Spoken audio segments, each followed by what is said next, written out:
1620 The Zone. Crossover. Oh, killer crossover. Just crossover. It just crossed him over. Danced to another victim to the crossovers. Crossed him up and sit him down. Time for the crossover. Hey! Hi, guys. I wanted to wait for you to get that all figured out. Yeah, I think we got it. I didn't look at it beforehand. Probably should have done that. What happened? What's going on? This mic is even more limp than normal. Yeah, low T. Even more limp. Exactly. Low T mic. Low T mic. You know, I forgot to mention this yesterday because I ain't even bothered to make a graphic for it. Thank you, listeners. Oh, we You already know- did that. You know, the writer's strike is happening. Yes. And So the NFL. Oh, I read a story, by the way. We're totally good with our shows. We're not going to have to worry about shows for a while. They have a that's lot of good. stuff in the can. Yeah, but, I just wanted that. But as you know, millions and millions of people enjoy the beauty of late night chit chat comedy shows. They do. right? Dude, And People love Jimmy Fallon. and remember when he rubbed those- Trump's head? Those shows I are do. affected, except one. One show is not affected. Gutfeld! Thank God Gutfeld That's is staying. right. That's Because exciting. they must not use writers. It's just all gut. Well, official unsportsmanlike conduct seal of approval? The official funny Whoa, late I night don't ha-ha show of the I don't Grum. know about endorsing Yeah, that. I don't know if I endorsed I don't it. want my name Maybe on you- that. Oh, come on. We all adore it. It's Gutfeld. It's Gutfeld. I mean, It is have Gutfeld. a gut laugh with Gutfeld. Man, that's good. I'm happy that people So you're can get telling me- topical humor. You're telling me that Gutfeld is just all Gutfeld? He's got no writers. It's just Gutfeld. All Well, Gutfeld it's- all the time. I think it's like a panel show where he has a regular, like a Bill Maher type thing going. He just interviews people. That's what it is, a I don't- panel show? Well, sort of. I think He says as I he was- watches it every night. I've watched a couple of monologues. Yeah, how are they? Not good. Yeah. Some guttalogs. Maybe he needs some writers. Maybe that's the problem. Well, Join the writer strike, Gutfeld. I mean, he has his ratings have actually been better than what's his name? Fallon? Dude on CBS. Oh, the guy who sings songs in cars? No. James the other- Corden. No. Oh, Colbert. Colbert. Colbert. Couldn't remember his name. Colbert. Mm. Yeah, he actually outrated him. Mm. So I mean, the Gutfeld is very popular with the people who love a good gut See, laugh. Who is watching the Jimmy Fallon program? Great question. I don't know. Who are these people that are Apparently, like many people? People who have had their television soldered on NBC at 10:30 no, since Yeah. like 1975. Yeah, like that's the reason I used to. can't wait till Johnny comes back from vacation. It sure has been a long time. I got bad news for you. I used to love watching Jimmy Fallon in high school, like when he was on the Late Late He was Show. on the late. I the liked later. Conan. I was a liked the Late Late Conan Show. guy. Yeah, but nobody cares about Jimmy. Yeah, the overall I like the audience for Roots. late night The Roots are shows is cool. way down. Way down. Way You either like Jimmy or you don't think about Jimmy. I don't think about any of the shows. I don't either, except Gutfeld. the Except for official- Gutfeld, except for obviously. official comedy, funny, haha show of the Grum. Yeah, I Have don't- you guys ever been to a taping of one of the late night chit chat shows? No. No. I have. Oh, Which one? Gutfeld? I The not Magic Hour? not The Chevy Magic. Chase show. What about the Bob Costas show? I on a Springer? trip to New York R.I.P. several years ago. I went to a taping of the Seth Meyers show. Oh. How was that? And it at was- Rockefeller, right? and at Rockefeller, And they're free. and they're free. Oh. So cool. And the guest was John Malkovich. Oh. And it was great. I mean, he was hilarious because he didn't say anything at all. He was just like, "Hello, I'm here," and everybody laughed and laughed and laughed. Now I know it's free to get in, like it is with all of those shows, but like for certain shows, there's like a long waiting. you have to list. wait, yeah. So you- don't you like apply to it like online or something? No, you actually have to be there. Okay. We basically just wasted a day at NBC and the entire thing. So then while we were on the waiting list for that, we were also, in online or something like that to be in for Jimmy Fallon show. We originally wanted to go to the Jimmy Fallon show. And Bummer. Hell yeah. yeah, I know, huge bummer to not be able to go to Jimmy Fallon.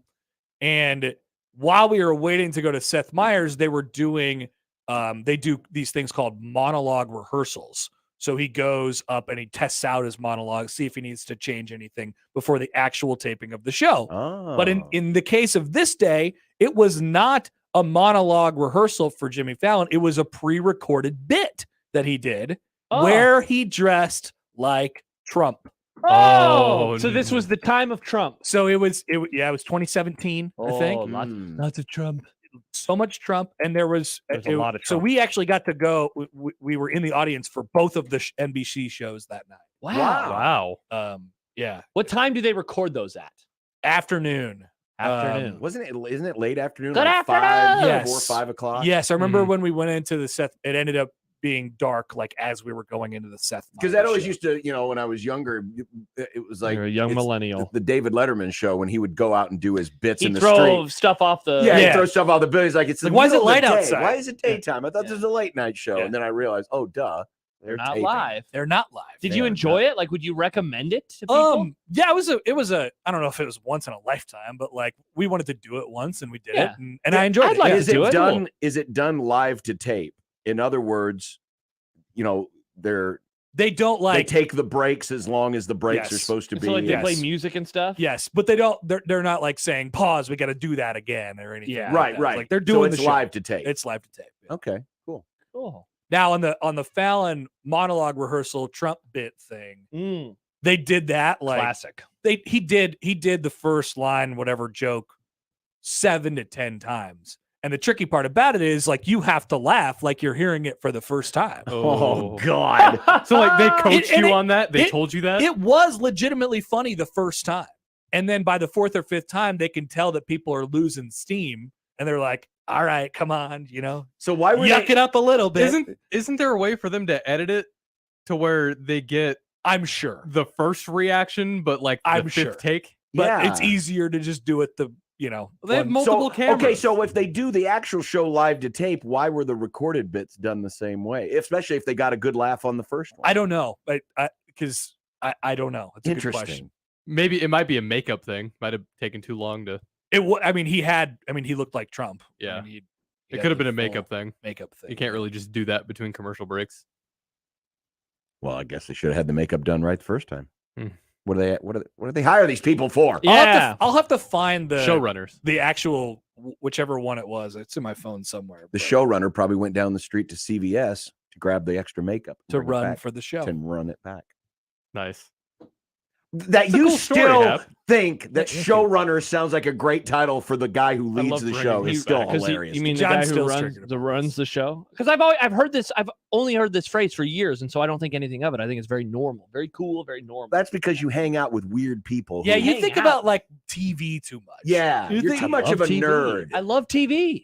TV Well, so guy. do I. I used to loved- watch so much TV. I've So I loved- just watched the TV show. I've loved TV I like- longer than you've loved TV. That's because you're 100 years old. And you know what we called them back in the day? Producers. Produ- Executive producers. They still do have executive producers. but nobody cared about who the producers and the writers were of the You show. know They who just ch- you they know- just watched the you know show. who That changed is this? so true. You know who changed this? Your Who? guy David Chase and The Sopranos, because he was like, "Oh, that hat in the background is from the wrong angle. We need to move it 35 degrees." And they're like, "He's a genius." Now, TV shows Showrunner. are better off for these Oh yeah, people. I love these people. Well, some of them. and I'm glad they get their their Plaudits. yeah. Remember Matthew Weiner from Mad Men? Who produces? Who show runs Gutfeld? Probably old Gutfeld. Gutfeld. Gutfeld. I think Gutfeld just does It's all everything. Gutfeld. It's Gutfeld. All Gutfeld all the time. Yep. I'm Gutfeld. I'm the showrunner for Gutfeld. Mhm. Also the star of Gutfeld. The writer for Gutfeld, the producer. He's even the Gutfeld. cameraman. He does it all. The grip for Gutfeld. The grip for he's just running around. Gutfeld, what a show! But yeah, people used to just watch TV. Now we have to care about what's going on behind the scenes. I have lots of and takes. I have many takes. How Many they takes. came to certain decisions and Mhm. podcasts. I listen to interviews. I listen to Yeah. Bill Hader talk about Barry. There's Body. clearly a market for it. It's called It's me. Josh Peterson. It's people like me. While he runs. Smart, handsome people. The cast of Gutfeld is Yeah. Greg Gutfeld, Kat Timpf, Tyrus, and Tom Shalhoub. Tom? Tom Shalhoub. Kat Timp, Yeah. I've heard that name before. What does she do? She's a comedian, right? Is she? Oh, she was one of the girls in the. If she's on Gutfeld, She's she in must Two Broke be Girls. uproariously She's an funny. American libertarian columnist, She's a television Two Broke- personality, reporter, and comedian. Is she on Two Broke Girls? Do you have a problem with libertarian columnists? I I do. don't think she was on Two Broke They Girls. have some takes, John. They have some interesting takes. Dude, she was on Many Two Broke people Girls. have takes. Yeah, I know. Yeah. She was on Two Broke Girls? I don't think she was on Two Broke Yeah, I don't Girls. think that's her. I always wonder what happened to one of them chicks from Two Broke Girls. She's only been on Sincerely Cat and Gutfeld. She's she She received wasn't from Two Broke Whoa, Girls. she received death threats in Whoa. 2015 after making satirical remarks about the Star Wars fandom. Probably she for was her going libertarian She was column. probably going after you, people like you, John. Don't go after Star What do you Wars mean fans. people they're like me, people psychos. like you. Yeah, but you're a huge Star Now Wars. hold on a second. Why would Pens. she get death threats? That 'Cause there she is was- still no better bits going back to late night TV than when Triumph the Crime Dog or the Oh the God, that was so comic dog funny. Yeah. went after the Star Wars nerds in line. All right, here's what she I said. rewatched that last week. And That- I'm wow. still- oh, What a rabbit Well, hole that you were it's down. Yeah, wow. But why? How did you get to there? because Triumph the Crime Dog just made me laugh. I just happened to remember it. Let's watch. Awesome. Because Triumph was The one hilarious. bit where he's interviewing the pregnant woman and he starts interviewing the belly and says, "This is the closest this child will ever be to a vagina." Nice. Hey, And now that baby is like 23. Yeah. Wow, congrats. when Nebraska football starts up again, and if say they're in the middle of a bad game for the halftime show that you guys do, can you just play Triumph the Crime Dog instead of actually talking about the Actually, game? Triumph would be a good interview for like rabid college football fans outside a stadium. He could. Great idea. Oh, he yeah. could, he could Great go idea. after that That could group. actually work. By the way- Man on the Street. Here's what she said in 2015. I've never had any interest in watching space nerds poke each other with their little space nerd sticks, and I'm not going to start now. You people are crazy. You Star Wars people are crazy. Yesterday, I tweeted something, and all I said was I wasn't familiar with Star Wars because I've been too busy liking cool things and being attractive. People threaten my life. You're not really branding yourself in a way that makes me want to join your life-threatening club. She got death threats for Wow. that? That's a Wow. that's a funny tweet. Well, though. she That's got a good death tweet. That threats is a really prior funny to tweet. that, it seems. She's Yeah. writing about the death threats. So there you go. Poking Space each other with their sticks. space sticks. She will Bad not look for the apologize. Star Wars guys. Yeah. Here They're to not comment. sticks; they're plasma lasers. Okay. Okay. Good lord. She Plasma. was definitely talking about him. Yes. Yeah. Not And not Nick- you, not Nick- me. Nick him. was probably the one maybe sending. Oh, I don't send death threats to people, John. I draw the line there. That's good, Nick. What was the whole bit about Nick and his gun? Wasn't that a weekend project that Josh assigned you for the murder cult? I would never do such a thing. I would never want to talk to Nick on Yeah. the weekend. Why? Why would he ask me to do threats when you can just cut to the chase? Yeah, exactly. Today's project, everyone pair up with a partner. It's like that episode of Succession where Roman had to go to the training program. Yeah. Good times. Season John, 1. bring back the bit about Nick and his gun. This would be the right time for it. Thoughts, Nick? I don't even know where that came from, don't but I know. liked He it. just brought it up. Yeah. He's like, I don't Nick's know. got That's right. some. Nick has an AK. Nick has an AK. He just Yeah. jumped to AK-47s. Well, again, I wanted to give it a Russian connotation. I know you're If a I big were- fan of the Russians. If I were ranking people in my life from most likely to have a gun to least likely, Nick is way down. Nick in would the be least probably likely. close to the bottom He- of the list. He might be top five, or least 5, whatever it is. He's near the bottom though. On most likely. That's to have good. a I'm gun. unassuming. Yeah, I'm right there with you, Nick. Unassuming, that means he. Oh wait, actually, that's You problematic. are Yeah. not right there Yeah. with them. You literally Right went there. somewhere I didn't month like ago. it though. I didn't like shooting the guns. What I was about like, me? Where would I be? You definitely be on the upper. Wow. No, well, above look at half. this. John would be above you. Upper 50th Upper 50th percentile. I don't own a gun. This is insane I just because feel I like grew you- up around guns. I grew up shooting guns. Yeah. I guess with the beard though, Nick. Maybe I should bump you up a little higher. The beard. I just know your feelings on. I just know Nick's feeling on things. Would so- John be higher or lower than me? higher than you? Wow. But honestly, I don't really know people who have guns. Well, I do. I have friends who hunt. Oh, I thought Yeah. you just said I do, as in you have a gun. You don't have a gun though, right? No. Yeah. I grew up in a house where it grew up was in a house. I did too. verboten. Yeah. Dad- No, that's right. Dad- Your dad's a Yeah, lib. Dad got back from Vietnam. Big fan of John's dad. Good Dad- takes. Dad came back from Vietnam and was like, nope. Yep. No Yeah. guns. So Yeah, never but I learned- didn't grow up in a house with guns. Definitely not. Not even remotely. I didn't shoot a gun close. until 2 months ago. It's the first time I'd ever shot a gun. We had guns everywhere. I'd like to never shoot a gun again. My dad was responsible. Kinda You know, fun. he taught me gun safety from a young age, which is responsible. That's what you got to do. I'm bumping Nick back up. Yeah, Nick is familiarity with the Yeah. with the guns. He knows about. I know guns. He should be hired. I know guns. I know the best I'm guns. trying to think of people in my life most likely to have a gun. All right, I have somebody. I'm not gonna say their name though. Sounds like a high school yearbook thing. Most likely to own a succeed, gun. most likely to own a gun. Ooh, yeah, that's a good one. Well, I mean, Yeah, you know It's a people. good my high list. school growing up, it was just about everybody. Really? Oh, in Fremont? Well, yeah. A lot Most of people in like to small hunt. towns have guns. A lot of people like to hunt. It's just a thing. Like Part to of the hunt. culture. Yeah, some people at my high school had guns too. Back home, people looked at you sideways if you didn't have at least one gun.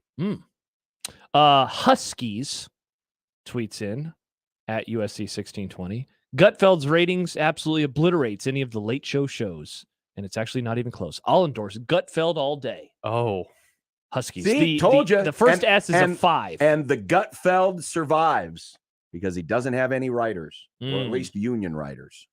Gutfeld, Gutfeld. So there you go. the official show of what? It's the official funny late night haha show. of again, the I'm Grum. not going to endorse that. Yeah.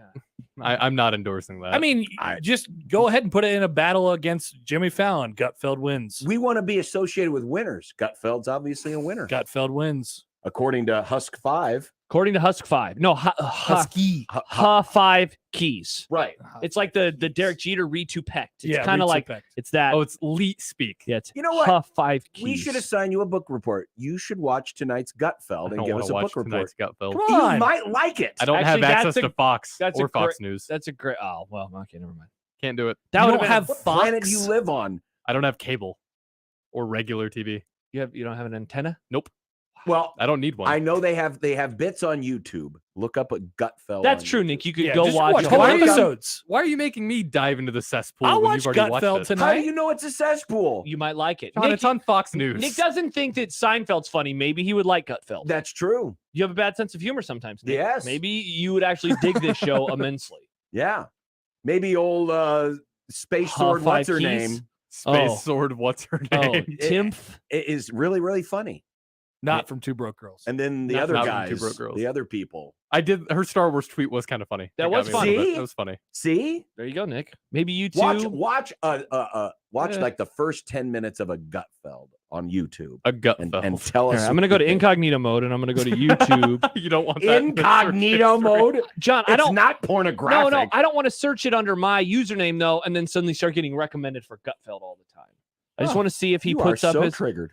trigger. No, I just don't want it invading my. I what's don't it want called? it invading my space. Yeah, No, it's- your safe space. It's not No, going to kill Your producer you. says it's it's not Kat gonna- Dennings. It's not from going Two to Broke kill Girls, me. by the It's way. I just don't want it to take over my algorithm.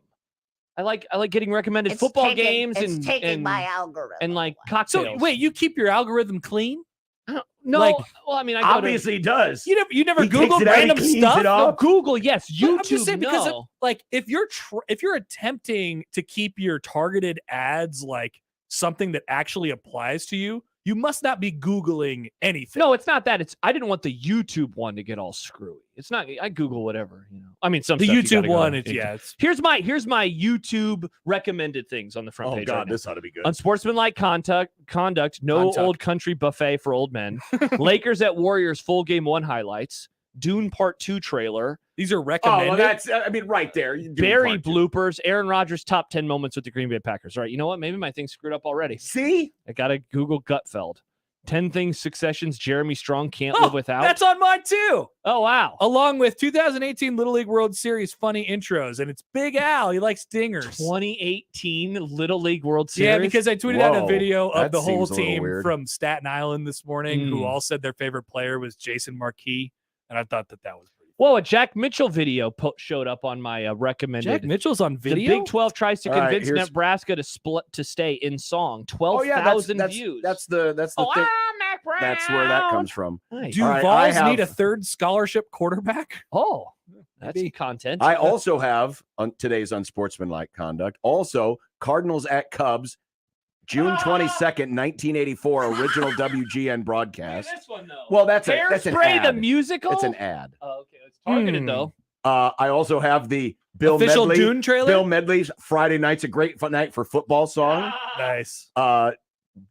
November 13th, 1977 NFL broadcast highlights. So on brand. So this is perfect. And for what is 2022 Super Glow Series 2 one-time multi-sport random? Wow, what the hell is that? Were you doing a how-to video? I don't know, man. That sounds a little wild for my taste. Would an average baseball fan be a good MLB umpire? 15-minute video on that. Wow. You know what I realized? Oh, that's a Trevor Bauer video. I'm not happy it's on there. I never just go to YouTube and watch like people opine about things. No, I never do that. I don't either. I like video essays about certain I like things. how-to videos. Here's a random one. New channels to you. Lone Gunman, the man who knew Lee Harvey Oswald. Oh. Followed by Kim Mulkey, LSU women's basketball newsmakers. Followed by Woody Harrelson honors Michael J. Oh, Where the hell did that come from? wow, man! Nice. I saw an article It's about the old algorithm, man. Michael J. I'm worried about that. I'm Yeah. worried about Michael. Have He you seen seems that? concerned about himself. Yeah, Was it a heat stroke or? No, he did an interview recently where he basically said like, I don't have much time left. Oh, It's yeah. like getting really bad for him. Yeah. And then For who? Michael J. Fox. Then I went down a Oh, rabbit hole of yeah, like, yeah. when did he get diagnosed, and then when did he announce it? I think it's like 15 years from diagnosis to He got diagnosed in no, it's been over 20 years, Nick. He got Right. diagnosed in 91. no, but That's 30 years. Yeah, he Yeah. announced it in like 98 Oh, was it that long? on Spin City when he was on Spin City. Was it that long between Yeah. the diagnosis? I didn't. Yeah, he kept it quiet. Interesting. Yeah, I like Michael J. Fox. Josh Otson says, I have a 4-year-old. My algorithm is a mess. Oh, Oh, yeah. I bet it is. Oh, yeah, no, that sounds like hell. I've spent a long time on my algo. Yeah, algo. Algo. Super bad Yeah. audition sessions. This could Oh. be funny. This could be good. Was Christopher Mintz-Plitz or whatever in there? What's his name? Platz. Platz? Plots. Plotz? I know. I only see Michael Cera so far, but I'm Mm. sure he's in there. Nice. Andy says, last Sunday, CBS Sunday morning. Oh, that sounds like severe. That's severe. Somehow those Yeah. have popped up in mine too, and I never watched the show. Probably because of Michael's tweets. Oh. You just see his tweets and they're like, oh, maybe you'd like Sunday Oh, morning. CBS Sunday morning. That's Michael's Great like, story. favorite show of all his shows. That's the one he likes the most. That's when also you know, he hates Succession. Like what his thing with Greg. He doesn't like Tom and Greg. He fast Which forwards. is insane because those are the two. That's like the best chemistry in that entire show. Yeah. Tom and Greg.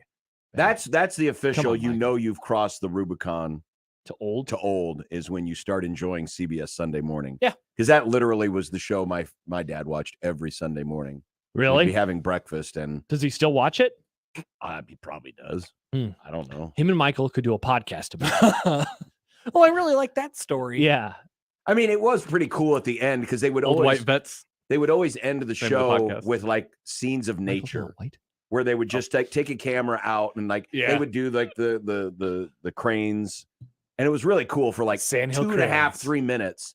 It would just be these peaceful nature scenes where they're watching animals and stuff and gnat sound. It was like watching a Masters broadcast with no Jim Nance. Dun, dun, dun. A couple comments. Andy says, Algo, put in 2 quarters, Nick. Yeah, to you're which done. Odson responds, agree, Sunday morning is good, and Nick should be fired for Algo. He didn't say fired. He said fined. Oh, fined? Oh, I guess it did say fined. Well, I mean, it's a fine. Get the quarter jar out. It's yeah, I'm okay with Nick getting fined for that. should You we like to change his Eat some to za and watch the algo. exactly? Should we That change stuff? it to his I- stupid abbreviation? I do Ooh. think that's a better one for him. Like Mm. Than that, being defensive? you're gonna get more Yeah. quarters out of that. No. Yeah, from being defensive to shortening words We that don't need to be would. shortened. Mm. Andy says, I'm good with fired. Wow, come on, Andy. Yeah, that's true. Nick does do those I like this abbreviations a lot. All right, I guess we just changed We're it. changing your we can thing. just change them now. I guess we can now, change Nick, them. you could be defensive all the time. Yeah, Hell welcome back, yeah. defensive Congratulations. Nick. Be defensive, but no more of your silly abbreviations. Mm. By the way, I do owe this thing a quarter. Yeah. Oh, that's right. You did. Yeah, earlier. from last week. Was it last week? John said keeps something his last- quarters in an Altoids box. Well, okay, here's the deal. Is he Because old? I don't keep. Well, I don't. We keep should find changing John my for pocket. old things. I don't keep changing my pocket anymore, but I wanted to make sure I had quarters on me, and this is my Altoids that have all of my magic pins for the College World Series because I have to hoard these pins to hang up all my stats and Oh, things. yeah, the pins that they give you on the corkboard, not Yeah, enough. It's never enough. No, so never I enough. thought, where am I going to put quarters? Because I always forget to bring quarters. Yeah. So you put So them I in put there. them in there. So Wow. they're always with me. So there you go. We had a meeting today, by the way, where we talked about that lovely event. That is About pins in the corkboard? Yes, about pins in the You know, cork. it's a month and a half away. I know. It is so. I'm close. excited, and I still, in year 2, love the College World Series. You told me Wow. that I would hate it by now. I love it. That is a surprise. And I cannot wait. Well, to Josh work. loves it too because he doesn't have to do anything. I cannot wait to be at the College World Series. Nick Hanley's and taking work. over, and he's going to do all the shows So, solo. My experience with the College World Series is I like it, but it's the same as getting a tattoo, right? Where in the moment it kind of sucks. You know, it hurts. No, and it's amazing. But then you think back about it, you're like, I want another tattoo. I want to do another. Nick, when College you think of World the College Series. World Series, do you get clammy hands? A little bit. Yeah. I'm a little clammy right now. Wow. Nick, you should be excited. You had your whole I am thing. excited. You It's had Is fun. that clammy or is that just your natural funk? You want to smell? I think I've got enough over here. Oh, you'll be smelling in that musty ass booth in a month and a half. Oh, we'll all be It's another smelling. 95 It's degree gonna be day. awesome, man. We'll all be The smelling. College You World smell like Series. sunscreen John and Bishop, sweat. Kevin Kugler, amazing chemistry day after day after day. Kill me now. I'm not sure if it's going to be Kevin or not. Oh, I'm not sure about that. interesting. Yeah. I'm looking forward to hearing it. No, you're not. Because you'll be I out, like you'll listening be to out you on guys. the golf course. Yeah, you'll be in like Pittsburgh. Or I love. something. No, I won't be anywhere this time. I'm never anywhere. What are you guys talking about? I'm always there. Yeah, exactly. You're never anywhere. You're never where you're supposed to be, downtown, Well, sometime- working with the rest of us. Sometimes I'm at home watching on TV. You don't watch the College World Series. I have it on in the background.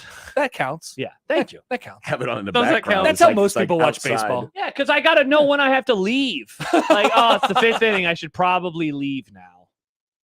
I like where I live, but man, I do sometimes miss, being 5 minutes away from the stadium instead of Yeah. a half hour. Only for that 10 days. Yeah, only for the 10 days. Only for the 10 days. I remember a couple summers I lived across the street. I could walk there. Mm. It was really nice. Not good parking, though. during that week. Greg writes, Tyrus, who's apparently one of the panelists on the Gutfeld, Yeah.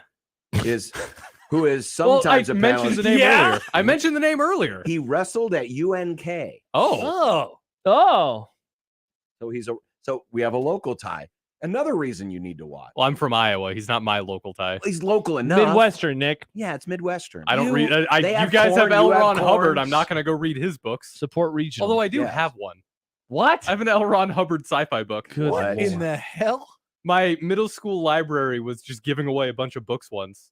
And I picked it up because sci-fi book. And I didn't know who L. Ron. Sci-fi book. Yeah, you didn't know that about L. Ron? Yeah, no, he was a No, sci-fi writer. I know. That's but the funniest part is he did all these sci-fi books and then he invented a religion with a ton of Basically, similarities yeah. to all Yeah, of the sci-fi. I actually think that Basically, tracks. So, like, Yeah. I didn't realize it was an L. Ron. I didn't know who L. Ron Hubbard was when I was in middle school. Then I got Like older. the Hubbard telescope. I found it back, and it's like that's an L. Ron The Hubbard Hubble. book. I know. Whoops.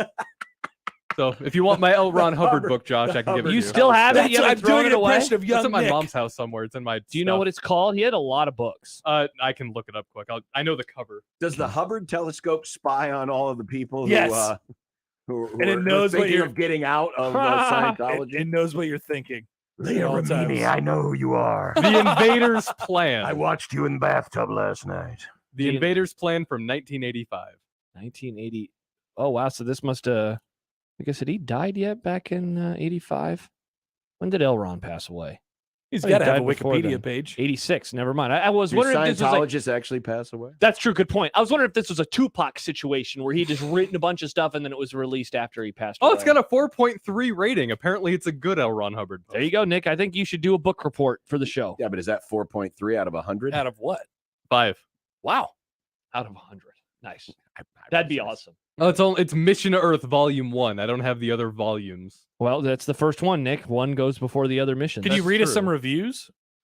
Are you on Find some Goodreads reviews. right now, Nick? Amazon. I can go to Goodreads. And I don't really know what this guy's talking about, but boy, can he write. Mm. Don't remember. where to Thanks, find L. the- Ron. The ratings. What a masterpiece. There we go. Critical response. Farcical. Overemphasis. Farcical. Did Al Michaels write Nice. this review? All right, Nick, give it to us.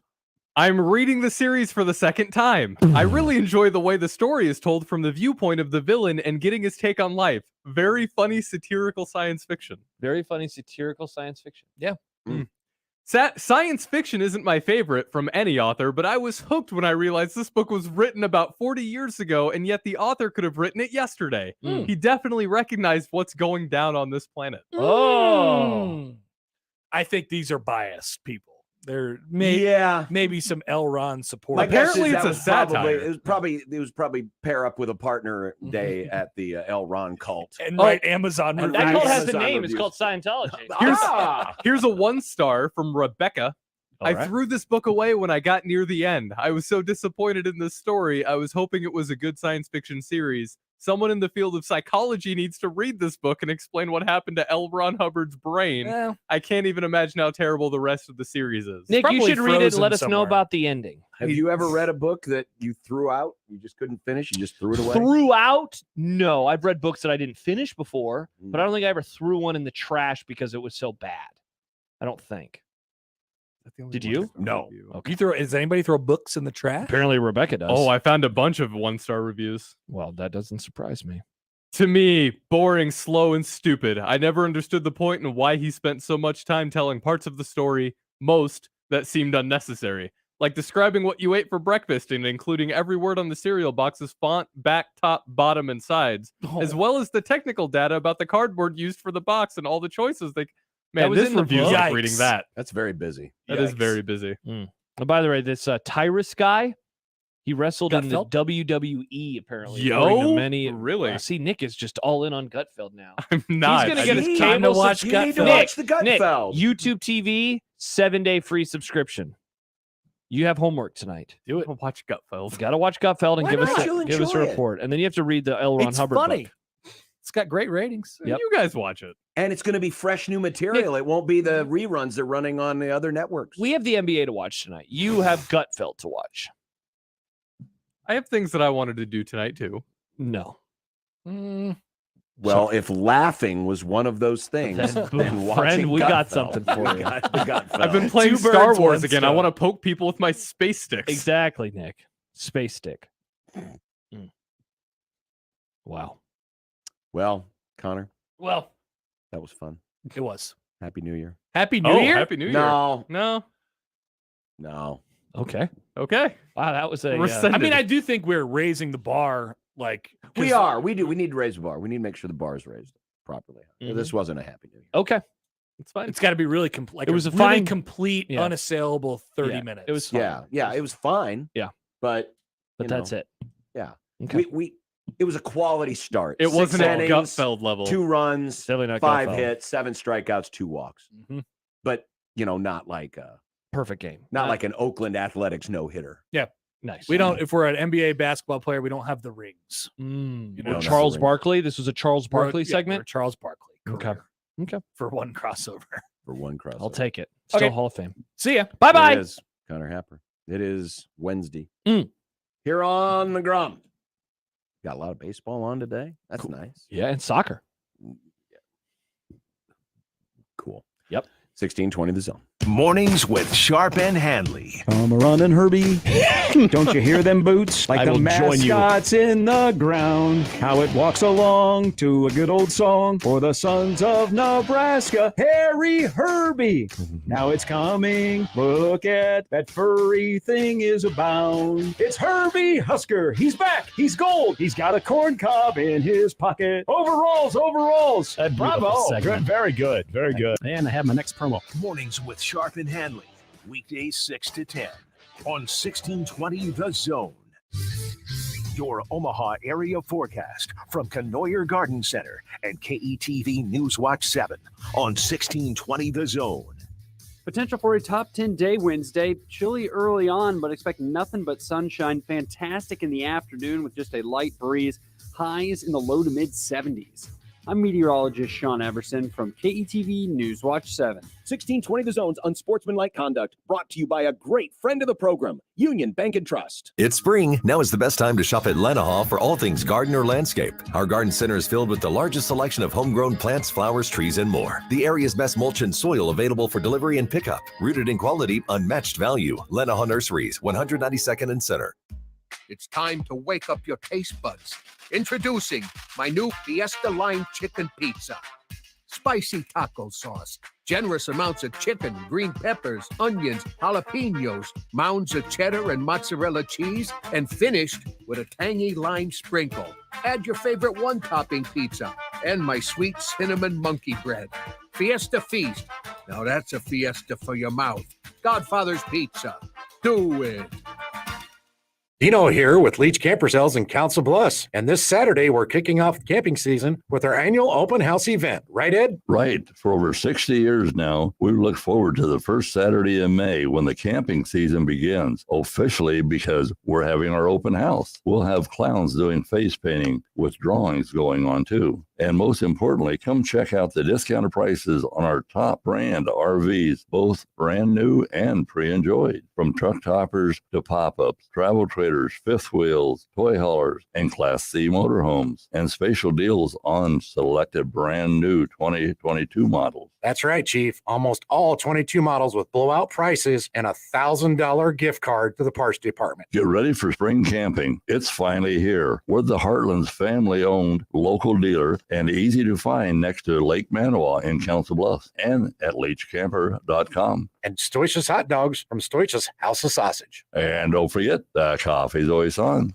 Everyone has a reason to walk at the American Heart Association Greater Omaha Heart and Stroke Walk. I walk to get my heart pumping. I walk to end heart disease and stroke. I walk to save lives. So can you. Sign up, step out, and share why you walk at the Greater Omaha Heart and Stroke Walk on May 20th at Miller's Landing. Together, we can put an end to heart disease and stroke, one step at a time. Register today at omahaheartwalk.com.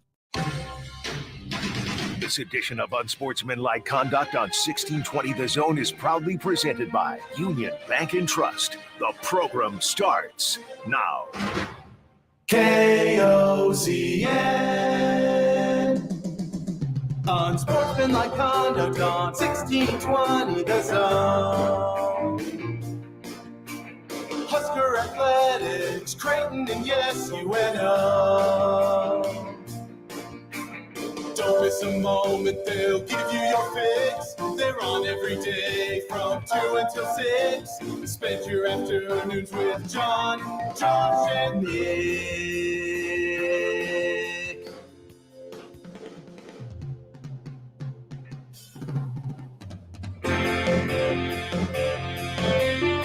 John, Josh, and Nick. They'll show you what sports talk really is. Just Steve Sipple today? What? Is this Schaefer's golf club?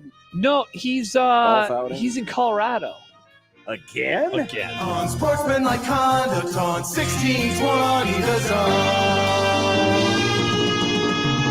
Husker Athletics, Creighton, and yes, UNO. Sip's hat is actually so big, it's taking up another guest slot. I see. Well, start the rumor mill. Shafe's entered the portal, and he's going to... No, don't say that. And he's following... Coach Prime? He's going to Coach Prime. Shafe is Louis. Shafe's a Louis. I'm going to miss Shafe. Shafe's a Louis. I saw a tweet from him this morning. He was in Golden, Colorado. Do you know what's in Golden, Colorado? The best brewery in Colorado. I was going to say. Course. I've been to Golden. I have family that lives in Golden, Colorado. I like Golden. I've been there a few times. I've never been to Golden. Yeah. I had a good trip to a brewery there a couple summers ago. Great trip to a brewery. The Adolph Coors Brewing Don't Company. you say that. Stop it. I had a pretty good bison burger and a old-fashioned at a local restaurant there. How do we feel about bison burgers? They're actually pretty tasty. They're okay. That's what I think, Nick. I think there was like a fad and everyone's like, we should do bison because it's healthier and leaner than cows. And I was like, all right, cool, I'll try it. And I'm just always like, it's okay. It's I'd fine. rather have the real thing. I won't say no to What a do you mean bison the real burger. thing? A It is cow burger. I don't A even cow know. burger. I like cow burgers more, John. I like cow burgers more. I liked them. They're fine. They're fine. I thought it was very delicious. I had one in the Black Hills for There the you first go. time many years ago. It was like, that's pretty good. Oh, I just got a text from somebody. My ex went to school in Golden SMH. There you go. Look at people. People are dating people from Golden. That's awesome. People are dating people. Mm-hmm. Well, the Grum down. You ask and we shall receive. What do we got today? The Grum down. The Lakers hold on. The Knicks fight back. Bing bong. Bing bong. Does Nebraska need a plan B at quarterback? Ooh. This is looking ahead. Mm-hmm. I mean, there really isn't a plan B this year. There's plan A, and then there's... No, you forgot about plan B. There's no plan B. Woke. Woke is no plan B. Woke. Woke is plan A, John. Woke should never be any plan. Nebraska goes woke. Nebraska goes woke. God, I hope that he plays just so we can make the jokes. Are you gonna get a jersey? Are you gonna get a woke jersey? Oh, I'll get but people won't get it because it'll look like Watchy. The state of Nebraska to the Pede family, spend more on the team, less on elections. Oh, wow. Stick to sports, John. Stick to sports. A portaling we will go. With Mike Schaefer, apparently. No, not with Mike. Mike Schaefer's not here. Okay. He's already entered the portal. He's exiting out. Okay. We got folks out there seeking attention. That doesn't happen in modern society. Never. No. The 62 Mets have serious competition. The 62 Mets are like they are the poster child. More than the 76 Bucks. I can't even think of like a year in a really bad NBA team. 08 Lions. Remember when they went 0-16? But when people equate Chance. Historic badness. Yeah. It's always the 62 Mets. They were horrible. The 62 Mets may have new competition. Okay. Yeah. Okay. AI not being kind. And Stephen M. Sipple, no time for Old Country Buffet. Now, John, I really like these graphics. I think like it's a that? fun rundown. Yeah. Can I ask a tiny question? Nope. Tiny baby question. Because there's a period on the fourth bullet point, but there's none on any of you the are others. so anal. I'm not anal. I'm just asking what happened there, do you think? I put a period on there for some reason. He's got a Why do question you mark on the care? second one. Well, that's a question, though, Nick. some I'm okay with punctuation. a question mark after a Sometimes question. you get used to typing a sentence and you end every sentence with a period. I'm just asking. I'm not being critical. I'm just asking. Oh, yes, you are. I'm just asking. Those things stand out to you, don't they? What, You should grammar? have been an English teacher. No, you see my misspellings and grammatical errors. That's true. You shouldn't have been on my first run through. I'm always kind of bad. I have to go back and fix some things. I just had a question. It's just a question, is all. He's just asking questions. Just asking questions. Sometimes when you're typing, you're in a typing mood and you hit the period at the end of a sentence. Right. Sorry, John can't be Gutfeld, Josh. I'm not being critical. I'm not Gutfeld. My writers went on strike too. Here, I'll let you in on a All secret, my John. union writers went on strike. So when I write out my takes on, like when I did baseball the other day, I Or don't put what's periods. that Substack you do? I'm not gonna talk about it, Nick. When I write out my takes, I do it like one line at a time for my sentences. I don't put periods after that. But when I write out questions for guests, I do put periods on them. So it's just kind of how I roll. I was just asking. I love this graphic. I love the Grum down. I like what you did in the background, how it's like a little faded. I think it looks cool. Faded. I think The it's watermark. Yeah, You do a great job, John. I'm very proud to work with you. Shut up. I am. I like working with you. You're I fun tell to it work to with, people John. all the time. I like working with John. You're just terrible. I do. You are an awful What are human you talking about? You jump in here, you criticize my typing. I'm asking and then- questions. Oh, but I really like working with you. I I swear to do. God, I tell everybody. You're weird. You're a good coach. John, you've lived in Crime Town too much. You can't take a genuine compliment without thinking there's an angle. Why are you picking on me? I'm the one living in the cesspool of Nebraska known as Crime Town, which is now going to be Crime Town for another 4 years. We're stuck with this for 4 more years. 4 more years. We love crime. I can hear- in fact, the sirens went off today at 10:15. Oh, I have a video of my dog It's howling if you want to unbelievable. see. Banks had a lovely in the middle time of the with day. siren. I thought the purge wasn't until night. Katie And says the libs get in, and all of a sudden it's like, hey, you're just going to sound the sirens whenever. It's Crime Town. Katie says, is grammar woke now? Is grammar woke? Was I being woke Is when I grammar pointed out watchy? when I pointed out your period? Watchy. Go watchy. Go botchy. Sick of these watchy libs. Come on, I want him to play so bad. I didn't realize it was pronounced woke until one of our guests said it within the last week, and I was like, wait a second, it's woke. This could be a amazing. lot of fun. Oh man, Oh, that's how we go. that is how we go. Mhm. 402-951-1620 is the text and phone line. Real quick, we talked yesterday about the betting thing in Ohio. Yes, with the Alabama baseball and taking Alabama baseball off the books. So David Payne Purdom, he covers gambling for the Worldwide Leader. Payne Purdom. He just tweeted, New Jersey sportsbooks were instructed to halt betting on college baseball games involving Alabama today as regulators in Ohio continue to investigate suspicious wagering that occurred on last Friday's Bama LSU game. All right, I think now we can kind of theorize there's worried about someone throwing the game. I think that's what we're discussing now, are we not? Yes. Do you have extra info on this? I had not seen a little anything. bit. Wow. This was from a story from the Associated Press. Oh. And let's see. Now, so the game in question happened last week between LSU and Alabama. Yeah. LSU was a big favorite. And it was And they won. It was 8-1 at one point. And then Alabama made a late run to make it 8-6. And that was the final score. Let's see. So U.S. Wow, I did not realize there's an institution known as U.S. Integrity. Integrity. I'm sure there's a joke in there somewhere. Integrity weed. But It's a South Park reference. The world needs more integrity. U.S. Integrity apparently helps oversee these things. They declined to comment. LSU didn't respond. Apparently, Alabama has been made aware of the situation and is actively seeking information, according to a statement from Alabama Athletics. So they're definitely And worried the about someone NCAA throwing is the still looking at stuff. But U.S. Integrity monitors, quote, data to see if discrepancies coincide with notable player or coaching events revealing officiating abnormalities or are indicative of the misuse of insider information. So they are looking, well, and I'll just keep reading from the article. Flagging wagers like this often occur when there are huge moves in the odds at the last minute, particularly in a game where one team is much more highly ranked than the other. Then, who's this Fogel guy? Okay, he's a California attorney who has experience working with the betting industry. Okay.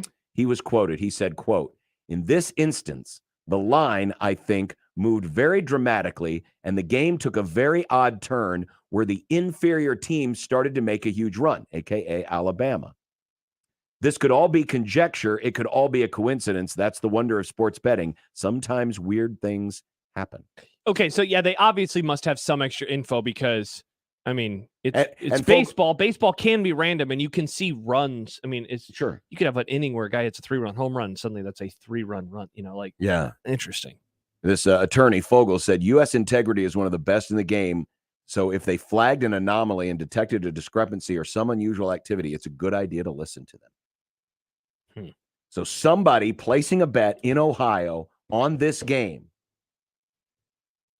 I suspect, maybe had some insider information. And so here's, I guess, one more question, because they said the line changed. When we quoted it in content yesterday, it was minus 245 for LSU. They won the game. So, like, the team that was a heavy favorite won the game. So where did it move from, or where did it move to?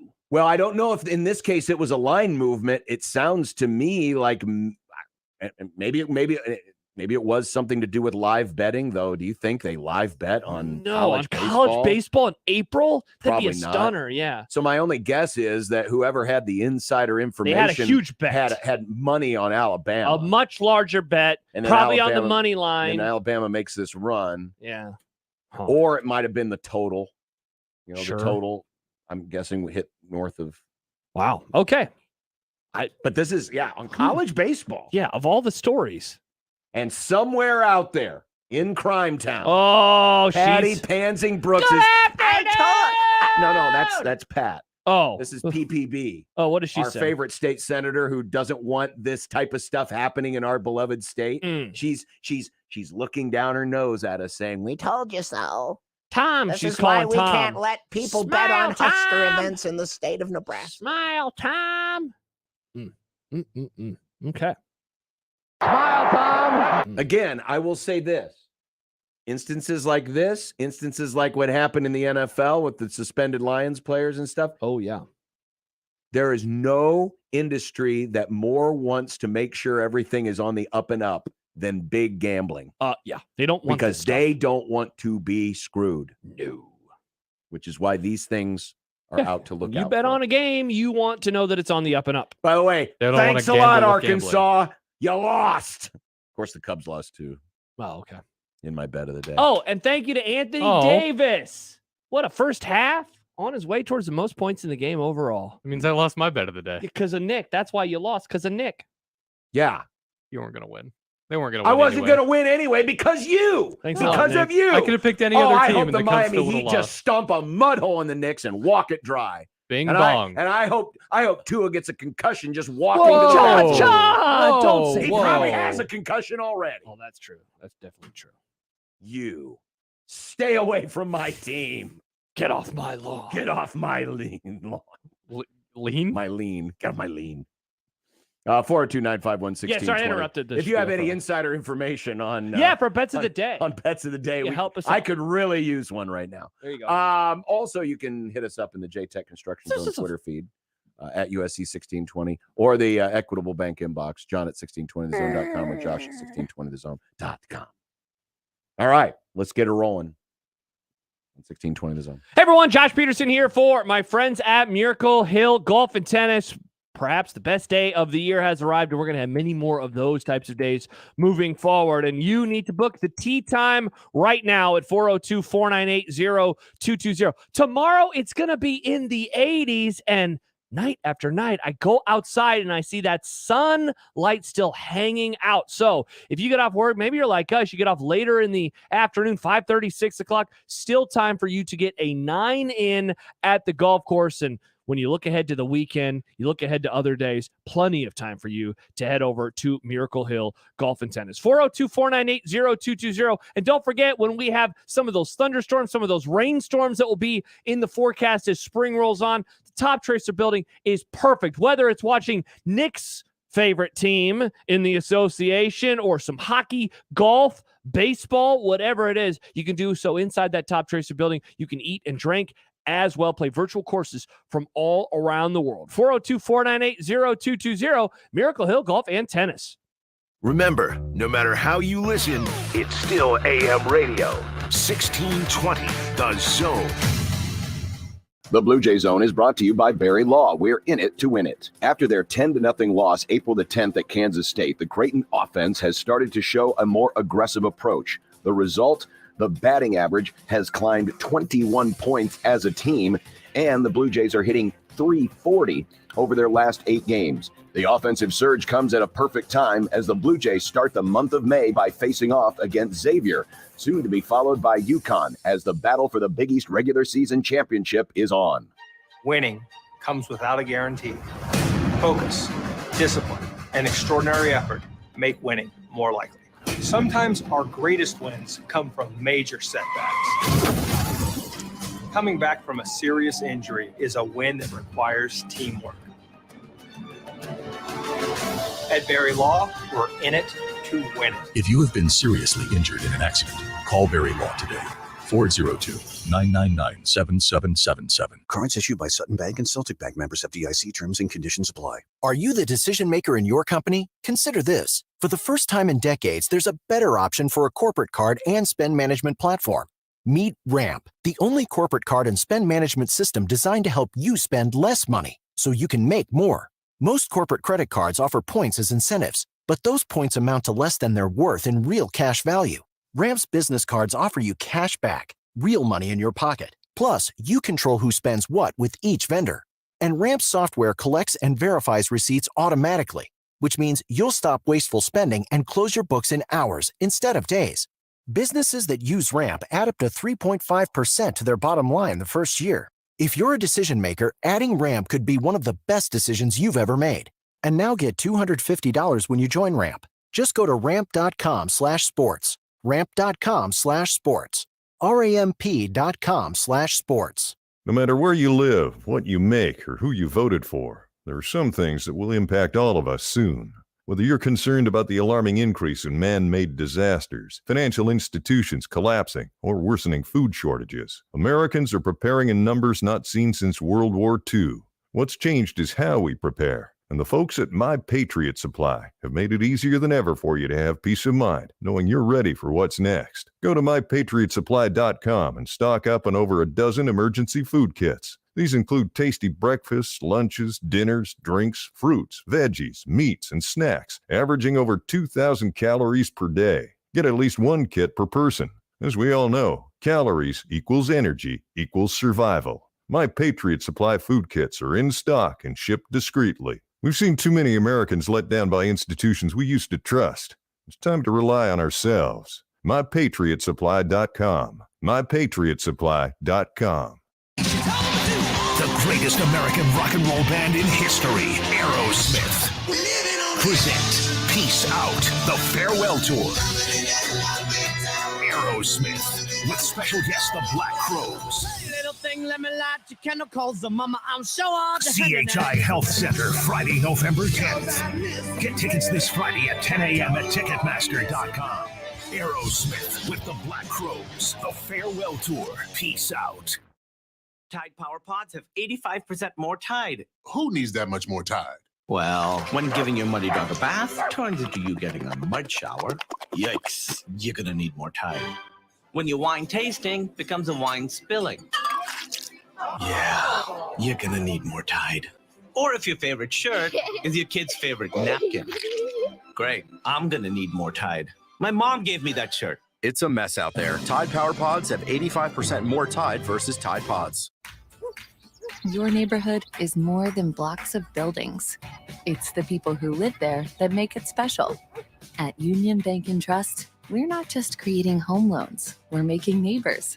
We're not just small business lenders, we're small business shoppers. We don't just live in your community, we help you build it. Because our people are your people.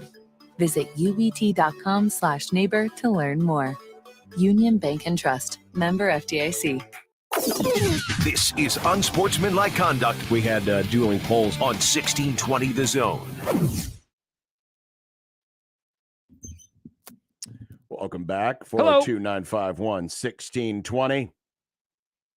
By the way, those of you wondering, we in the Grum down, I have to get used to now saying it that way. Yeah.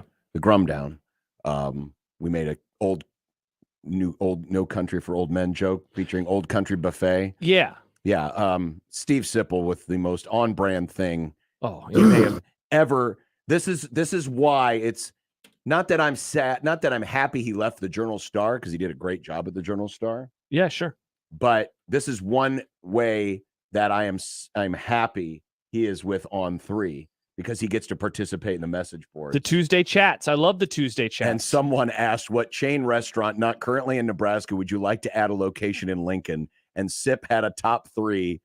Number 3, Bob Evans. Number 2, Ted's Montana Grill. Number 1, Old Country Buffet, as in Warren or Jimmy. Wait, he spelled it with 2 T's. Oh, he did? I didn't even notice that. Yeah, oh, that's funny. Oh, man. But yes, Old Country Buffet, which, by the way, as I was concocting the graphic today. Have you ever been to an Old Country Buffet?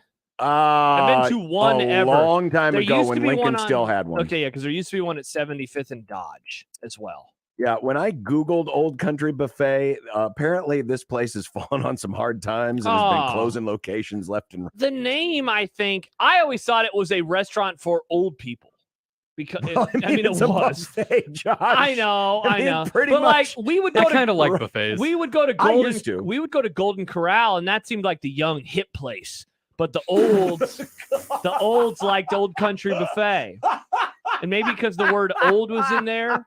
And the first time I went was with my grandparents. The place that proudly advertises the senior discount at 4 p.m. Mm. was the hip young place. Golden Corral is a hip place. That's where there were lots of youngs there. You ever notice the buffets? They've gone out of style. COVID Well, kind of killed buffets for me. I don't really like to go anymore. Well, I haven't been to a buffet since like 10 years before COVID. There are 2 groups of people that love buffets: I like Chinese buffets. older Olds. people and kids. Seriously, When I was a kid, man, when we would go to Oh, a I know. buffet, if we would go out and there was a buffet in Blair, you go after church on a Sunday. trying to remember what it was called. It was right there next to Woodhouse. Nice.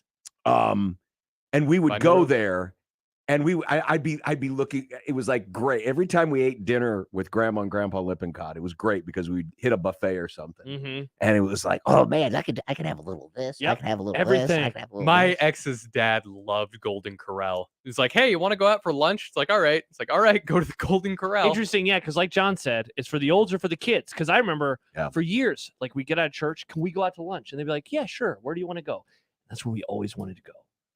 Was Golden Corral. Golden Corral. And then I got older and I was like, what the hell's wrong with us? Yeah. Yeah, I think those are gone, right? We don't have any more Golden Corrals. There's one in there's Bellevue. Golden There's Corrals. one in Bellevue. I think there's one. There's in an old country 72nd. buffet here in town. I believe. Wow, who knew? I didn't realize that we still had them in Omaha. Yep. Wow. Okay. Awesome. Oh, there's one over on 72nd Street. Yeah. Oh, on Sorensen Parkway. Yeah. I didn't realize that one was still there. Still there. Okay. It's still already there. here. It's already here. It's already David here. says, I hear you, but Valentino's Buffet is still pretty damn good. I mean, I literally lived right across the street from it I went there in college. for about 3 years. I went there in college, but I'm also not a Val's guy, so. I think I'd still mess up a Chinese buffet. I really like Chinese buffets. Yeah. I love Chinese food though. I love Chinese food, but I was always leery of Chinese buffets. I don't know why. So I wasn't a huge fan. You get the skewered pork. Sometimes they'll also have. Sometimes they'll just have French fries, like just straight up French Yeah, fries. out there. that was the thing when you started mixing in, the different, if I'm going to a Chinese buffet, give me stuff that belongs in a Chinese buffet. I don't want to just see random chicken nuggets and French fries. But they Just gotta like think if I about the went to a kids. Valentino's True. buffet, They have the chicken nuggets pizza and and the French fries in pasta. China. Don't be mixing in, and here's some beef stroganoff. Beef stroganoff. The Valentino's. Get the pizza and the pasta. You want the pizza and the pasta. Pizza Yeah. and the pasta. Ross says, tell John it was called, this isn't like I don't know what this means. Oler Brothers? What's that? Is that a restaurant? Oh yeah. I think it was Olaire? Oler Brothers, but yeah, that's it. What was that? That a was the buffet? restaurant in Blair Hmm. that we would go to, and they would have a buffet. Amazing Daniel says, my family made us all meet them at a USA steak buffet like 15 years ago. I got to have a little bit of the worst versions of so many different foods. I'm still amazed it ever existed. That was one I never went to. Is that one in Lincoln still there on 27th Street? I don't know. It might be. Because I remember driving by that one all the time when I was in college. I remember when they put it in. Andrew says, not a big fan of buffet since COVID like Nick, but I love Who Hot. That used to be a big time sponsor of 1620 The Zone. Who It was Hot? a pre-roll for our pods. Who Hot? I mean, yeah, it's buffet-ish. I don't know if I'd consider that a straight up buffet. It's buffet-ish It's because you're buffet going through the adjacent. line. Isn't that more and like you're you pick picking- out the stuff and then you they pick cook the it for stuff you? and yeah. So it's buffet-ish. Buffet adjacent is what I'll call Buffet it. adjacent. See, I like those places. Like that's the best when you go to a resort. I always head straight to the omelet bar because then they Yeah. cook it for you fresh. Yeah. So okay, that's the last time I went to a buffet when I was in Mexico. Had a buffet, for breakfast every morning. But Well, then I'd a lot always of- go over to the omelet bar. Yeah, Pizza a lot Ranch of has a really good omelets. buffet. A lot of the breakfast buffets at restaurants, the resorts you Yeah. stay at. They had really good tots. But I mean, you're just talking about going to a straight An ass actual buffet. Yeah, I haven't been to one of those in years. Bebo says all American. Bebo. Bing bong. Bing bong. All American buffet was way better. All American buffet. All American buffet. All right. I don't recognize that. Here's just a quick question. Is right. it sad to go to a buffet by yourself? Yes. Yes. Yeah. Yeah. Why do you do that often? No, I've never done it. But I've just thought because sometimes I'll go to a restaurant by my not often. That's but I'll normal. go, yeah. Okay. Well, what's the difference between why is it more sad to go to a buffet by yourself and not just like you a know, normal you know restaurant? the answer. If you're asking the question, I think you know the answer because it's a buffet. Buffets are for like families.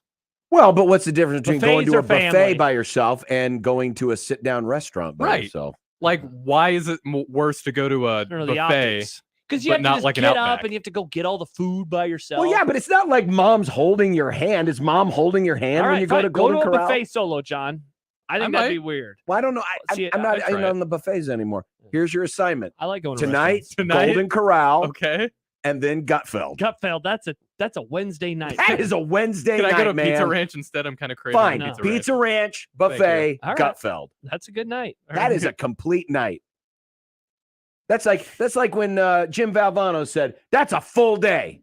You laugh, you cry, you cry, and what was the other Yeah, one? there was one more. And you think, or I don't remember Yeah, what. yeah, yeah. That's a full day. Yeah. Right. So For you, that's a full day. I'll- Produce the Grum, Yeah. Country Buffet, Gutfeld. That's a full day. I'll look up a Gutfeld monologue after I get home. I'll watch Or you that. can kill two birds with one stone because the Gutfeld reruns might be running at the old Country Buffet. Yeah, there you go. Fair. While you're sitting there getting your next helping of corn casserole and salad, They'll have the big old monitor there, and Gutfeld will be telling a joke, and you'll be people laughing. be laughing. You'll and have Awesome Blossom come out of your nose. Yes, you'll be blowing snot out of your nose, and that's the snot guard will actually do its job. Thomas says there was a USA Steak Buffet in Fremont until recently, possibly a decade course ago. there was. And yes, Who Hot is awful. Once they stopped having alcohol, screw Who Hot. Wow, Thomas, that's where he put the line. You better have booze, Who Hot, or I'm out. I understand the whole, you want a margarita with your Mexican food, or maybe you're at a German restaurant, you have beer or something. You don't want alcohol with Chinese food? I don't associate Chinese Sake. food. Oh, no, that's Japan. That's Japan. Japanese. Mm. I don't associate alcohol with Chinese food. I don't eat Chinese food very often, so I guess I don't either. I love Chinese food. Do you have an alcoholic drink that you like to enjoy with it, Nick? I don't really pair. I don't drink alcohol when I eat. Smirnoff I don't really Ice? drink alcohol when I eat. Really? You don't have like a beer with a burger? No, not really. Oh, beer with a burger. I'll have a beer after the burger Well- or before the burger, but not to wash it down. Josh can't even enjoy a beer with a burger anymore. I can in 5 days. Why 4 5 days? days? Because sometimes, John, you got to just put days onto your life. I don't know. By the way, tell What this- alcohol pairs tell with Chinese what? food? Tell your city to get Crime its stuff town? together, not in terms of the crime, in terms of the weather. I'm getting sick of looking at that Well, Sunday well, forecast number one, and no- seeing thunderstorms. Get off my day. I'll tell you what. I'll help get rid of the thunderstorms. You and your ilk keep your ass off of my streets so I can drive around my town without having to worry about stopping for 20 minutes, waiting for all you slow-ass fast walkers to cross. Oh, you're not talking about me then if you're talking about slow. So I'm seeing beer. I'm seeing beer with Chinese food. Yeah, of course. I didn't think about it. Yeah. Or wine. Why can't you run in a thunderstorm? I think they cancel it if there's thunderstorms. I don't think it's going to be thunderstorms all day. I know. I'm just getting worried. Just don't be worried. Yeah, That's don't be easy for worried. you to say. Don't It's also gonna worry. Be really hot. Be happy. So just mentally preparing. You know I'll what they give ought you to a do? quarter. Just hold it at the Devaney Center indoor track. Just run around on the track. Hey, optimum temperature inside. There you go. I'd be fine with that. All right, there you go. That's Gutfeld. That's Gutfeld. And buffets. Buffet boys. NBA last night. Yeah. Oh boy. Things are starting to heat up. Oh, they are. And more on 1620 The Zone. Live from the Host Coffee Studio, this is 1620 The Zone. Peerless Energy Systems is Nebraska and Iowa's locally owned and operated authorized solar air compressor distributor. Peerless Energy Systems provides products and solutions for compressed air systems, helping companies in manufacturing, food processing, transportation, auto body repair, car dealers, and more. Driving industry efficiency through service, support, and relationships, let Peerless Energy Systems help you increase efficiency with your compressed air systems today. PeerlessEnergy.com. Your neighborhood is more than blocks of buildings. It's the people who live there that make it special. At Union Bank and Trust, we're not just creating home loans, we're making neighbors. We're not just small business lenders, we're small business shoppers. We don't just live in your community, we help you build it. Because our people are your people. Visit ubt.com/neighbor to learn more. Union Bank and Trust, member FDIC. Next time you go to a tailgate party in Lincoln, think how great it'd be if you did it in a quality pickup from Tailgate Motors of Fremont. You're not going to find a better selection of pre-owned trucks along with other vehicles. See the inventory at tailgatemotorco.com. The Saul's Jewelry and Loan Warehouse is bursting at the seams. So we're throwing a huge warehouse liquidation auction event to clear out some space and give you a chance for lower than low prices on great items. It's 50,000 square feet of deals on bikes, mowers, snow blowers, pressure washers, tools, equipment, and so much more. Preview the auction May 5th. Live auction May 6th and 7th. Get to the Saul's Warehouse liquidation auction. Howdy, folks. Greg Wagner joining you from the Nebraska Game and Parks Commission. Time now for another Nebraska Outdoor Update. Zzz, blip.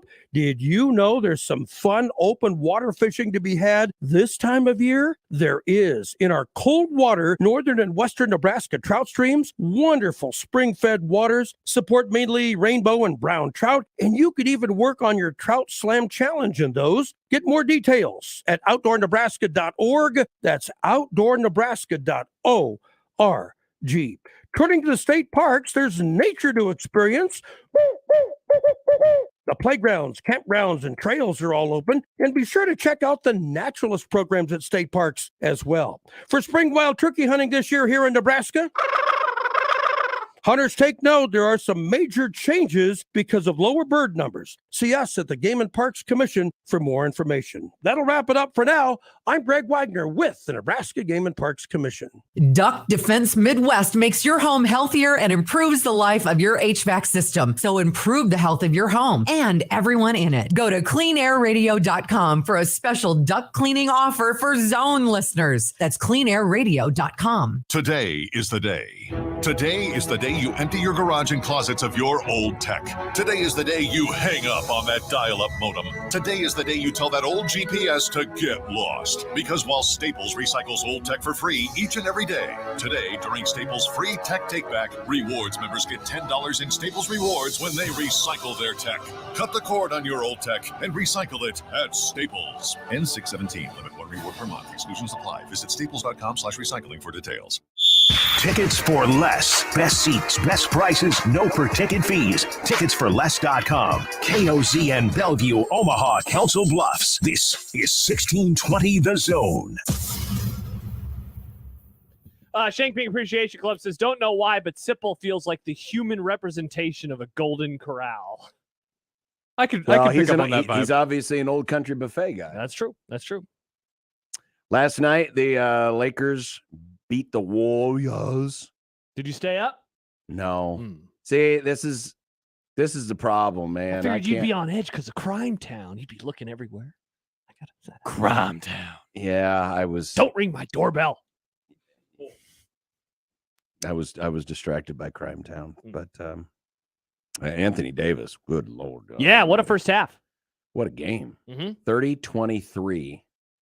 30 points, 23 rebounds against Golden State, who tried to make a comeback there at the end, but fell just a little bit short. And now, I mean, the Lakers are in a great spot. Yeah, especially because winning that first game on the road. Yeah, now Golden State's played on the road. Now they have won their last two. The Warriors have. They won Game 5 and then By Game the way, 7. what did Golden State's road record end up being? Remember when that was a thing, when they had just the worst road record in the history of mankind? It was not very good. They finished this year on the road in the regular season 11-30. They won 2. Wow! And then they won a Game 7 on the road and 5. So they went 2-2 in the first round. Right. In Sacramento. But yeah, I mean, that's stupid. That's a big deal that, that they lost this game. And I mean, for the Lakers to hold on like they did, especially in one where they had a sizable lead, late into the fourth quarter, and suddenly the Warriors are chipping away. They tie it. And at that point, if the Lakers end up, losing, it would have just been a brutal loss for them. And instead they hold on to get the victory, and they move into Game 2 tomorrow night with a 1-0 lead. I think it's going to be 1-1 going to LA. But I think it's the exact type of series that, if you're just wanting a good long series, that was the result you were hoping for. And because I think this sets up for it being longer than had the Warriors won the first game, gone up 1-0. Yeah. You do wonder. I mean, the little extra rest that the Lakers had probably helped. See, and that's the thing, like tonight, especially for that old ass team, old ass LeBron walking out with his cane. And, so for tonight, there's one game. Tomorrow there is one game, because they're trying to get all of the schedules where it will be game 3, game 4, game 4, etc. Well, that is going to give a big benefit to the Lakers and less of one to the Warriors, because the Warriors are not going to get like an extra day in this. It's now this series is every other day until it ends. Right. Whereas like Denver, Phoenix, they're going to get a couple of days off. New York and Miami, they're going to get a couple of days off before they play game 3s respectively in each of those series. So, I mean, I don't think what you just said is that out of pocket, that the Lakers got a little bit more rest, and that the Warriors are coming off of a brutal series. And, Steph Curry is playing 40 plus minutes a game. Yeah. Right? And he's running around all over the place. So tough. It's going to put a lot of tax on him, but now all of a sudden this becomes a huge game too. Yeah. For Golden State, if they want to move on. Yeah.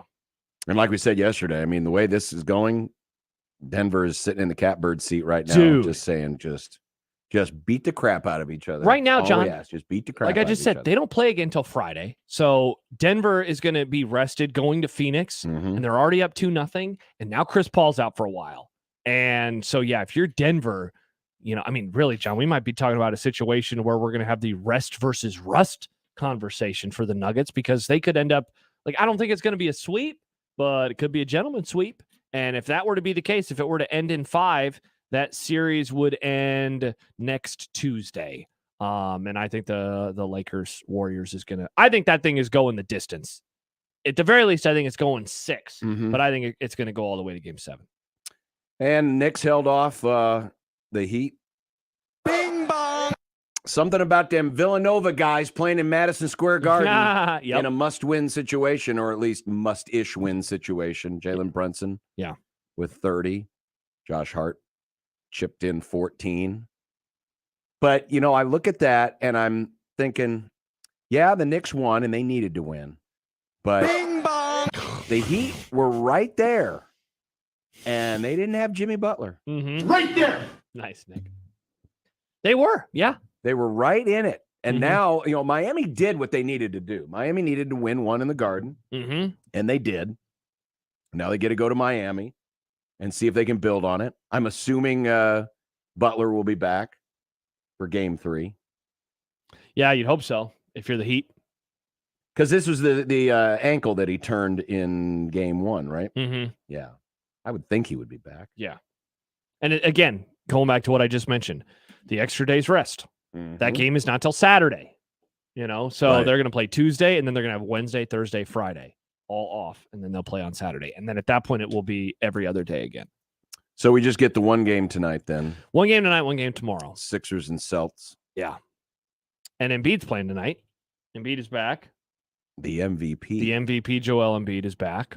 Yeah, and I don't want to call it a must-win for Boston, but, I mean, you don't want to go down 0-2 Oh, no, at home, darn near a must-win game in a situation like this. I would agree. Yeah. Well, I don't know if you saw this, but Mitch Sherman, friend of the Grum, projected the Nebraska depth chart. I did indeed. On offense. Can't say that I saw anything that was actionable. What did you think? Happer talked about it with him today on the on his show.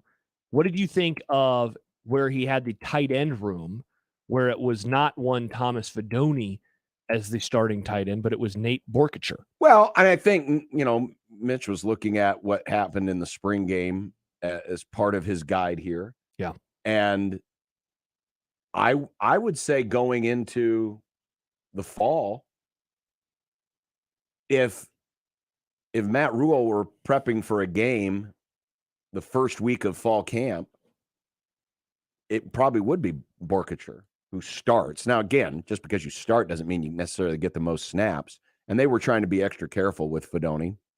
But yeah, as of right now, if they were playing a game this Saturday, for example, I think Borkacher would be the starting tight end. But you wonder what happens when Fidone gets off the pitch count. Yeah. What's going to happen because, now? Yeah, because they put him on a heavy pitch count. He just made it through his first ever spring ball in his third. Exactly. Without getting injured. Yeah. But now, by the time we get to the Minnesota game, Fidone will be out there a lot. Yeah. Or at least, a decent percentage.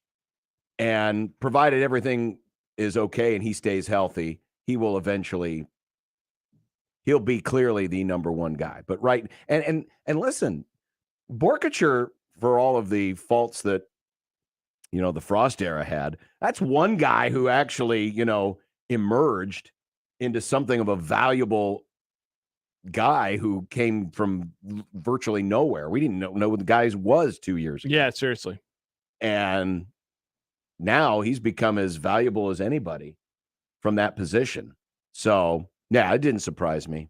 It didn't surprise me to see that. Otherwise, though, I'm with you. I don't think anything, if you kind of project in your mind, the position by position, I think that would have a lot of the names that you would expect. I guess maybe some would be surprised that Mitch had Gabe Irvin over Anthony Grant at running back, but they've said a lot of good things about Gabe at various points throughout spring ball. I think the wide receiver room would be kind of exactly what you would expect. And then same thing with the offensive line. So I think by the time that spring ball finished up and now we have seen players enter the portal and they're under 90 scholarship guys now, so they're getting really close to the 85.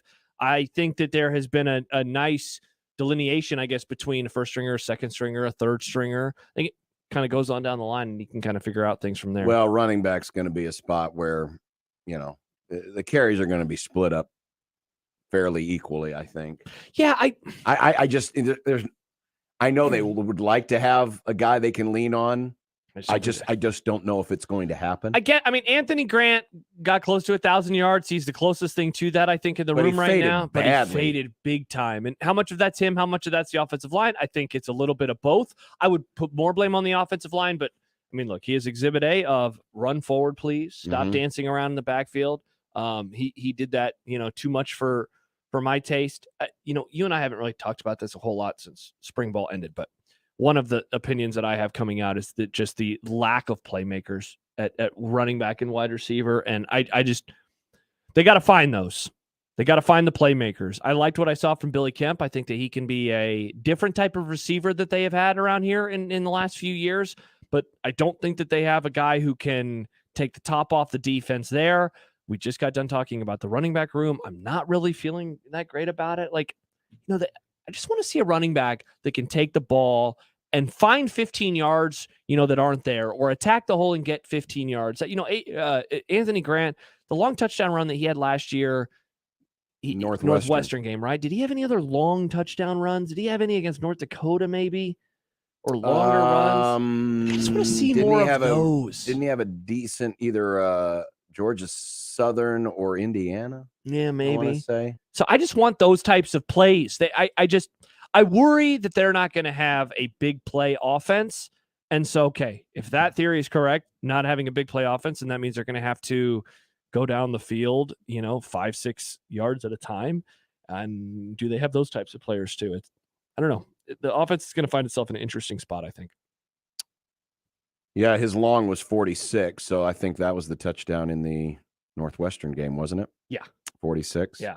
So, yeah, I think that was the only one. Yeah. So, they got to find some big plays. And that's the other thing. When you look at this,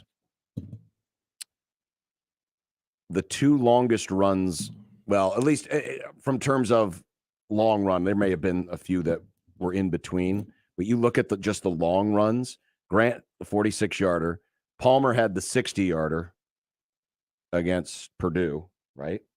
That was his long touchdown? Yeah, remember when Trey took the... I thought he had a longer one than that against Iowa. This is a reception, right? Or is this... No, this is rushing. Oh, rushing. Okay, yes, that was against Purdue. My bad. But A.J. Allen's longest run was 23 yards. Irvin's was 14, and Ramirez was 17. Yeah, and defensive A.J. got hurt, but yeah, those are not long runs. But I'm just saying those are... Yeah, it wasn't a... when your longest run is a receiver. It wasn't a great year for big plays. And, of course, there's only a team that only averaged 123 yards a game, which is something they'll look to improve. The non-con versus the conference season. You want to talk about a big-time drop-off. Huge How they ran the ball in the first month versus how they run the ball the rest of the year. It was non-existent at times. Yeah, it's nice that Mitch did this just to spell it out and kind of put everyone in groups. But, yeah, you look at the wide receivers, and it doesn't feel great. I'm a broken record on it, but, Xavier Betts didn't play last year, and they welcomed him back with open arms. Isaiah Garcia-Castaneda missed 66% of the season last year, welcomed him back. Mm-hmm. Just says a lot about the room that was where they were at. Yeah. Alante Brown is now gone. And just a ton of freshmen. And that they're hoping that, someone will step up. And look, maybe that can happen because it happened, and Mitch hasn't done it yet, but it happened with the defensive line, we think, right? The defensive line, I think we are a little more bullish right now. Now, it was a low bar, I think, to begin. Yeah. But I'm more bullish on the defensive line than I was 3 weeks ago. But I don't want to overreact to the spring game. No, you don't. But it does make you wonder how many times we're going to see two receiver sets. Mm-hmm. And put two tight ends in. Because he also separated out H-back. Yes. Which will probably be a significant player this year. Whether it's Bonner, they really liked what they saw out of Clover, Caden Becker, who is just just recently transferred in. Mm-hmm. But the H-back position probably going to get some more run this year. Well, more run, obviously, than last year. There wasn't such a position last year, but probably will be on the field more than we anticipated. Yeah. Just because right now you're trying to you're just trying to find out, what receivers you have that you can work with. Yeah, Travis writes on YouTube, I love the big plays, but if it means winning, I will be just as thrilled with long sustained drives. Yeah, I guess don't hear my when I ask the question of long sustained drives, I'm wondering if they can do it. That's why I think they got to find big plays. I guess my concern is more, I don't know if they'll have the long sustained drives. So I think you got to make up for that with the big plays. If they can have the long sustained drives, big plays, are cool, but but the threat, it's not even just having big plays. It's the threat of big plays, because that changes how a defense reacts to you and thus can allow you to have longer sustained drive, simply because they're playing an umbrella behind you, just trying to keep the big play from happening. Meanwhile, you can chunk away with 5 to 10 yard plays and move your way down the field. Yeah. Look at maybe the best example in the NFL. Even if you want to be a ball control offense, you still want to have the threat of a big play. Otherwise, teams are just going to load the freaking box up on you, and it's going to make it very difficult for you to run the ball. I'm going to name 2 NFL teams, and aptly enough, they were both in the Super Bowl. So the Eagles, huge big plays throughout that season. Mm-hmm. And it allowed for them to also dink and dunk because, okay, you got to worry about A.J. Brown over here. You got to worry about Smith over here. Cool. Yep. Here's Dallas Goedert. Here's a nice run. All right, so they were able to do that. They had, I think, the best of both worlds. The Chiefs, on the other hand, their offense changed completely from what it had been with Tyreek Hill to what it wasn't. But they were able to move down the field and dink and dunk their way. Now, Nebraska does not have Jalen Hurts. They do not have Patrick Mahomes. They do not have any skill players, even at the lower level, near what those teams have had. So I agree with Travis. If they can have long sustained drives, sign me up. I just wonder if they can. Someone is going to have to emerge in either a way that we're not expecting them to, or in a way maybe that we once were and we've kind of moved on. Look, Fedoni. Can Fedoni become that almost 5-star tight end that he was graded as coming out of high school not that long ago? Can Xavier Betts find that type of form?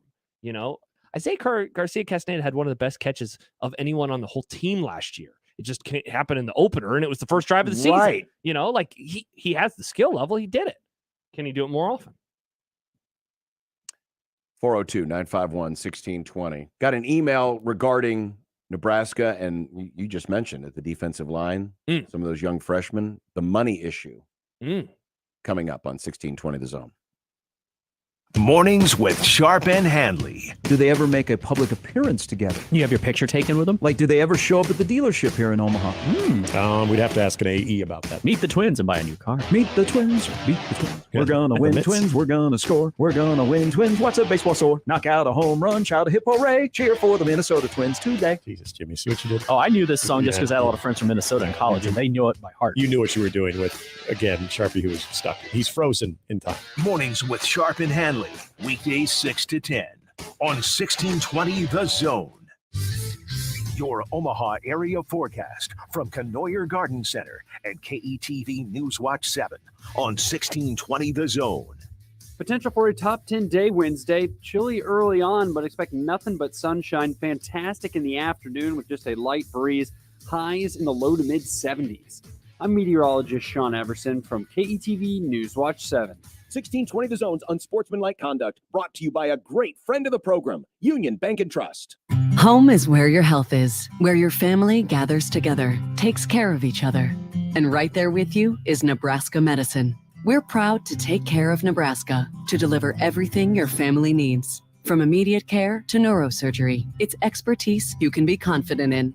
With locations throughout the region and telehealth appointments from the comfort of home. Find a provider close to you at nebraskamed.com. Home is with you wherever that may be. The following is a test of the KOZN emergency system equipment.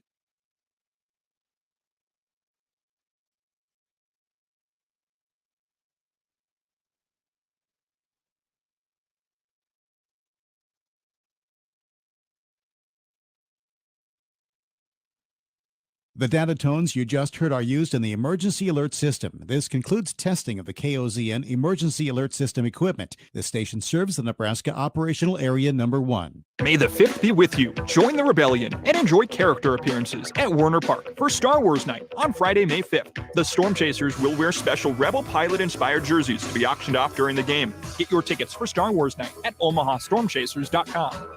Join us this Saturday for our spring open house event. Sale prices on all units in stock and also discounts in the parts department. Visit LeachCamper.com, then visit us this Saturday at Leach Camper Sales in Council Bluffs. And don't forget, the coffee's always on. At Murphy Tractor, we're committed to being your first choice when it comes to your compact and construction equipment needs. Each of our 29 locations has a diverse lineup of new, used, and rental equipment, along with a wide variety of parts inventory and experienced service technicians. Our field service capabilities will keep your machines moving and keep you on time. Let Murphy Tractor's John Deere equipment be your first choice. Give us a call at 855-246-9124 or visit us online at murphytractor.com. Hey, baseball fans, join the Blur Tailgate at Hilton Omaha this June for our 11th annual hospitality event during the College Baseball Championship Series. Book an experience for your clients or employees with an inclusive bar, buffet, TVs, music, and tailgate games. Secure your spot today and let us handle all the details steps away on the south side of Charles Schwab Field. Visit blurevents.com to book your group, buy tickets, or learn about sponsorships. That's blurevents.com, your college baseball and football tailgate destination. Blur Events takes care of all the work so you can enjoy the day. Many people go back to the dealership out of habit or because they think the dealer is the only one who knows how to fix their car. At Omaha Car Care, we offer a better option. We have ASE certified technicians, the technology to service any vehicle, and free loaner cars. The dealer will sell you a package of services. We'll provide the service you want for your car as your trusted partner. I'm Rick Betker, owner of Omaha Car Care, and we'll be along for the ride. Stop being a dumbass! This is unsportsmanlike conduct on 1620 The Zone. This week's Zone Deals for Stories Coffee Company, serving premium coffee roasted on site. They also have teas, smoothies, breakfast, and lunch. Local craft beers are on tap and delicious wines. And this week, get 5 $10 vouchers for only $25. It's a $50 value. They go on sale this Friday at 1620thezone.com. And Jinx, we're giving them away on Friday. Oh, really? With a fun game. Really? With a fun game. A fun game? Fun. Yep. We had Nick write up some prompts for the "Whoa, that's racist" game. Oh, he's bringing it back. Nice. Problematic Nick. Just kidding. It's a different game. Well, an oldie but a goodie. Maybe that's why we asked him for his homework assignment this week. That's true. That's why he's watching Gutfeld. Thank you, Nick, for your service. We appreciate you. We appreciate you. 402-951-1620. Lamar joins us on the USC hotline. Hello, Lamar. How's it going, man? Good. Very good. I was calling about the NIL deals. Yes. I feel like there's going to be some type of limitation on them because you got players, you may not start, then they want to enter the transfer portal. And I just feel like you should be able to do it maybe once, and then that should be, that should be it. Something. Like a salary cap type situation?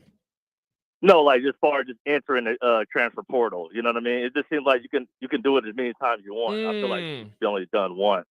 I mean, technically, you're allowed one free transfer. Yes. But we've seen many people on many sides do it multiple times. And it's basically because the coaches have their hands tied. They're, they and the NCAA is just handing out waivers left and right. Exactly. And so it does feel like it is unlimited to some degree. Mm-hmm. The thing I'm glad the players are finally, getting, reimbursed and paid and all the good things. It just seemed like players, if they find out they don't make the team or just little reasons, they'll enter the transfer portal. It's the only thing I don't like about it. Yeah. No, I mean, there's some legitimate concerns there. Appreciate, I remember when the stories first started coming out soon after the introduction of NIL, that there were some of these contracts that were tying people up for years, or at least the idea that they were like, so you would get recruited and you would sign a 4-year NIL deal with with that school's collective. But if you transferred, your NIL stayed with the original contract. So you couldn't go to your new school and get an NIL deal there. Mm-hmm.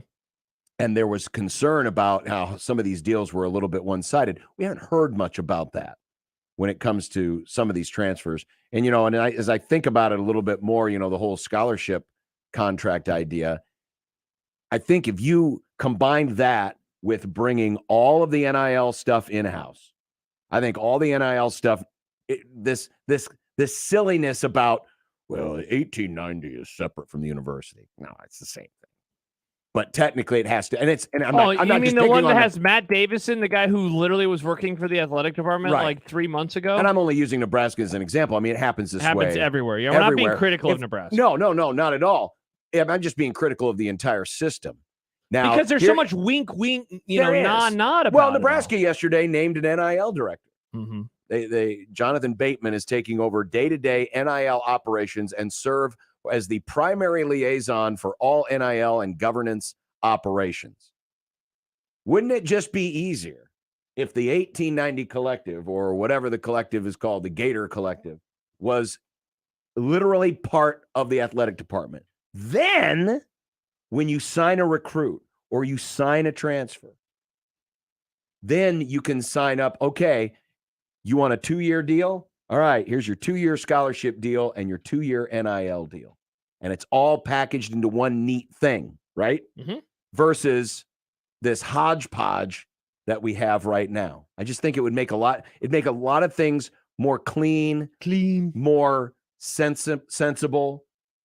And again, for us, the fans, because remember, these collectives, they're asking for money from you. Well, wouldn't you, as a potential donor, want to know that my money is going straight to the source? It's going to the collective, which is in-house at the university of the school that I'm supporting. I think it'd be peace of mind. Figure the coaches would like it. The coaches would like it. Then they could actually have, some contact, and thus they could negotiate NIL deals along with the term of the scholarship. And then you're not going to have these surprising, transfers out of nowhere. Because if hey, I got this dude on a 2-year deal, I got him for 2 years. And then after the 2 years are up, he's either moving on to the pros or we renegotiate another new deal. Mm-hmm. It would make a hell of a lot more sense, but NCAA making sense? That never happens. Nope. But speaking of NIL, you got an email. Yeah. And you were talking about Nebraska's new young offensive lineman or defensive lineman, Cam Leonard. I always slaughter his name. Princewell. Yeah. Just going to say Princewell because I keep forgetting how to say his last name. Yeah. Fancy last name. We'll learn it in football season, and they're on TV a lot. That'll help us a ton. Yeah. Just like in Or we'll just call him Big Mr. Princewell. Big Mr. Prince. Big Mr. Princewell. Mm-hmm. But you got an interesting email, and it kind of ties into the whole NIL conversation. So it mentioned Ohio State and how they had multiple players on campus this past weekend in order to get them it was basically to figure out the NIL component of their deals. And the emailer mentioned that another school was communicating with that player. All of this to say they got it locked up, but he added, this is the kind of craziness that's going on right now. It's absolutely absurd. And I keep thinking of these 2 young freshman defensive linemen for Nebraska, who you just mentioned, mm-hmm.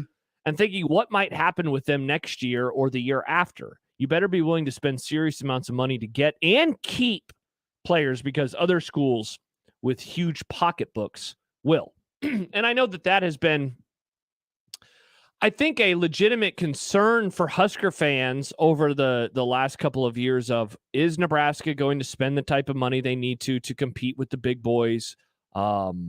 Should Nebraska fans be concerned, et cetera, et cetera, et cetera. Last week we had Richard Johnson, who does Split Zone 2 of the podcast, and he also writes for SI.com. And one of the things that he learned on his trip to Lincoln last month was that the NIL operation at Nebraska is going well. And I know that when Husker fans heard him say that, they were like, oh, really? Because it just seems, I think people have some concerns right now. And I don't know how much of that, John, is tied up in like Dylan Raiola potentially going elsewhere. I don't know how much of that is tied up seriously to the fact that Matt Davison is involved, John Bruning is involved, and they rub Nebraska, some Nebraska fans the wrong way in terms of, I mean, look, what, some of it's political, I think, certainly with Bruning. I think with Matt, a lot of it is his involvement with Scott Frost.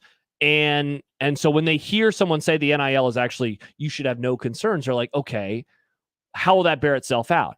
All of that to say, when Ryan Nembhard left Creighton, one of the things that you said was, like, we haven't seen something like this happen with Nebraska football yet. And I'll be very curious to see the reaction when it does, because in that moment, Husker fans are like, ha, ha, ha, sucks for you, Creighton. But we know, let's say Princewell becomes a really good player as a freshman, really good player, has all the measurables, all the skills, and a bigger boy rather wants him, and they can use him, and they can also win football games with him. Would he leave to go to a Creighton do Gonzaga, a Nebraska football to the equivalent of that? And what would the reaction be? I keep being told that Nebraska's NIL, if such a thing were to happen, that they would be ready to go. We just haven't seen it happen just yet. And so until we do, we're kind of going off of hearsay on the ability of the name image of the collective, rather, to help out and to make sure that Princewell or any other player of that regard doesn't just move on. Because transfers to this point with Nebraska have either been underutilized, it's happened because of a coaching change, or in Casey Thompson's case, wants to go somewhere where he can start. Like, we have not seen the really good player. I guess Ernest Hausman might be the closest thing to it. But again, there's a coaching change. Like, we haven't seen the situation where a really good player just decides to up and leave and go somewhere else when it seems like he would have everything he would want down in Lincoln. Well, that's the mystery of NIL, is we don't know a lot about it. The numbers that get thrown out there are 99% conjecture. And very rarely do we get anything hard and fast, which is another of the frustrations of NIL. So we don't understand, exactly where it is. And then, you're just hearing people, kind of wink, wink. Hey, this school's got 13 million in the bank, and this one's got 8 million in the bank, and whatever, but you really don't know. Correct. And it's like a lot of other things, because you don't have to reveal these things. You can spread false or misleading information to either inflate your own profile or deflate somebody else's. So it's very messy. I think Nebraska's NIL, when you compare it to its peers, and right now, of course, its peers are mainly Big Ten West schools. Compared to those schools, yeah, I think it's in really good shape. But compared to Georgia, Florida, Alabama, Tennessee, not as good. Yeah. And that's where you're probably going to see, some of this manifest itself. You mentioned Princewell, just using that as an example. But if a Georgia came calling after a year or after 2 years, that might be a spot where it's like, hey, man, can't compete here. The other thing we haven't really heard much about, and it's been talked about at times when you mention Creighton basketball, is Mac has had this, policy that he wants everyone to, share equally in the pie so that there's not any locker room issues. We haven't really heard yet, and listen, it's a lot easier to do it that way with a basketball team than it is with a football team. Because of numbers? Because you just have more numbers. Yeah. We haven't heard as much about how necessarily Matt Rule's philosophy works on all of this. Is Matt Rule a guy like Coach Mack who would like to see everybody, get a taste? Or is it, well, you know what? We're in on a Dylan Raiola. We're going to have to pony up a little more here versus elsewhere. Well, there are players on Creighton who make more than other players. Sure. But you're right. Everyone is getting a taste. Everyone is getting something. Right. Yeah. And so, yeah, it's, again, this is why it would just be so much more sensible if the whole operation were in-house. And then you could actually tie it to something, and then you could have guarantees and you could have standards and it could be regulated. But the way it's run now, it really can't be regulated. So we're kind of left with a guessing game. Stoner says, ultimate pearl clutching, worrying about losing players to big NIL deals elsewhere before they have even shown they are good. That's true. And look, like this emailer, I'm pretty sure he's not even a Husker fan. It was just more, wondering aloud to himself. Like, hey, listen, don't be foolish, though. It will happen. Of course it will. It will happen. Nebraska will have a good player eventually. It will happen. Yeah. Nebraska will lose people that they're surprised to have lost. I'm with Collins, because it's happening to a lot of schools. Who writes in, if Nebraska starts improving and winning, the NIL dollar should roll in too. It's at a low. Winning helps everything. So I was thinking of that as you gave your last bit of, I guess, info, was seeing them compete against those schools. A lot of the schools you mentioned, I think all of them that you mentioned, are winning schools. And so, like, what does Georgia have? Well, they have the dollars, but they also have the dubs. USC, those types of schools, they have both at this moment in time. Nebraska has, in theory, they have one thing, they don't have both. And so I do wonder if this school starts winning. Are we saying, like, yeah, the NIL is really good just because it's organized, and they also have, they're picking up W's in September and October, November, where they have not been lately. And a lot of this, too, again, could be people inflating it because they want it to sound good. We don't know. In terms of what? No, I just in terms of, we hear from folks that, hey, Nebraska's NIL operation is really good. Yeah, yeah. How much of that is people wanting, because it's a chance to, this is the ultimate, you can write your own narrative. Totally. Because there are some people I talk to that say Nebraska is actually not as good as, someone would make it out to be. We don't know. Yeah. We need to see more evidence. We know what Nebraska makes from the Big Ten because we get the numbers. We see the numbers. So we know what Nebraska is making. And of course, because it's a public institution, we know what it makes in ticket sales and all the other stuff. So we know what its budget is. But NIL doesn't operate in that world. Yeah. And so you can make up whatever narrative you want. Sure. If you so. And by the way, Sam says, hasn't happened to NU yet. Is Ernest Hausman kind of similar to the NIL situation? I think he left for other reasons, but that had to be a play, right? A few people have mentioned Ernest Hausman. I guess the reason I didn't immediately think of Ernest Hausman was because it was following a coaching change. Yeah. I feel like that's a little different. I understand. It feels like Hausman was more motivated from winning that standpoint. I'm sure NIL has a part of it somewhere, but that seemed like more of a traditional transfer. He left so early in the process yes. that it just made me think. But look, if that's what happened, I can't argue with you if you have information. But yeah. I thought of Ernest Hausman from that angle, not so much just wanted the bag. But I don't know.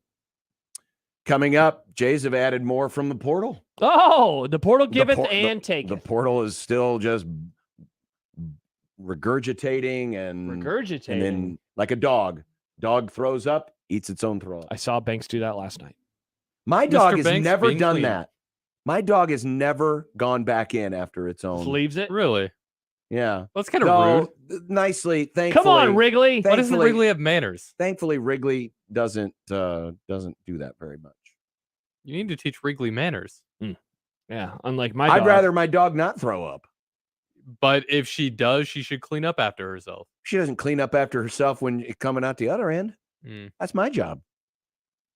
That's true. When the dog's poop. And I do it happily, yet we're back. Happily. Well, John Bishop poop. John Bishop here for poop scooping. I do it happily because it's something you do when you love your pet. Yeah, what's up and with you these want to take care monsters of your pet. on the trail that don't clean up their dog's crap? You're a bad human being if you don't do that. Oh, my apartment all over the place. It's like a minefield. Yeah. You're bad people.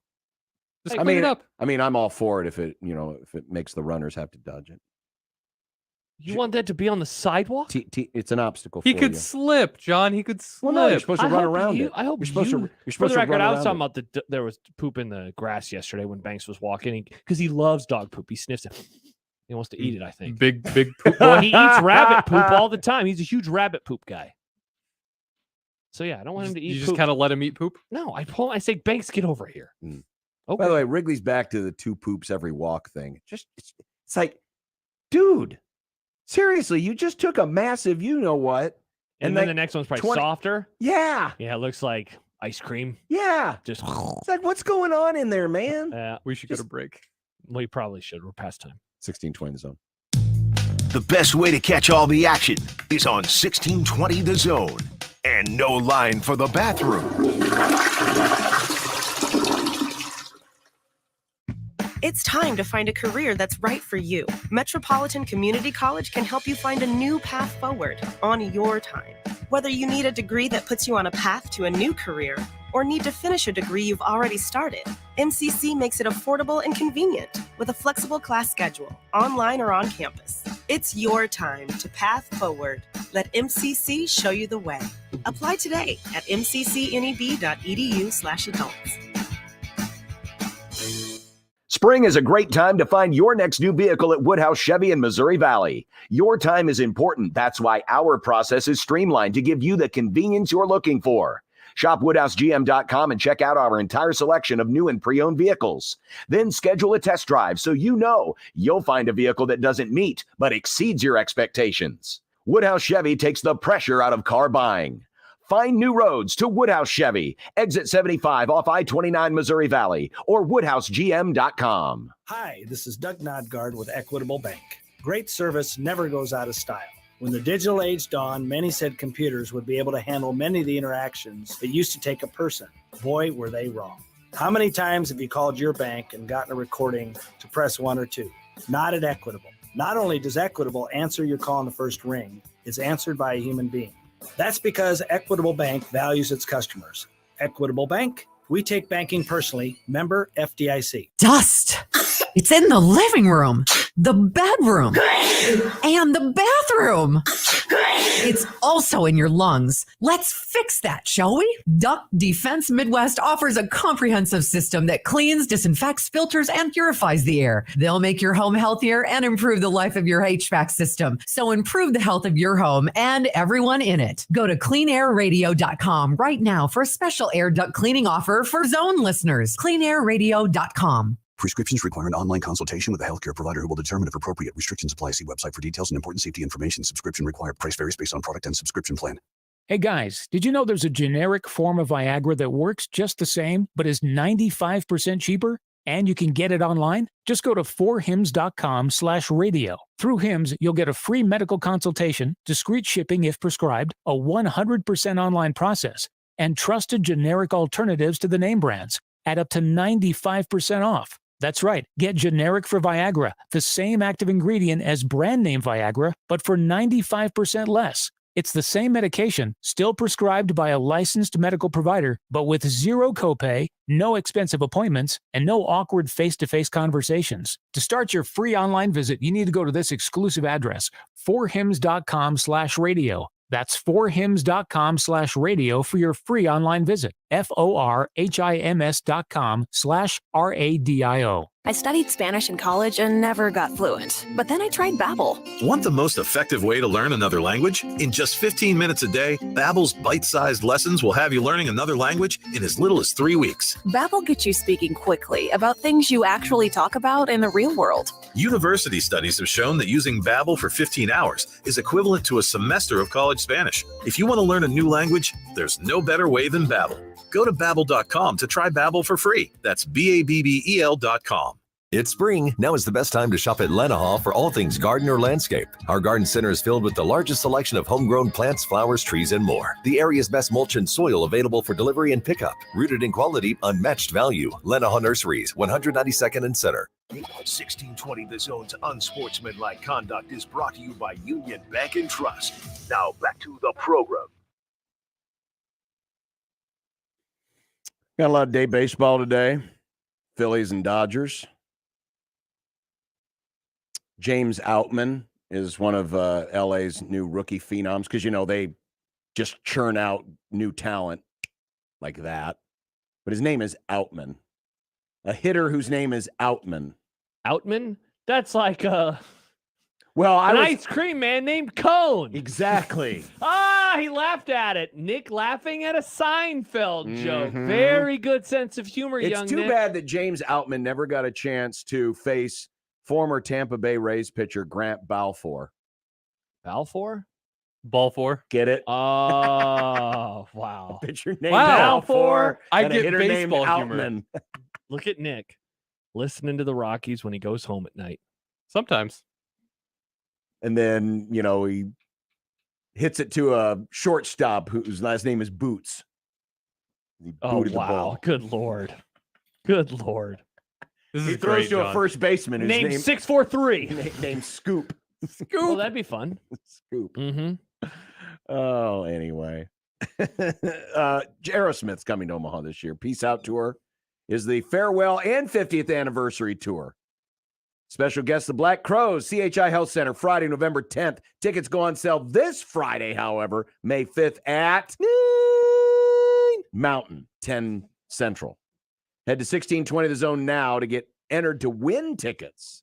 1620thezone.com. I like that we're thinking more about our friends in the Mountain Time Zone. It's important. Good. We'll be in the Mountain Time Zone in a few months. 4 months. Perhaps. 4 months. Perhaps. Then we'll watch a football game at 10 a.m. in the morning. 10 a.m. in the I'll morning. go on strike. You'll go on strike. Yeah, I'll go on strike. Creighton picks up another in the transfer portal and in the recruiting trail on the same day. Jonathan Lawson, who's a 6'6" wing from Memphis, was at Memphis, as in University of. 7'1" wingspan, a former 4-star recruit. I looked up the numbers on the transfer portal. He was listed as a 3-star transfer. But his numbers last year, he played in 29 games, averaged 3 points a game, but hit 41% of his threes. He was looking for more PT. Interesting how he walks into this situation, and who knows, maybe part of this too could be an insurance policy if Trey Alexander likes what he hears from the draft profile and stays in, because obviously he would play a similar 2-3 role, 2 or 3 role on this team, but averaged 16 minutes a game last year, was looking for more playing time. Trying to boost up the bench in addition to maybe an insurance policy. Not to be too old man back in my day, because, man, I'm just staring down the barrel of old age very, very quickly. But it's just crazy how different the sport is now versus even a few years ago. It's May 3rd, and I don't feel like we have a great handle on the roster just yet. No. We're still... No, we don't. I have some thoughts on what I think it's going to look like and who's going to return, but I don't know for sure. And the season for Creighton has been over a month now. Yeah. For a month since they had that foul at the end of the game that lost them and they couldn't go to the Final Four. How'd the Cowboys do? Well, they also against Frisco. They made me very sad. Tell me about that. Tell me about that last play. You know what? As much as I hated that foul call, that irresponsible, idiotic foul call, walked right into this at one. least the Jays didn't run a last-second play where Ryan Nemhard is chuck the ball in the air. Just chucking the ball in the air and then just gets blasted, which they wouldn't have called that a foul either. He gets tackled. Man, I was thinking about that stupid game the other day for some reason. I couldn't go to sleep, and I was like thinking about Dallas. I don't know why. 11:30 at night, and then I'm like, they lost that game. That was so sad. I got so depressed. And then I started getting stressed about the upcoming season. You got to stop, man. It's like months away. Hey, this is the first time a good it's time to happened. be a Cowboy fan. fan. Yeah, it is. This is the good time to be a Cowboy fan. I know. It's not the bad time. I know. Jed, another name. Chris Blewett was a great name for a place kicker for Pitt. Oh, yeah. That was a good one. Blewett. This almost sounds like if such a thing existed, if there was such a radio segment that existed where people called in and selected interesting certain items. Wow. That could have been one of those things. Like a draft? Interesting. Has that ever been done before? Oddly named sports figures. I'd love to. Maybe we try this draft out sometime. I don't know if it would go over very well. Yeah, maybe not in 2023. Rod joins us on the USC hotline. Good afternoon, Rod. Hello. Hey. I just had a comment on the NIL in that while it may make logical sense to bring those contracts into the athletic department, I don't think the schools want that, mainly because those players could then claim to be employees. And you've got all the benefits that go with that, plus the union protection if they want to unionize and that sort of thing. So I think it might be a ways down the road before that happens. Yeah, maybe closer than you think. So thanks for the call, Rod. So I guess here's what he is not wrong in that will be one of the components of it. And then for the schools, it's, are you willing to give up a lot of these rights or things that protections that you have with them being student athletes right now, but trade those for more control? Like Amazing Daniel tweeted in last segment, he says, I'm not a donor to any of that stuff, so maybe I'm not a good gauge, but I don't think it being in-house would matter to me. I'd probably want to be able to specify the player position it went to while acknowledging that's a terrible idea. That was about him donating directly to a collective in-house versus out-of-house. But I think the benefit of it going in-house, while they would have to give up those types of protections as the university, they wouldn't have situations like Jalen Rashada in Florida if they were the ones doing the negotiating. And by the way, I mean, the letter of intent is essentially a contract. They've been doing those for years. So he's right. Like, that will be a part of it. Sure. I just wonder, like, there's a part of me that thinks very soon coaches are going to say, we can't keep doing this. We can't keep doing this because coaches love being in control. Yeah. And they have lost a lot of control over the last couple of years. Because there are examples where, you know, a big name donor who's a big part of a collective is like, man, I really want that guy. Yes. And they work hard on getting that guy. Meanwhile, you know, a coach might be, I'm not really interested in this player, or this player maybe has some issues that I'm curious about. It's the back-asswards way that, you know, major college sports has done things forever. We should not be surprised that NIL and transfer is as big a mess as a lot of other messes throughout history of the sport. Yeah, for sure. By the way, I mentioned Jonathan Lawson, but also Brock Weiss, who is a 3-star forward. He's out of high school. He's not a transfer, but he committed to Creighton. So now Creighton's going to have 3 guys who came from the same high school. This is the same high school that Mike Miller coached at, former NBA star Mike Miller, father of Mason. But that's where Weiss is from, and Lawson is, of course, from Memphis too. So Creighton, more like Cruton. Yeah, more like the university, more like Creighton University at Memphis. A lot of Memphis, a lot of Tennessee, a lot of Rocky Top. Bring some barbecue. Band better learn how to play some Rocky Top. Well, I know that's it's Tennessee's fight song, but I believe it's the official state song of Tennessee. Is it? Yeah, I think the song was originally written for. It wasn't. I don't know if the song was originally written for the school. Was it? Let's see. I thought Rocky Top was a state song. It's an American country and bluegrass song written in 1967. The song, which is a city dweller's lamentation over the loss of a simpler and freer existence in the hills of Tennessee, is one of Tennessee's 10 official state songs. There you go. Well, that's a lot of state songs. Whittle it down, Tennessee. That's a whole playlist. It's like when the Oklahoma band plays the Oh, you. No, the Oklahoma where the wind goes sweeping down the plains. Yeah, Isn't that from the musical? That is from Oklahoma. I never saw Oklahoma. I never saw the musical either. Never had a chance to. We saw There's only one acceptable musical on the face of the earth, and that's the Blues Wizard Brothers. of Oz. Jed's doing the thing where he pushes the glasses up to the bridge. And Rocky Top is not Tennessee's fight song because they have those. There's differences in a fight song and a like Hail Varsity. Is that the fight song?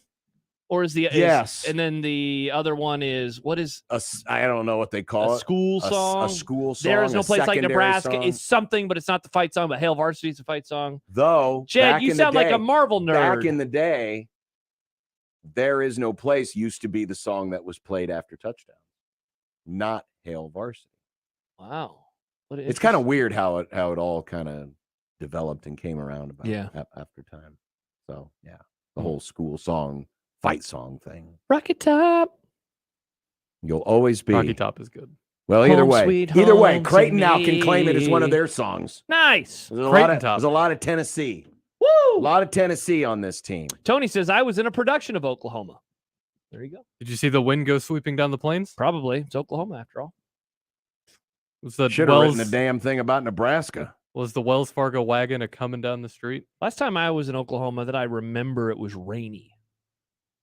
In Oklahoma? In Oklahoma. Nick, it rains in Oklahoma. Does it? It was pouring that day. They- Absolutely pouring in Norman. They get the big storms down there. Do they? Absolutely. Storms pouring. are a little bit bigger down I've there. never had a desire or want to end up in Oklahoma. You don't want to go to Norman? No. Actually, Oklahoma's a fine state. Is it? Oklahoma City's a great city. I've been to Oklahoma City once.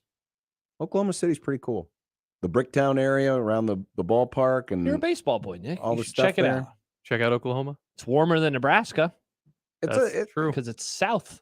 a nice state. People forget. It's Brahms. Brahms. You'd like Brahms. Tell me Brahms about is like their.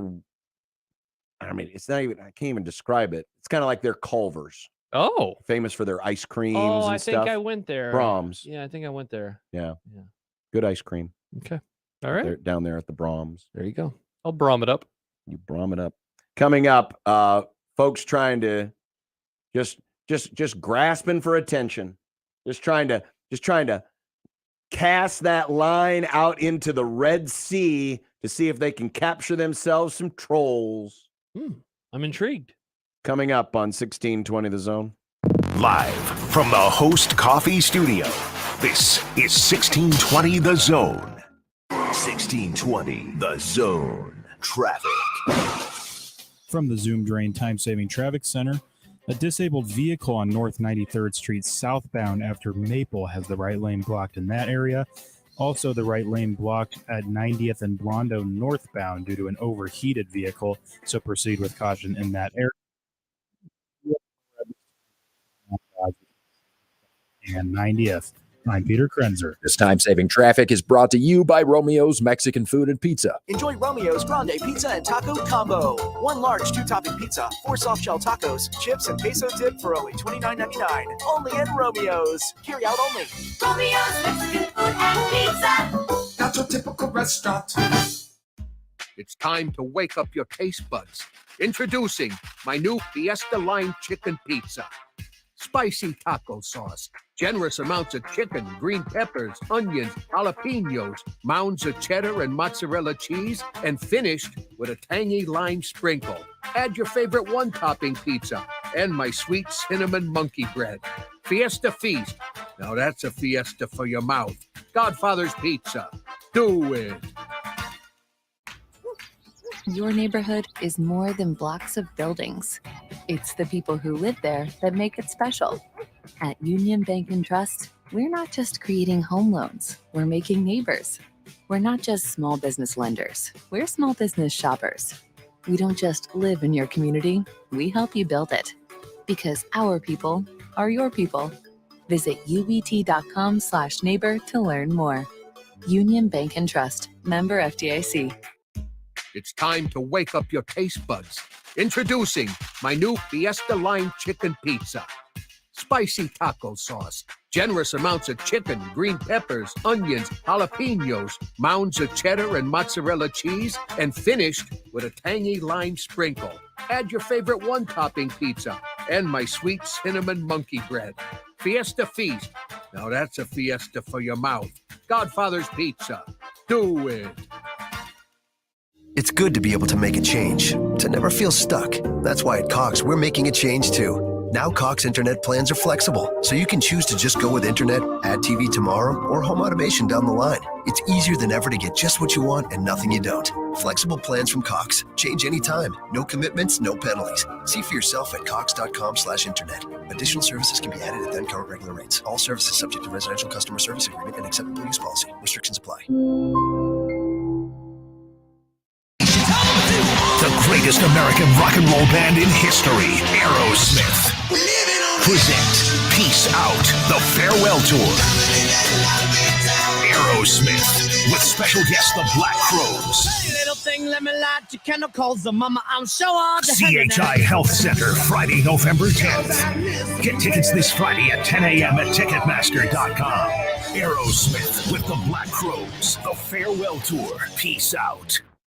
Everyone has a reason to walk at the American Heart Association Greater Omaha Heart and Stroke Walk. I walk to get my heart pumping. I walk to end heart disease and stroke. I walk to save lives. So can you. Sign up, step out, and share why you walk at the Greater Omaha Heart and Stroke Walk on May 20th at Miller's Landing. Together, we can put an end to heart disease and stroke, one step at a time. Register today at omahaheartwalk.com. Tickets for less. Best seats, best prices, no per ticket fees. Ticketsforless.com. KOZN Bellevue, Omaha, Council Bluffs. This is 1620 The Zone.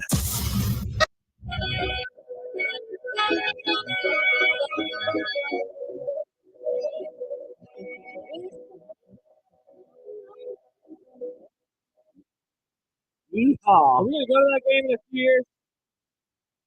That game even be played. This game has been pushed back. I swear they signed this game against Tennessee back in the 90s.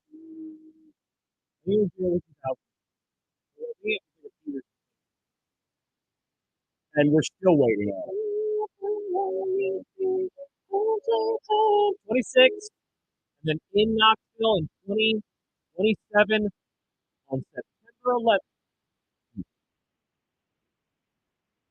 That's the ways off. The ways off. Nick, you're going to be 30 years old when that game is played. Although I'll be 39 years old. Oh boy, the last year of my 30s. John will be like, yeah. Well, last night. I saw this. I saw this. Big Game Boomer. No, we're not going to talk about Big Game Boomer, are we? No, well, we're not going to talk about Big Game Boomer as in try to legitimize them, but there's a reason why they're doing I see what this. it is. I thought that this was one of those like No. Okay. Because Big Game Boomer is best one of those popsicle sticks in each state. Yeah, and it's the most random, stupid. And then people talk all it is, and yes, they're probably sucking us in. The ones with just jokes by are the best talking ones, about though. it. But so they tweeted out a graphic. Schools with more wins than Nebraska over the last 5 years. And it shows all the logos of all the schools that have more wins than Nebraska over the last 5 years, Did you count them up? I didn't count them up, but did you notice at the very bottom? Nick, could you count all these for us? Look at the very bottom of the graphic. You have the Bulldog from Fresno. You have the Utah State U. You have the Wyoming Cowboy. You also have is that Georgia? That Southern? is Chadron State. Oh, that's me. UNK. Oh, that's me. And Wayne State. Good Lord, what are we doing here, Big Game Boomer? And you're like, why is Big Game Boomer doing this? Well, I think I know why they're doing this. Because they want Nebraska fans to respond? Bingo. They're very good at trolling. Because earlier this week, of course, all the hubbub on the Twitter sphere with the Husker fan. What was it about? Was about the Nick Saban versus Matt Rule, who's the best coach in college football poll. I counted 113. That another college football Twitter account at CFB Home did this tournament where they seeded all the college coaches and they did a tournament, and Matt Rule, because Nebraska fans love to take over them some internet polls. So it triggered Big Game Boomer? Well, I think what Big Game Boomer was trying to do is, oh, look, Husker fan, I want engagement. I need followers. I need likes. I need the engagements. And so they see the power of the Husker fan. The power of red? Power of red. The power of red. And so what's red the easiest? power. Well, how's the easiest way to do that? Oh, let's put up a graphic showing all these different schools that have more wins than Nebraska over the last 5 years to get folks to react. I guess we're talking about it, so they did well. They did, but it's just a lesson in that there are many of these accounts that exist in this world. That's all they're trying to do. They just like at John Bishop 71. Well, for I example, didn't do this, but you do troll in other ways, in mysterious ways. I do not troll. Oh, okay, good. I do not troll. I engage with my listening audience, with you, the people. The people. I want to engage in conversation. Not even a little troll is a treat. No. Certainly, I didn't do a graphic like this. That's true. How many schools did you count, Nick? I counted 113. That's basically all the schools, John. Well, keep in mind, they did include 3 that don't even play in Nebraska's So division, 110. but happen to be in the state of Nebraska. So 110, though. But that's how you know they are doing this to get response because, oh, look, Shadron State, UNK, and Wayne State. By the way, congratulations on even knowing that there was other football teams in this state. I couldn't believe when I saw a selfie that Big Game Boomer did at some point over the last few months. Somebody quote tweeted it. The guy who runs the account is like he's in his 30s. Of course, because that's what the youngs he was do. an old-ass, wrinkly fella. On the Twitter? No. You're old and wrinkly, and you're on Twitter? Yeah, but I'm not trying to run a college football account that's trying to get a bunch of cheap follows and cheap engagements. Yeah. By the way, Chris points out, Tennessee is the last portion of the Peterson-Callahan era. It was supposed to be played in 16 and 17, but got bumped for Oregon when the Big Ten and Pac-12 had that very short-lived alliance. The other issue, if I remember right, was Tennessee and Virginia Tech played the game Oregon at the NASCAR race, at the NASCAR site. You remember that? At Bristol? Yeah, they played a football game, Nick, at a NASCAR. Oh, did they do that in the infield? Yeah. That's cool. They put a field in the infield. Yeah, they played there in 2016. They should have had a race happening at the same time. That would have been cool. That would have been very distracting. It would have been really loud. Potentially dangerous. Very. Oh my gosh, the car is wrecked and now it hits the Virginia Tech quarterback. Just don't crash into the infield. Don't crash into the infield. Well, I mean, there are walls to protect it, but yeah, it would be very Oh, then it was fine. It'd be very distracting. Separates the men from the boys, John. If you're there, you're going to take it seriously. If you're getting distracted, get out. By the way, in case you were wondering in that poll question, Nick Saban did win. Oh, man, I voted for Matt Rule. I might have voted for Saban. Nick, you jerk. I said might. I don't remember. Well, we know why Josh voted for Matt Rule, and it had nothing to do with supporting Matt Rule. It was about late-stage Sabanism. No, I actually did it just to because people were apparently mad about this. Why is everyone always mad all the time about the dumbest stuff on the internet? Who cares? It's a poll question. Who did the poll question? College football home? Congratulations, Josh. You figured out Twitter. I figured out the internet? Yes. Yeah, I don't understand. It exists to piss people off. I don't understand. And to just trigger folks. I don't know. And it works really, really, really, really, really, really well. Everyone loves getting mad about things. Yes. They got mad that Matt Rule was. Of course, Matt Rule is not better than Nick Saban. Who cares? I didn't even coach college football in the last 4 years. Find a new slant. Who cares? Good Lord. Oh, but if we win this poll, it'll mean we're justified. No, doesn't mean anything. See, I don't even think Nebraska fans were actually thinking about it from that perspective. They're probably like, this is goofy. Let's just keep voting for Matt Rule. No, come on. The vast majority who were voting were people think Matt Rule's better than Nick Saban? No, it has nothing to do with who they thought was better. It's all about we have to win this because this is our brand. Our brand is we invade people's message boards, Twitter feeds. Yeah, two sides of the same questions. coin of what I said. That's the same thing, just from a different perspective. What do you mean? Just like they did it because it's goofy and like, oh, let's just vote for Nebraska because that's it's not so much goofy as much as it is this is what they yeah, do. Josh, this is what you're they wrong. like to do. Okay. I think that some of them are in on the joke. Well, yes, some. I voted for Matt Rule because I thought it was a joke. Hey, the whole idea of I can't believe we're talking about Big Game Boomer and that dumb poll question for the second time. Well, no, this week. I'm alerting all of you to what's actually going on around on here. the Twitter. It's just easier to ignore these people if you can. Yeah. I read this. This was I get a feed every day. Email? Yeah, it's a daily email from Barrett Sports.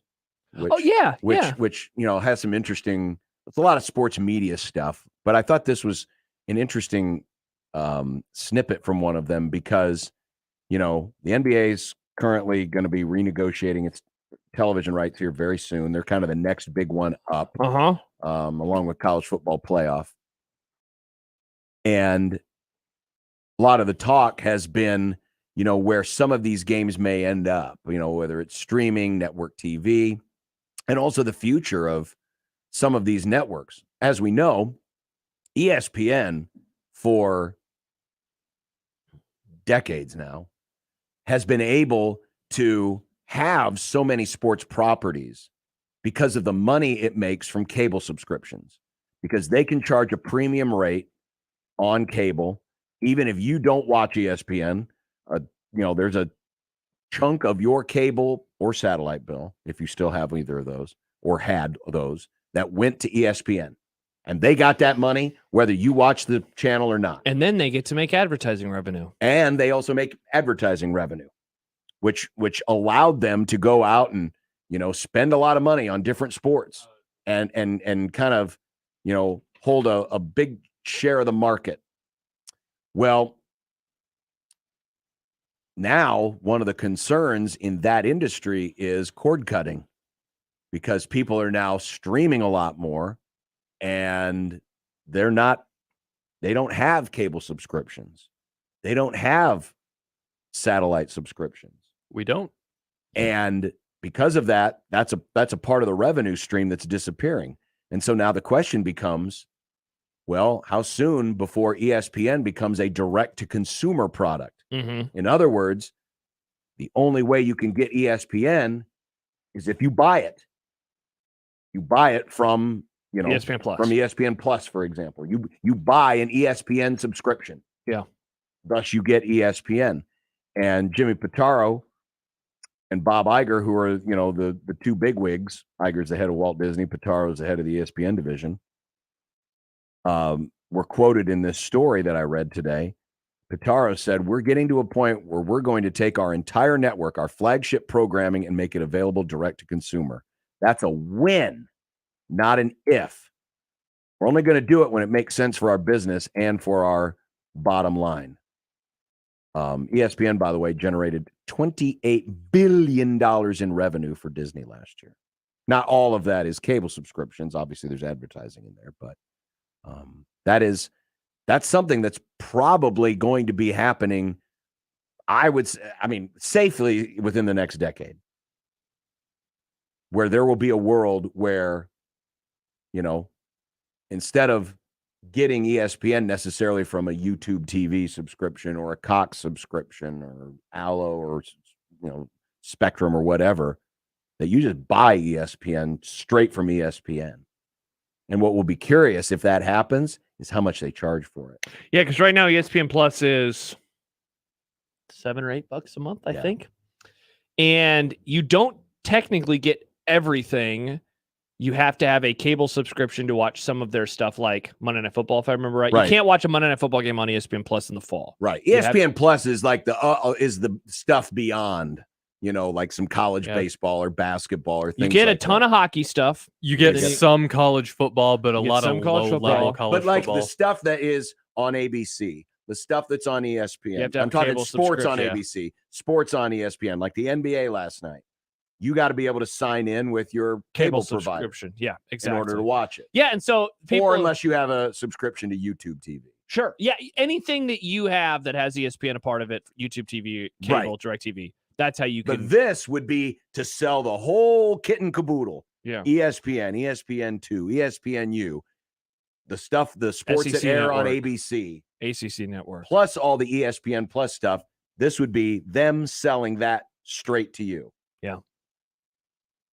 And or you still have cable, or you still have it on the traditional way, where it probably is cheaper because, like you said, what's the price point when it's separated from all that? Because on cable, I think you're spending like, it was at one point like $5 a month and $6 a month. I don't know exactly what it is. Yeah, I'm today. not sure what the carriage fees are now.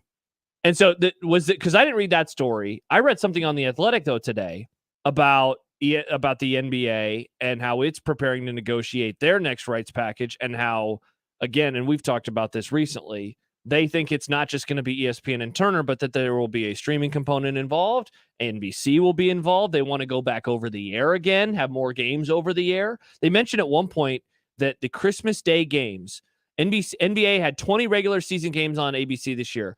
5 of them, though, were on Christmas. So a quarter of the schedule was on one day. It was one day. And it's really been funny in my lifetime as we have just kind of seen the ebbing and flowing of, and I mean, you can speak to this certainly better than I can. For a while, all the biggest stuff was over the air. All of it. Certainly for you. Like basically everything was over the air for you for the longest time. But then there were no playoff games on cable. Exactly. Like I remember when March Madness moved the Final Four to TBS, it was like, wow, this is crazy that this isn't on over the air. The national championship in college football now for over a decade has been an ESPN property, not an ABC property. And I'm trying to remember, was it the NBA the first league to move all of their stuff over to cable? all of their playoff games. And they're once upon a time. Well, the NBA still does non-cable. No. But I mean, I'm trying to think of the first major league to move at least some playoffs to cable some TV. of it, yeah. And for a long time, you couldn't see every NBA playoff. Yeah, or Major League Baseball playoff game, etc. Or could No, you because you only had, I guess, 2 championship series and a World But then Series. it was probably all hockey. of those were on network TV. Yeah, and so we find ourselves in, again, a funny time, because for a while, cutting the cord, going a la carte, that was seen in a positive, right? Like, this is great. But as we've gotten further and further and further into this, it has become so much more expensive. Yeah. And now people are like, man, wouldn't it be nice to have a bundle? Wouldn't it be nice if all of our streaming services could get bundled? We always vacillate back and forth. We do. Back and forth. It's like, why am I paying for the Hallmark movie channel? I never watched the Hallmark movie channel. Why am I paying for C-SPAN? Mm-hmm. I never watch C-SPAN. But you start to find out that it might actually be more advantageous to carry a bunch of channels that you don't watch, because it's probably cheaper in the long run for the stuff you do watch. Yeah, exactly. And so I don't know what this is going to mean for ESPN. Like, I'm sure that they're going to make a ton of money. I don't know if, like, are you or me, are we people that will take advantage of this? Like, I wouldn't think so, because I like having all of the other channels, at least the ability. That's why I've either had cable, DirecTV, or a streaming service. I very rarely have gone in my life without having one of those services. Last summer, we cut the cord just for a few months just to save some money, but we brought it back in the fall, so we could have football. I don't know if I am a mark for that, for the over-the-top service, because the sports that I watch aren't just on ESPN, though. The sports that I watch are on other networks, too. And that's what's the value. If we ever get to the point where everybody's channel is direct to consumer, so let's say, Turner products like TNT and TBS and Fox Sports and ESPN, and all of those are available only direct to consumer, I guarantee you're going to end up paying more for that than what you're paying right now. Absolutely. Hashtag Bidenflation. But in seriously. Yeah, seriously. That's what it's going to be way more. Can you imagine today if they just snapped their fingers and the only way you could get ESPN was directly from ESPN? I would $25 a month. Well, okay, so like HBO costs $15. HBO Max, $15. I think That's one of the highest. That's one of the highest. So that I feel like they're going to dabble in that type of price range, right? Like I bet they could command $25. They could. I just wonder, what's the dollar figure where people are like, "Ooh, that's just way too much for me." Because 25 is a lot. But think about it. If you don't if you have just look at it from sheer content, they give you a ton. Right. Maybe it's a quantity issue, though. How many things are you subscribed to right now? Do you really want to add one more? Well, no matter how cheap it is. Right, do but you I'm just saying, want to add imagine one what more? they would be able to charge right now if that was the only way you could get it. I think they could command $25 a month. Yeah. Because if you don't have it, you're literally missing out on half to 60% of the NBA playoffs. You're missing out on the championship series in the NBA. You're missing out on the entire college football playoff and a big chunk of college football. You're missing out on Monday Night Football. I think that's too high for a lot of people. I think if they did that, most people would just say screw it and start pirating games. Yeah, that's just. I mean, I think, Nick, you're overestimating older people's pirating games. I don't think most people would do that. Right. Your generation might, but I don't think like a bunch of. Oh, sure. There's always going to be pirating involved, but I agree with Nick, though. I think that's too much. I think they would get people to do it for sure. But the number to maximize the most viewers and make money, I think, is lower than 25. I don't know. I'd say it's the HBO Max range because, like you said, that's at the high end. I think it's would be worth more than HBO Max because remember, this is programming. It does get more viewers. Because here's the thing with like HBO, you could subscribe to it for a couple 3 months, binge watch the crap out of it, catch up on all the shows, and then dump it. With ESPN, you got to have it the whole year round because basketball season now morphs into football season, which morphs, Well, what it's I'm funny. saying? You mentioned the NBA and college football and Monday Night Football, not to mention the pure tonnage they have with college hoops. Yeah. If you're a college hoops head. Well, yeah, it'd probably be a lot of picking and choosing of, okay. NHL hockey, forgot about like that. For me, if it's 25, I know like after the NBA, like, all right, it might be time now to get rid of this for a few months and then bring it back for college football season. Can you imagine Nick paying $25 a month so he can get up at 7 a.m. to watch Formula E? How much do you pay to watch Formula One? $80 a year. That's not bad. No, not at all. They have a lot of content on there too. And there's no blackouts when they're racing in the US. There's no Americans either. There is. He literally drives for Williams. His name is Logan Sargent. That's one of the most American names you can have. No, Bob Smith. Actually, Cletus Clampett. Stoner says, I agree with $25. The only reason I pay $75 for YouTube TV is for live sports. ESPN is a big chunk of that. Yeah, I guess, the thing that I would then wonder, okay, so I'm doing that with ESPN. I'm probably getting rid of cable in this world. So, okay, does Turner have an over-the-top? What is theirs? Yeah. And then does Fox? Because that's what I need. I need those. Because I can, CBS, I can just watch with an antenna. Mhm. NBC, I can watch with an antenna. Heck, even ABC, I can. Yeah, that's true. Can't wait for this world. What a fun world. Yeah, I'm not looking forward to it.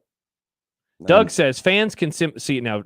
Doug is the guy who really hates ESPN, so just get ready. Fans can simply buy the NFL on YouTube TV for $250 a year, and Big Ten fans don't need ESPN. Doug, if you like college football, you do, and I like college football. If you want to watch the SEC, you want to watch the Casey ACC, Thompson. If you want to watch basically every league, except for the Big Ten, every league. I want to watch ESPN.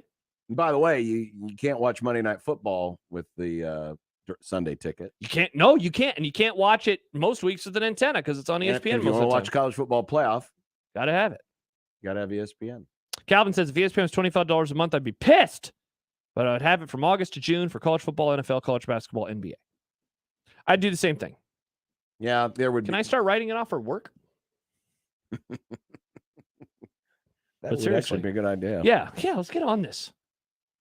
I've asked before for our movie club things. I've asked. That'd be great. And do they laugh in your face? Yep. They should. I figure. The 1962 Mets, the poster child for ultimate team futility. May have competition. May have competition. Also, Steve Sipple coming up. We'll find out just how badly he does desire Old Country Buffet. I can't wait. And more on 1620 The Zone. Hey everyone, Josh Peterson here for my friends at Kugler Vision. We just spent a whole segment talking about sports on TV. What do you need if you're going to watch sports on TV? Well, you need great vision, because whether you're watching on the tube, whether you are at the sporting event, or you're just enjoying the great spring weather that we have on a day like today, it's all better without the need for glasses or contacts, especially right now. I saw an article in the paper today online mentioning the allergy season and how bad it has gotten for so many people. I worry about all of you, especially who are rocking the contacts, and probably how frustrating of a spring season that has been. Don't have that problem anymore. Give them a call at 402-558-2211 or visit them online at KuglerVision.com. Find out about one of their 7 different procedures and make sure that the allergy season doesn't make your life even worse than it perhaps has throughout the course of this month and what it will be like moving forward. And don't forget, they also have great limited time savings. Get summer ready with the team at Kugler Vision and ask about those limited time savings. Head over to KuglerVision.com and schedule yourself right there on their website. That's KuglerVision.com. The Connor Happer Show. How many people go to a volleyball game? And you start there, 15,000. For people to think right away, it's Nebraska. You know what they're going to do? They're going to get 80,000 people, and they're going to sell the tickets in 24 hours. This is the greatest Nebraska fan feat that Nebraska fans have ever accomplished. There have been impressive ones. I'm shocked. Everybody in the athletic department should be shocked. They're lying to themselves if they're not. The Connor Happer Show. Weekdays from 10 to 2 on 1620 The Zone. Your Omaha area forecast from Canoyer Garden Center and KETV Newswatch 7 on 1620 The Zone. Spectacular weather this evening. Sunny skies and light winds and temperatures in the lower 70s. Clear to partly cloudy tonight, dropping back to around 54 low. And then partly sunny and warmer on Thursday, high near 80, a 20% chance of a shower. I am Chief Meteorologist Phil Ranby from KETV Newswatch 7. 1620 The Zone's Unsportsmanlike Conduct, brought to you by a great friend of the program, Union Bank and Trust. 1620 The Zone. Traffic. From the Zoom Drain Time Saving Traffic Center, if you are traveling on Ames Avenue, both east and westbound, approaching 31st, that intersection's traffic signals are flashing red at this time, so you may see some delays in that area. Also, if you're traveling westbound on Dodge, it's moving a little slow between 72nd and 90th, as well as between I-680 South and 120th at this time. I'm Peter Krenzer. This time-saving traffic is brought to you by Luss Hills Harley-Davidson. Come see the Toy Box at Luss Hills Harley-Davidson, the ultimate playground of many mighty motorcycles. Take one for a test ride today. Luss Hills Harley-Davidson, I-29 and Highway 34 south of Council Bluffs. Rise up and ride on. It's spring. Now is the best time to shop at Lenahaw for all things garden or landscape. Our garden center is filled with the largest selection of homegrown plants, flowers, trees, and more. The area's best mulch and soil available for delivery and pickup. Rooted in quality, unmatched value. Lenahaw Nurseries, 192nd and Center. Were your golf clubs new during the Clinton administration? It's time, my friend. Hi, this is Dave Osted from Osted's Golf. Trade in your old clubs for a 50% trade-in bonus on new 2023 clubs. Get fit by one of the nation's top 100 fitters. Play the best new clubs, custom fit to your swing. Get a 50% bonus on your old clubs and make this your best season ever. Hurry, offer ends May 14th. See Osteds.com to make your fitting appointment. Next time you go to a tailgate party in Lincoln, think how great it'd be if you did it in a quality pickup from Tailgate Motors of Fremont. You're not going to find a better selection of pre-owned trucks along with other vehicles. See the inventory at tailgatemotorco.com. Doctors Bimbo and Vince Petro provide quality and caring dentistry for the entire family in a friendly, relaxed environment at the northwest corner of 144th and Dodge. New patients are always welcome. Look no further than Doctors Bimbo and Vince Petro, dentistry for the entire family. If you're hiring, it can feel like you're trying to find a needle in a haystack. You can hope the right person comes along, or you can just use ZipRecruiter. And now you can try it for free at ZipRecruiter.com/radio. In fact, ZipRecruiter has helped a lot of business owners find their needle in a haystack, like Marco, president of operations at Telly Tires and Auto Centers. Because Telly Tires has grown a lot in the last few years, Marco needed to hire everyone from a receptionist to a store manager to a head mechanic. ZipRecruiter helps me find all the right people, even the most difficult jobs to fill. ZipRecruiter helps me keep my business running. Take it from Marco and millions of other businesses who've used ZipRecruiter. ZipRecruiter can help you find the needle in the haystack. See why 4 out of 5 employers who post a job on ZipRecruiter get a quality candidate within the first day. And right now, you can try ZipRecruiter for free. That's right, free at ZipRecruiter.com/radio. That's ZipRecruiter.com/RADIO. ZipRecruiter.com/radio. ZipRecruiter, the smartest way to hire. Make the right call, fans. The Rooferees at John Higgins Weather Guard. Rooferees. You're listening to Unsportsmanlike Conduct. Feel like I'm on some kind of crazy trip or something. The 1620 The Zone. Couple responses real fast from our previous segment before we talk about bad baseball teams. Jed says ESPN for $25. So from September to January, I would have ESPN. Oh, well, I mean, yeah, for people like Jed who... No, Nebraska and Creighton aren't on ESPN during basketball season. Nope. All right, yeah. And I'll bring it back in April for the NBA playoffs. Jason says, I would think ESPN would still have commercials which might offset subscription costs compared to, say, HBO Max that has no ads. Like, look, I think they could charge $25. I just think that there is it's a bell curve, right? What's the highest point, or maybe this is more of an X and Y axis. What's the highest point? Josh and geometry. Yep, and Josh, I was horrible geometry and you. What's the highest price point that would have the most number of subscribers? Because that's what you want, where that's the peak of, let's just use round, bigger numbers. 100 people spending $15 a month. Is that better than 75 paying $25 a month? Just doing the math in my head, 75 paying $25 a month would actually be better because it would make them more. So like that's what they would have to figure out. I still think they wouldn't have it at 25, at least not at first, but maybe eventually down the road. Last night, the Rays won the big battle, Game 1 against Pittsburgh. The best team of all time, the preview baby. of the World Series. How fun would that be? Rays, Pirates? You wouldn't want to see it? Well, no, because you didn't say the Cubs. Oh, what if it can't be the Cubs? You okay with Rays, Pirates? Sure. Okay. Sure. 4-1 Rays.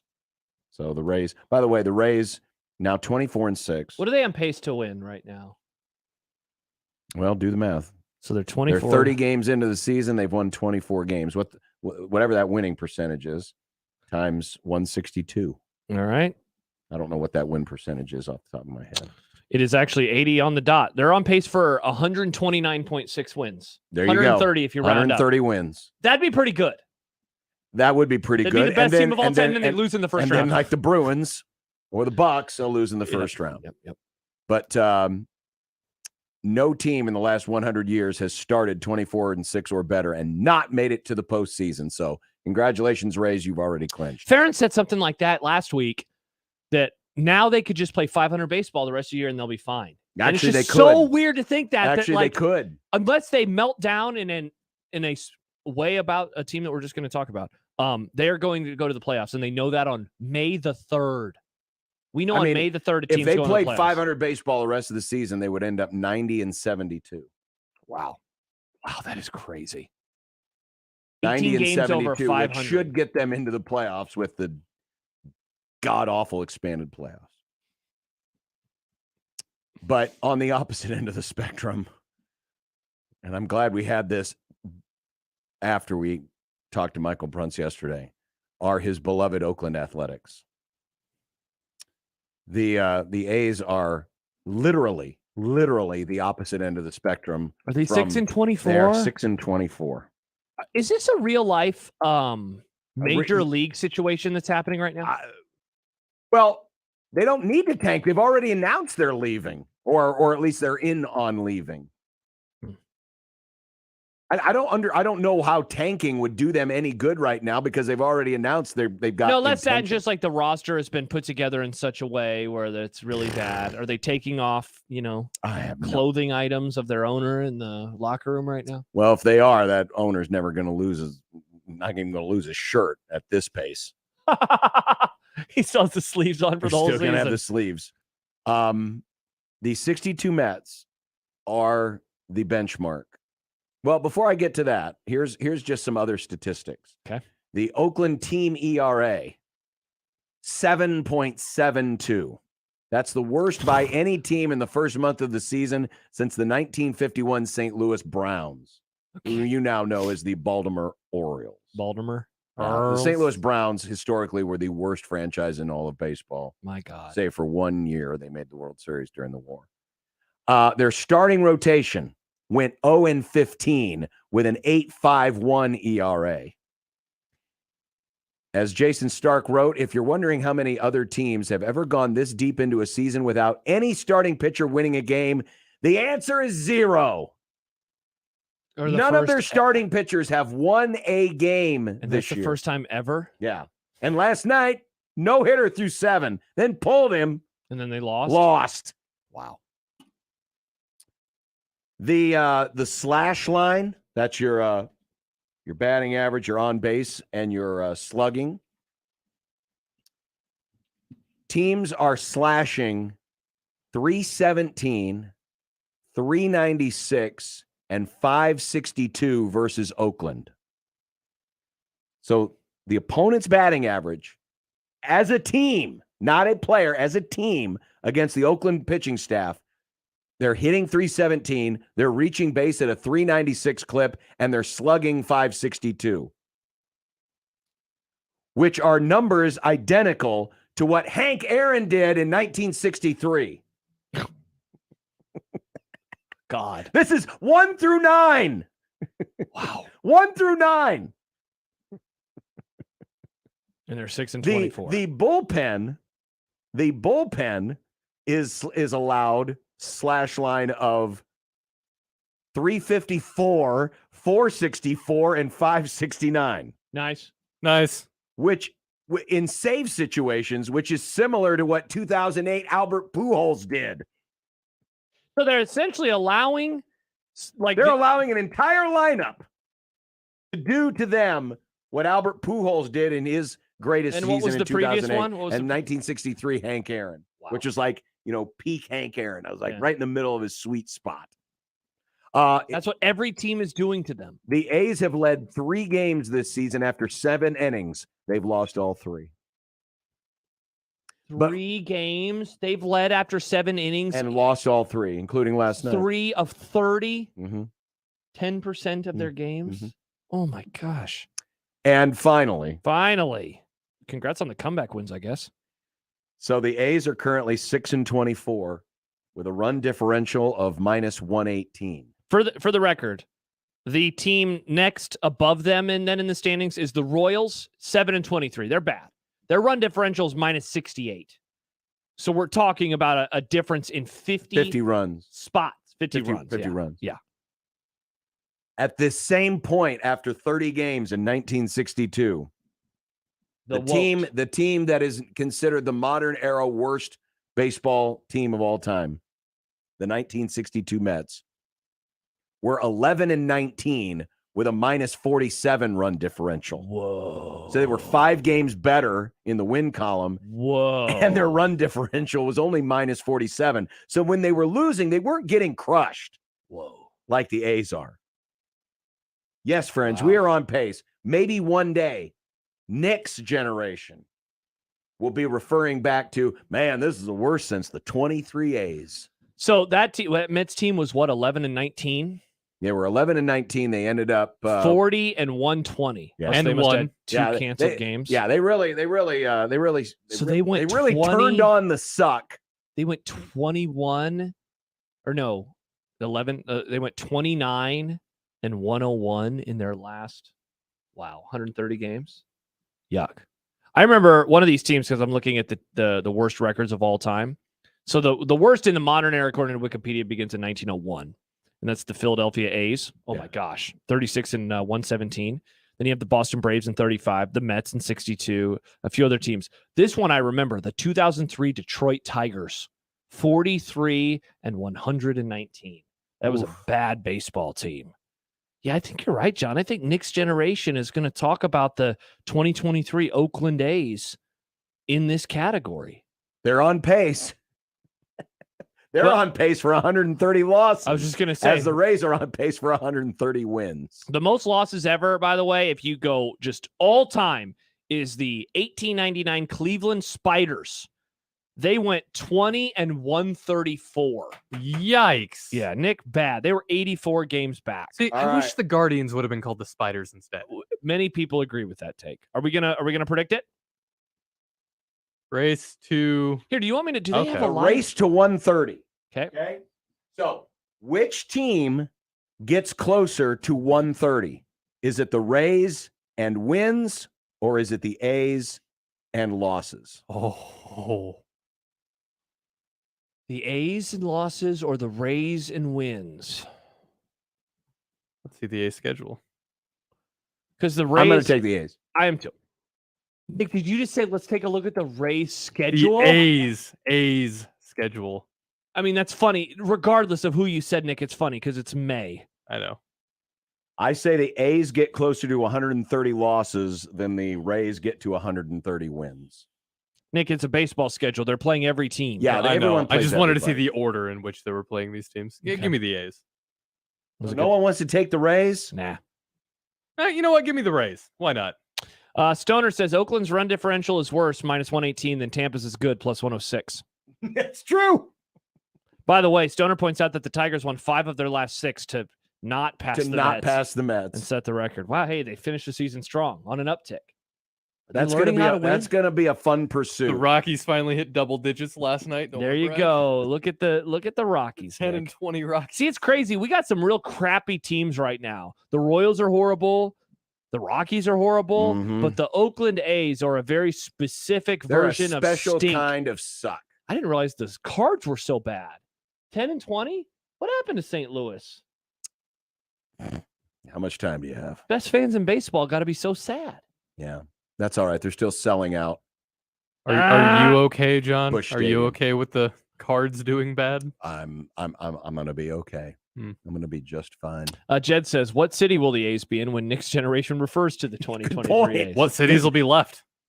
Wow, Nick. What? What do you mean? What cities will be left? Oh, global warming's happening. Jeez, Nick. Wait a Maybe there's a war. Wait, Nick. You can't predict the future. Nick, What? We're being positive right now. We're talking about the A's and how much Why? they're gonna suck. Has Pootie Putin been talking to you? You been on the Russian subreddit? No, he hasn't. Pootie. He hasn't been answering my calls. Stoner also adds. So he's not visiting you this weekend because you said a friend was coming to. Yeah, no, it's not him. It's not Pootie He Putin. points out Shohei is versus the Cards tonight, so that'll be fun. Oh God. Yeah, tonight will be the night the Cardinals actually get their act together. No, they won't. They're playing the best player in baseball. That doesn't make any difference. Can you imagine Cardinals, playing? the embodiment of evil. Can you imagine playing on a baseball team and the team you're playing against has Mike Trout and Shohei Ohtani on it? And that team is kind of eh. By the way, speaking of the Angels, yeah, one real quick. Are they in the outfield? Apparently, the Angels are really triggered. So the Athletic was wanting to talk to the Angels hitting coach because they were wondering about Anthony Rendon, who's really struggled. Sure. And the Angels did not allow the Athletic to talk to the hitting coach because of the potential line of questioning was deemed too negative. Too negative. So in other words, they are Negative boys. Typical Josh Peterson, Angels beat writer. They're insisting in order to talk to the assistant coach. Woosh Media. You have to woke media. Watchy. You have to go through Angels PR and they have to screen your questions. And if they're too negative, then you can't talk to the coach. It's pretty weak. Yeah, That's a it little is weak. pretty weak. But the team, not weak. Very good. The team is best player in baseball. Team John. is pretty damn average. John's even got a Shohei baseball card on his desk. Nice. Max says, "Hi guys, as a Royals fan, I'm a little disappointed that the Royals are not being considered for a 130 losses in the poll. That was one of my overs. Yikes. I think the Royals will get it straightened out. They'll before the figure A's it will. out. They'll win a few games here and there. They'll figure it out. And then the Royals will go, hey, you know what? We'll do like the Kansas City Athletics do, and we'll just move to Oakland. It'll be the Oakland Royals. Oh God, Oh. that'd be a bummer. Don't do that. That would be a bummer. Would Happer be okay? Would Happer take that well? Because they would literally He wouldn't be a fan anymore. They would go from Kauffman Stadium to that crap. Oh, would bowl. Happer turn into a Cards fan? No, he'd probably just give up on baseball. Oh, I'll ask him tonight when I see him. As a fan of a franchise that has moved, you follow the team. I don't care what damn city they're in. Yeah, not everybody's like you though. Not everybody's like that's a fact. So you're that married to Kansas City? I'm not, but I bet Happer is. Why? I don't know. That's how It's just people Kansas are. City. Chattel's not a fan of the Chargers anymore, and they just That's moved lame. tell that to Tom. I'm sorry, it's lame. I mean, it was a bad decision. One to more and move. he's out of here. Literally, he said one more and I'm out of here. When they played their last game, and then he left. Coming up, Steve Sipple and Speaking of olds, more on recruiting. Oh, on 1620 The Zone. Big names, big games. We've got them all. 1620 The Zone. If you love attending live events, whether it's a big-time sporting event or seeing your favorite artist in concert, then you need to check out my friends at Tickets for Less and their app. It's absolutely free. It brings all of your favorite things about ticketsforless.com straight to your fingertips in one convenient location. Plus, all new users get a special discount code sent directly to your phone just for downloading the app and signing up. So simply search Tickets for Less in your app store, download the free app, and sign up for your discount. It's really that easy. Ticketsforless.com. Hi, this is Doug Nodgard with Equitable Bank. Great service never goes out of style. When the digital age dawned, many said computers would be able to handle many of the interactions that used to take a person. Boy, were they wrong. How many times have you called your bank and gotten a recording to press 1 or 2? Not at Equitable. Not only does Equitable answer your call on the first ring, it's answered by a human being. That's because Equitable Bank values its customers.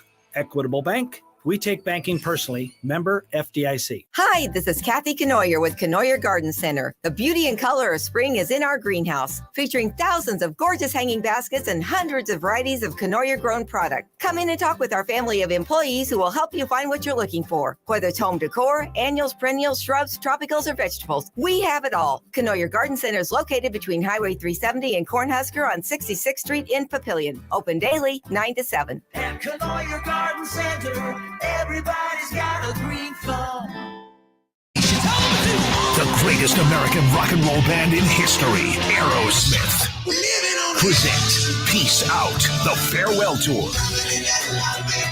Aerosmith, with special guest the Black Crowes. Little thing, let me light your candle, calls the mama, I'm sure. CHI Health Center, Friday, November 10th. Get tickets this Friday at 10 a.m. at Ticketmaster.com. Aerosmith with the Black Crowes, the Farewell Tour. Peace out.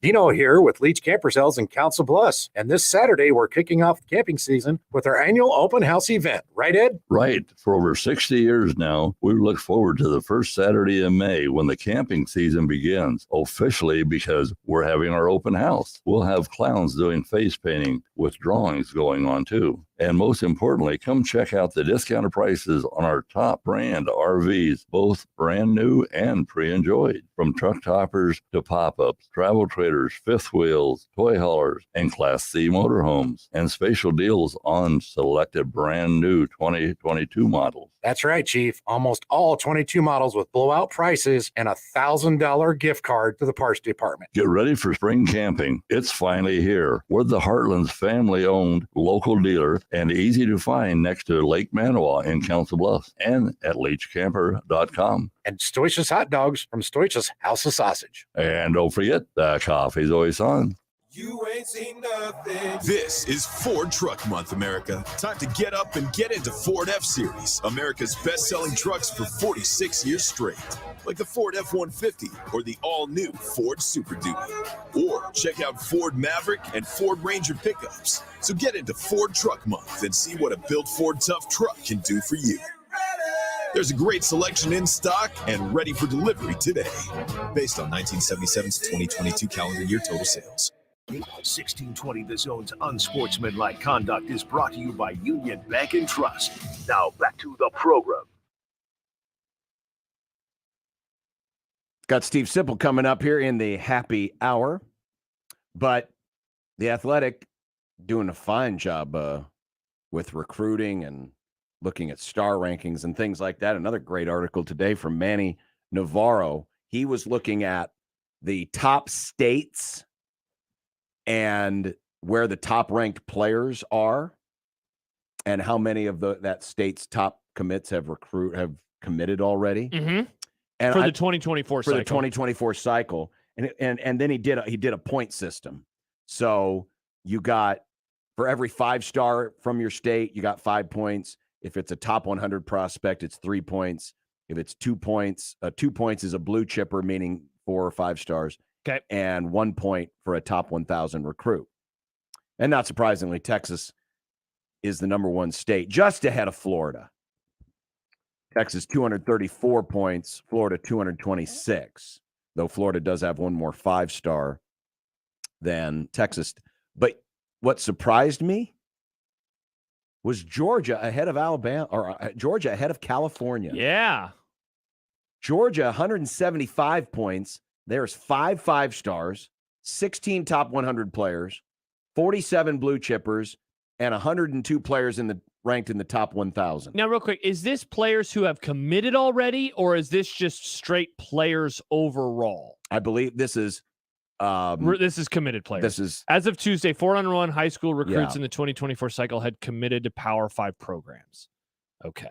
Yeah. So I guess are there more unranked players in California, or more uncommitted players in California, or is it just a down year for them in terms of talent? Well, I mean, I know California has 16% of its players are committed of the ones that were surveyed. Okay. Versus Georgia, which has 46% there you of go. its players. So that definitely does help explain it to a degree. Right. But in terms of players rated in the 247 composite, 247 Sports. Georgia has 109. California, 122. For a state in California that's now what? What is the population? I'll look up Georgia. California is almost 40 million, 39.24. Georgia's 10. Wow. So a fourth. Quarter of it. Georgia has a fourth of the overall population, but has almost as many blue chip players as the state of California. That's crazy. Yeah, it really is. And we've seen that. We've seen that state become just, so much more valued on the recruiting trail. We've seen that happen a lot. There's just a lot of people that are moving down there. Yeah. And so you're going to get years like this. The top 10 in the point system: Texas, Florida, Georgia, California, Alabama, Ohio, North Carolina, Tennessee, Louisiana. I have it up. Yeah. So I know who it is. I wouldn't have guessed Maryland. You wouldn't have guessed Maryland. I probably would have tried to come up with another southern state. Maryland. DMV, though, man, it's always had a good collection of players. That is true. It has. Now, of course, it's just Maryland. The DMV, of course, includes D.C. and Virginia. Definitely. Still, I wonder how many of the Ohio, going back to the percentage things. Notice a state that's not on there?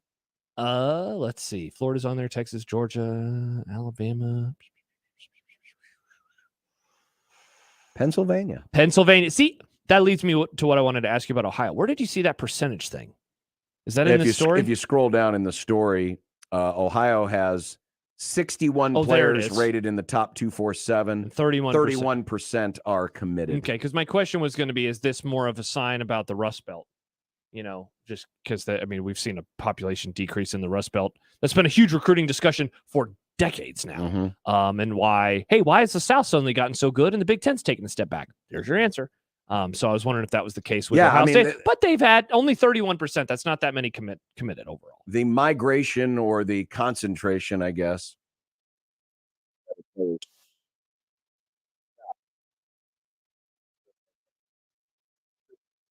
rise of the Southeastern Conference and the, I wouldn't say the fall, but the underachieving of the Big Ten. Yeah, I think underachieving is a better word than the fall, because they just haven't won a whole lot of championships. In my lifetime, in your lifetime, they've won the same amount. 3. Michigan, 97, and that was half. Ohio State in 02, Ohio State in 14. They've won 3. And so that's not a downfall because it's been happening as long as you've been alive. Yep. As long as I've been alive, they have underachieved. And a big reason why is because, the way that the population has shifted in the country, and I don't think that's changing. Oh no, it's not changing. If anything, we've seen Nashville they've had a huge population uptick in recent years. If anything, it's just going to continue to be centered in that part of the country. You do wonder at some point, when do you get, folks in states like Illinois, for example. Illinois has almost 13 million people. It's more than Georgia.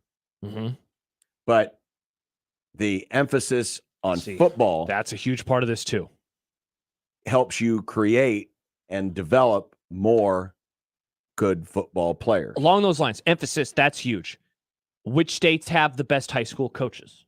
If you're a high school football coach worth your salt, are you going to Illinois, or are you going to Georgia or Texas, or Florida, where they're paying a whole lot more, the facilities are a whole lot better, right? And it's a religion down there. So when you look at where Nebraska's fishing, obviously they've done a lot of fishing in Texas. That's why Matt Rule has been big on keeping his contacts down there. But I'll be curious to see how many of these other states they look towards. Texas has been a big one. Texas in the 500-mile radius seem to be right now like the Matt Rule recruiting area. I'm not saying exclusively. Obviously, they're going elsewhere, but that seems to be the big one for the moment. But they have a lot of ties down there. And they do. Coming up next, recruiting analyst Stephen M. Sipple and buffet guy. Big buffet. Or is it Buffett guy? Buffett guy. We'll find out. On 1620 The Zone. Live from the Host Coffee Studio, this is 1620 The Zone. 1620 The Zone. Traffic. From the Zoom Drain Time Saving Traffic Center, stop and go traffic on Saddle Creek northbound between Leavenworth and Dodge at this time. And if you're traveling on Ames Avenue east and westbound approaching the 31st Street intersection, those traffic signals are still flashing red, so you may experience some delays at this time. I'm Peter Krenzer. This time-saving traffic is brought to you by Signworks. Since 1935, businesses all around Omaha have trusted one sign company with their visual branding, Signworks. We design, manufacture, and install signs of all kinds, including high-tech message centers like the new installation at Steelhouse Omaha. We can make your sign too. Signworksomaha.com. Tired of having a website that doesn't reflect the quality of your brand? At JM Online, we specialize in custom websites for unique business needs. Your website should be more than just a digital billboard. It should be a powerful tool that grows your business.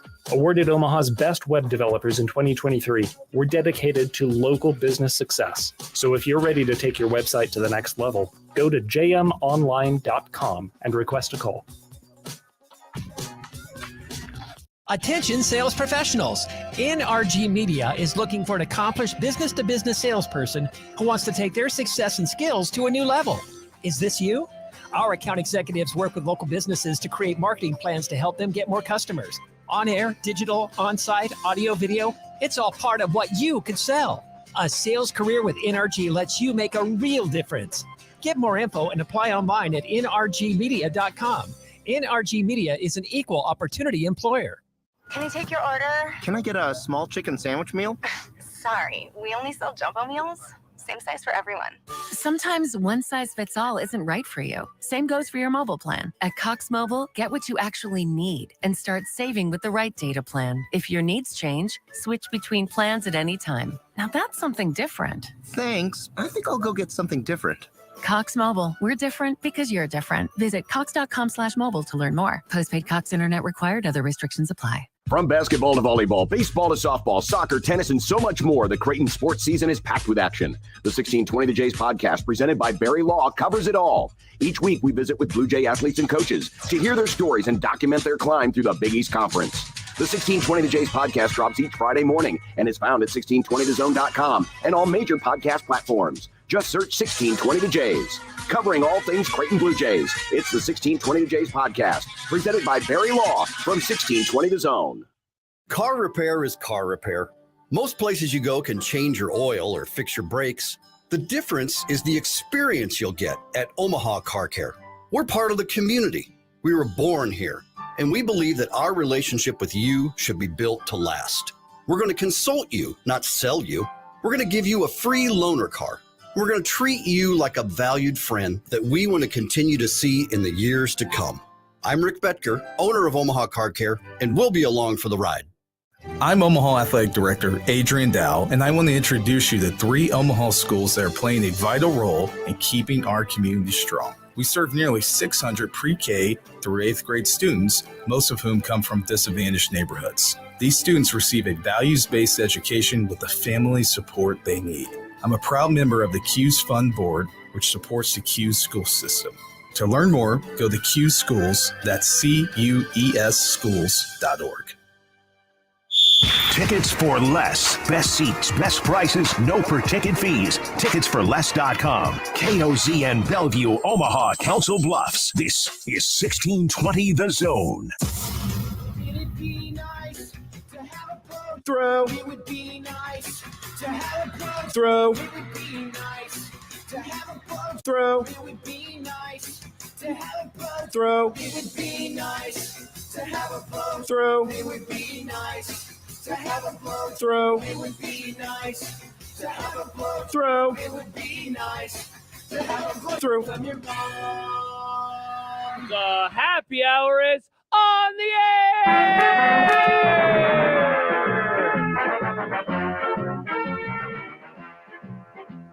John, you know it would be nice at a time like this. What would be nice at a time like this? Gutfeld. Well, you got to wait until 10 o'clock tonight. Oh, and rats. Nick will give us a full report on tonight's show on tomorrow's program. 9 p.m. Mountain. 9 p.m. Mountain. 9 p.m. Mountain. Thank you. That's good. That's good. Sip. Stop me if you've heard this one before. Sip will be moving back to 5:30 today. What did you do? He used to be one of the most rock solid. Every time you called him at the set time, he was there. Why are you blaming me for it? What did I do? Well, it's got to be something you did. Let's ask him at 5:30. Because the youngs tend to trigger the olds. Well, that's not my fault for not being in my 60s. I can't help it when my parents had sex. I can't. I couldn't. I wasn't involved. But they created me, John, nonetheless. And here I am talking to you. That's not my point. My point is, what did you do? I don't know. Let's ask him. Did I piss him off? I guess.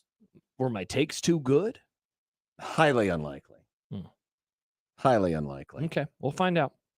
Well, while we wait for a sip, we'll get some content coming up, we'll including how AI is being mean to Nebraska. More AI talk. Yeah. I've done so much of that lately. We have, but ever since Nick got into AI, we keep having to talk about it. AI, more like PU. What? Because it stinks. Oh, okay. Wow. That was interesting way to get Maybe there, I should but write for sure. Gutfeld. I bet that's his caliber joke. Yes, exactly, Nick. That's why you're going to be a huge fan. You're going to be a huge fan of the Gutfeld. Huge fan? I heard you sneak that in there. You're going to be a huge fan of him. You said huge. Well, either way, Nick, you'll be a big fan of Mr. Gutfeld. Did you see this? Did I hear about it? The Big 12 is nearing a deal to play football and men's basketball games in Mexico. Oh. I did see this.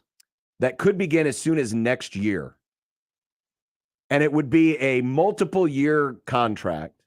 So it's not like this is a one-off deal where we're going to ship one Big 12 game down to Mexico City. No, this would be similar to what the NFL has, where this is something you can lock in every single year.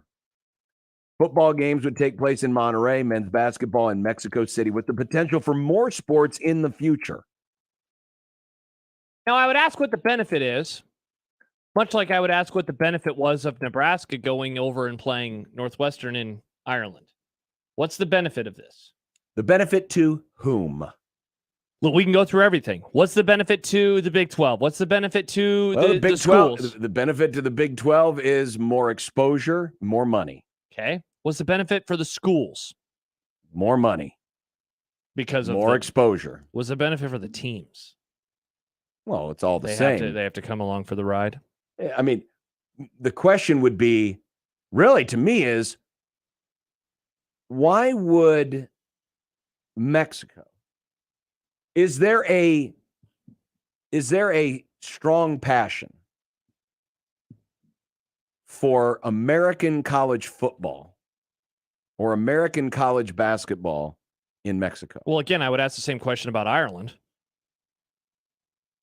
I would assume there's much lesser interest in football in Ireland than their American football than there is in Mexico. Yeah. Mexico likes football. They like American football. We've had American football down in Mexico right, before. But there's a difference between getting the NFL, which has now become more of a globalized sport or becoming more of a globalized sport, than American college football. No, I get it. I'm just asking if we ask that question with them, then we should do the same thing with Ireland because it doesn't make a whole lot of sense to play games in Dublin. I would say this makes more sense than that. That component, it's about now, and maybe this is the benefit to Mexico is tourism. Oh, that's huge. Yeah. You're getting fans to travel to go see them, play. I guess if you think about it, it's not that much different than, these early season college basketball tournaments where they play in the Bahamas. Sure, they play in Hawaii. I would say it's exactly like that. They're trying to get people to visit. But is there that much? Do you think there's that much interest in the football component? With basketball is easier because it's smaller party to travel. You can do tournaments, so there's multiple games over a short period of time. With football, it's more of an event. It's a game. Mm-hmm. And So do you think? I mean, and are the folks in Monterey interested in a TCU Cincinnati? Because remember, now they're both Big 12 schools. Football game. What a hilarious collection of opponents, by the way. It's a great question. Last year in Ireland, the game drew over 42,000 fans. In 2016, the last time they had done that, it was Georgia Tech and Boston College. That drew 40,000 fans. That was at the same stadium. I thought the Aer Lingus was an annual deal. It's not? Well, no, it had taken quite a few years off. Before that, it was in 2014 at Croke Park. I don't know where that is. That drew 53,000. The same stadium Nebraska played in when Notre Dame played Navy drew 48,000. Now, this isn't nearly as disruptive from a travel standpoint because it's way easier to get to. It's a little bit longer of a road trip, but not it's not going over 7-8 hours across. Yeah, the I guess pond. what you hope for is because does the story say, are they playing? You said Monterey. Football games would likely be in Monterey, men's basketball in Mexico City. All right, so let's see Monterey football stadium. Let's see how big the stadium's down. Okay, the first one that pops up is Estadio BBVA. Their capacity is 53 and change. Certainly doable, given, like you said, the travel component will be easier on us in the States versus going all the way over to Ireland. I mean, I think all of the answers that you gave at the beginning of this discussion is what it comes back to. It's all about money. Even though it just seems goofy, but I mean, look, the NFL has made it work. Now, you had a good point. The NFL is much more global than college football is. College football is so different. Like, it's a part of this too that you're hoping actually to you have this sport in front of Mexican people, and they're like, maybe I want to go up to a Big 12 school. Like, do teenagers? Because I'm guessing that wasn't a part of the component with Ireland. No. But do citizens down in Mexico say, maybe I'd want to go to school in Oklahoma? I want to go to, See, I don't know. And I want to go to Cincinnati, Ohio for my college education. I doubt it. Certainly, that part of, if you're thinking from a recruiting standpoint, I mean, there's not American football hasn't really established itself down in Mexico to the point where you're going to go down there and go get players. Yeah, there's a few that have come out of not Mexico. Many. Yeah, not many. It wouldn't be. It's not a something recruiting like this. hotbed. But this is potentially the reason why the NFL does it. The reason why other sports have baseball is going over to England. They want to open up other markets. They want people over in those countries to be interested, and this would be. The interesting thing that would be here is, let's say you open up the Mexican market to American college football, Big 12 college football. What happens when they get exposure to the SEC and the Big 10? Yeah, right. Like, wait a minute, these guys are a lot better. Yeah, why are we watching this team? It's an interesting idea. It's certainly a way for the Big 12. I think it could have worked out a little bit better, especially if you had the two biggest Oklahoma dogs. and Texas, maybe? Well, two of the bigger dogs that used to be in your conference. Yeah. Oklahoma and Texas, and throw in Texas A&M, still in the league. Heck, even Nebraska before that. But I'll be curious to see how it would go over. Adam says something, and we just kind of ignored it. I don't think there is much benefit to a game in Mexico or Ireland from an exposure standpoint. It's basically just a reward or fun thing for the fans or players, not much more than that. I mean, it's a bowl trip. Without it being a bowl game, you get to go to another country, for a lot of I remember talking about it last year. For a lot of the players on the team, it was their first chance to ever either fly overseas, go to another country. This would be the same thing for folks. Never been to a different country. This would be an opportunity for them to go to another country. In the end, it's just about the bottom line. I'll be curious to see what the dollars and cents are of this. By how the way, much the Big 12 would get from such a partnership. From Chris Vanini at The Athletic, Kansas and Houston are potential teams for a Mexico City basketball game, according to multiple reports. And the Houston Chronicle was the first one to have this. Agreement not yet complete, would last for multiple years and is not meant as a one-off experience. That reminded me, I was looking at the future games for the Aer Lingus Classic. I keep forgetting that's the name of it. Aer Lingus, baby. Navy and Notre Dame this year, and then Georgia Tech, Florida State next year. Oh, Georgia Tech, Florida State. Georgia Tech, Florida State. And Georgia Tech's been over there. Yes, they have. They were over there back. They lost to Notre Dame, right? Boston. They beat Boston College. Oh. Notre Dame beat Navy. No, that's right. Times. Notre Dame Navy played there once. Yeah. That's right. Yeah, indeed. That's right. Yeah. Odd. I guess just Let me read one more thing from The Athletic. The question, why is the Big 12 interested in this? And Vanini wrote, this would be the latest outside-the-box move by Big 12 Commissioner Brett Yormark, who is intrigued by the international success of various pro sports. College football has played regular season games in Dublin, yada, yada, yada. So it's more of a, I almost wonder if could this work? Let's see if it could work. Let's do it and try to make some extra money. And if it works, great. And if it doesn't, it would be canceled within a few, you just move on from it. Canceled. Cancel culture strikes again for the Mexico City football game. It wouldn't be a bad idea for because they said potential for other sports. I wonder if this partnership were to flourish a little bit and grow, if they might not be able to, play like a February early season baseball tournament down there. Oh, where they take like 4 or warm weather or 8 Big 12 teams down to Mexico and play an early season baseball tournament and get in some early conference games that might otherwise get 86 because of the weather. Not a bad idea. That's a possibility too. You were asking what has happened with Steve Sipple. Yeah, and we can ask him at 5:30. Cody says, ever since Josh brought up rebuild, Sip has been much busier. Oh, so when you triggered him by bringing up rebuild, I didn't even mean to. I just thought we were having a discussion. He did get very angry that He day. was very triggered. I hope that I didn't make him mad. I'm trying to remember what was you were arguing. It is a rebuild. He was against the rebuild. I think so. I don't know. I don't remember. Like reset, rebuild. Yeah, that was a horrible week. Yeah, we were defining what is a reset. A lot of people were mad that week. A lot of people were mad, Nick. A lot of people. I know.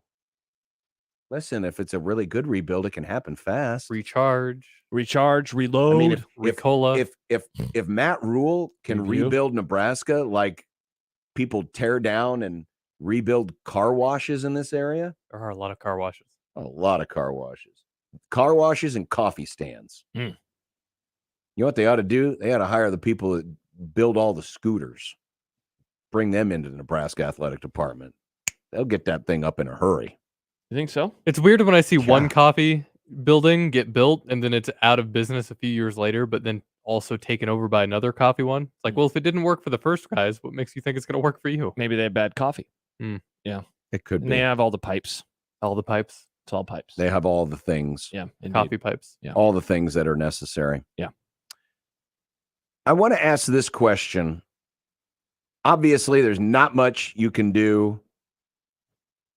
I guess there's a little bit you can do if they wanted to go back into the portal and get another quarterback to bolster the numbers. They could, but I was reading Brian Munson, who's with On3, regular with Connor Happer, about a 2024 quarterback, and he believes that getting a 2024 quarterback in this class is a must.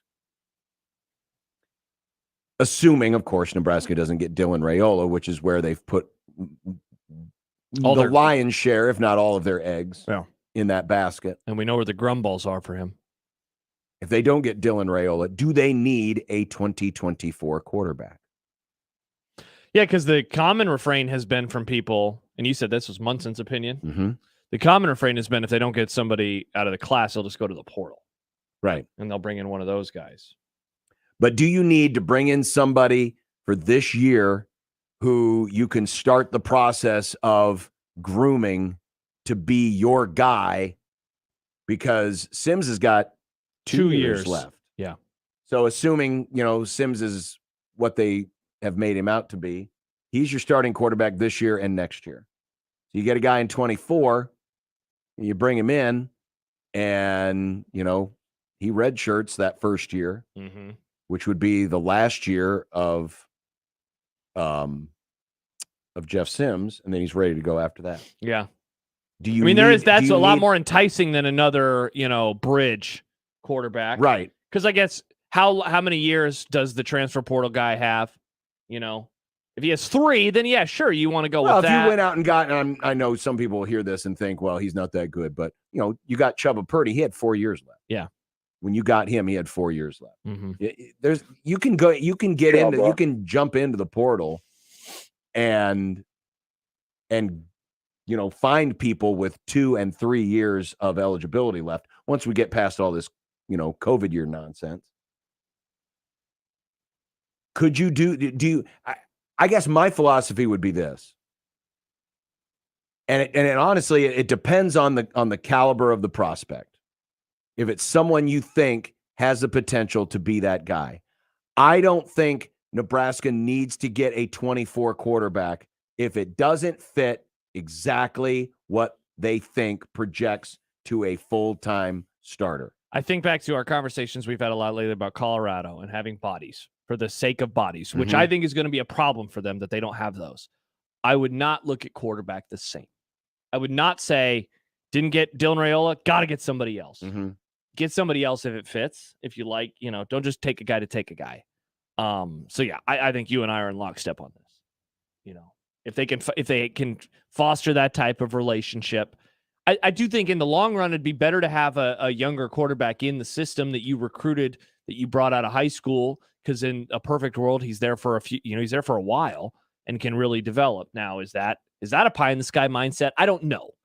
Just because of where college football is at, but I mean there is the benefit of you have him for more years than not. Right. Because I don't think you want to go 2 years to 2 years to 2 years to 2 years. I don't think you want to do something like that. You want to have someone that can be there for a while. Theoretically, you would like to, but I mean, we're seeing it with college basketball. People moving on rather quickly and then filling in gaps, getting old and staying old. You almost wonder if that philosophy starts to bleed over into some college football a little bit. And I know, Matt Rule in a perfect world wants to be a development program. Yeah. But will the modern landscape allow you to do that? We talk a lot about Dion and Coach Prime and the way he's doing things, and is it sustainable? You can ask the same questions about how Matt Rule, I think, in a perfect world, would like to run a college football program. And that is bring in project players, good athletes, develop them over the course of several years, and crank them out that way. On the other hand, Logan Smothers was on campus for 4 years and barely played. Heinrich Harburg is going on 3 years and hasn't played, Right, but those aren't Matt Rule. No, I'm just saying, there are players that will stick around. There are players that will stick around, but they also may not be the ones that are going to be starters. Good enough, yeah, for sure. That will be a fascinating watch too. Is how Matt Rule can balance what he wants to do versus what the modern landscape will allow him to do, especially at certain positions like quarterback. Where you can't just rotate them like a defensive lineman. Correct. Or a wide receiver. Correct. But I would say no. I would say don't take a 24 quarterback. Just to do it. Just to do it. Yeah, we're in agreement. Make sure it's somebody that you think, hey, this is a guy we're gonna put our focus on this guy, and this is gonna be our guy when Jeff Sims leaves us in 2 years. Coming up next, we're gonna do some content. Then we're going to have Steve Sipple. And ask him why he hates us now. Why he hates Josh. Why he hates me. I don't know why it's just me. He hates What Josh. if he hates you? We are kindred spirits. We're both old. You're a Jays guy, though. We know he loves me, though. Maybe it's Nick. He listens to me on the keg. He thinks I sound great. Sip doesn't hate me because of the Jays. I didn't say he hates you. Maybe he strongly dislikes you. I don't think so. Remember, he's the guy that's been he was the guy that was trying to run Fred out of town. That's true. That's true. People forget. Coming up in content, the AI is not kind to Nebraska. And we have an MVP. Means most valuable player. Wow. Good job, Nick. And it's time to spring into your next new vehicle with Woodhouse Chevy in Missouri Valley. We know you don't want to spend a lot of time on this process. People like to, hey, once I've got a decision made, I want to go. That's why at Woodhouse, the process is streamlined to make the experience easy and stress-free. Visit WoodhouseGM.com and check out Woodhouse Chevy's entire selection of new and pre-owned cars, trucks, and SUVs. In fact, much of the purchasing experience can be done right at your fingertips. You can fill out the credit app, value your trade, check out current deals and pricing offers. You can also get your questions answered in their online chat from Woodhouse's knowledgeable, friendly staff, and schedule a test drive all at your fingertips. At Woodhouse Chevy, we're considerate of your time and want to provide you with a quick, efficient, and pleasant purchasing experience. So start spring with a new vehicle from Woodhouse Chevy, I-29, exit 75, Missouri Valley, or WoodhouseGM.com. Chevy, find new roads. The Connor Happer Show. 4th place in 1944's Running of the Roses. The horse's name, Shut Up. Simple, tasteful. So this was also probably a little vulgar. And they probably had a whole segment on 1944 Sports Talk Radio about how they were a horrible example for the kids. Is society crumbling because the horse's name was Shut Up? This is 1944. We're trying to win a war here, and your horse's name is Shut Up. I love your 1944 guy. The Connor Happer Show. Weekdays from 10 to 2 on 1620 The Zone. Your Omaha area forecast from Knoyer Garden Center and KETV Newswatch 7 on 1620 The Zone. Spectacular weather this evening. Sunny skies and light winds and temperatures in the lower 70s. Clear to partly cloudy tonight, dropping back to around 54 low. And then partly sunny and warmer on Thursday, high near 80, a 20% chance of a shower. I am Chief Meteorologist Bill Ramby from KETV Newswatch 7. 1620 The Zone's Unsportsmanlike Conduct, brought to you by a great friend of the program, Union Bank and Trust. 1620 The Zone. Traffic. From the Zoom Drain Time-Saving Traffic Center, an accident reported I-80 eastbound at I Street, causing stop-and-go traffic from Q Street. Another accident reported I-80 westbound approaching L Street has that right lane blocked at this time. And some stop-and-go traffic I-80 westbound between 42nd Street and I-680. I'm Peter Krenzer. This time-saving traffic is brought to you by Nanfito Heating and Air. Don't sweat it. Air conditioning season is coming, and Nanfito Heating and Cooling, your Rude Pro partner, will get your unit cooling you off this summer. Residential installation, repair, and maintenance on all brands. Schedule your appointment now at nanfitoheatingandcooling.com. Watch the summer sky light up at Werner Park this season with one of the Omaha Storm Chasers 10 Friday fireworks shows presented by Hy-Vee. Find those Friday firework dates and all promotions at omahastormchasers.com. Everyone get on your feet, stir up the storm with family. My friend and I are taking a trip to Mexico this year, but neither of us speak Spanish. So we downloaded Babbel and started learning Spanish fast.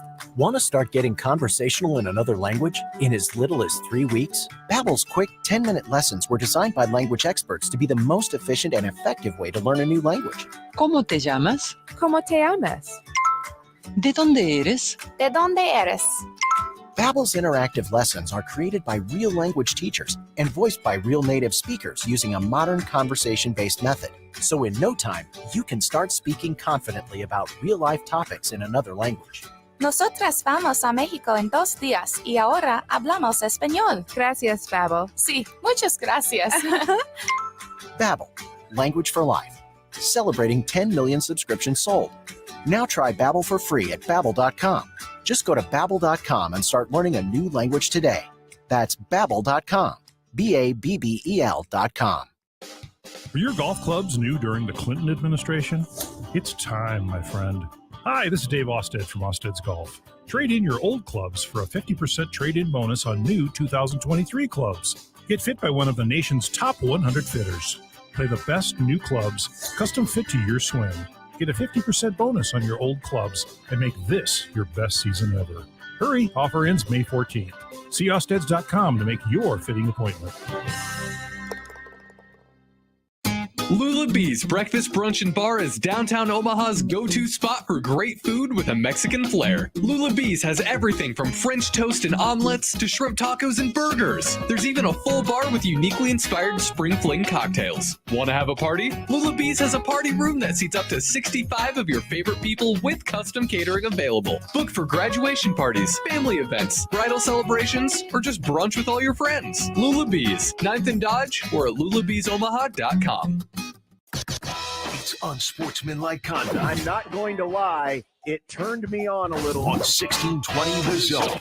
Look, I made you some Unsportsmanlike content. Unsportsmanlike content. Unsportsmanlike content. content that's unsportsmanlike. JD tweets in, by the way, Puerto Vallarta hosts 2 weeks of NCAA softball tournaments at the beginning of the NCAA season. So maybe you're onto something, John, with your whole baseball idea. Yeah, John, look at you. Big 12 baseball playing down in Mexico. Now Nick Grimm reading us some questions. Bing bong! My Knicks won last night and are now tied with the Heat. On top of that, Josh's dumb Lakers held on to beat the Warriors and go up 1-0 ahead of Game 2 tomorrow. What was the most memorable part of last night? Oh, so many memories. The best part of memories, John, is making them. They ended up losing, but I thought that when Steph Curry tied the game with his 3-point shot and the place exploded, like, oh, that's going to be the memory that we all have because it was going to the place exploded and there was no more game. That's true.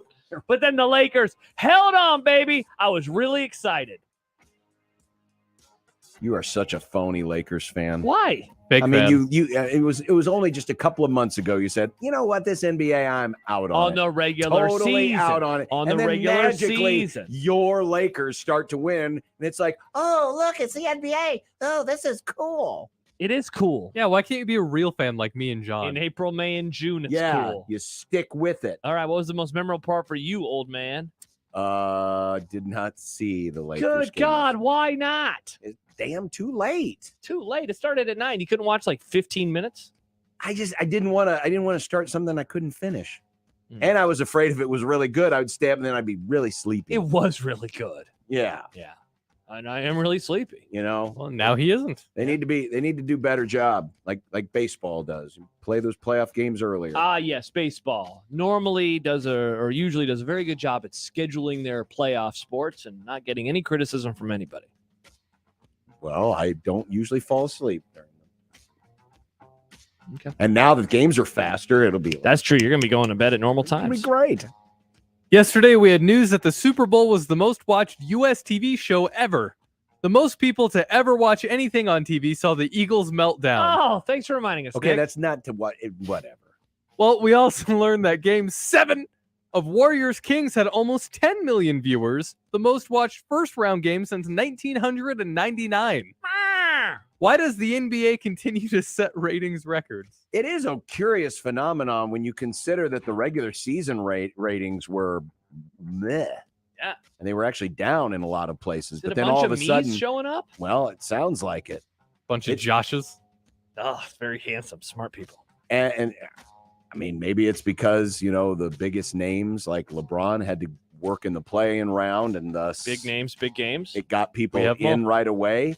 Or has the NBA started to condition people that, you know what?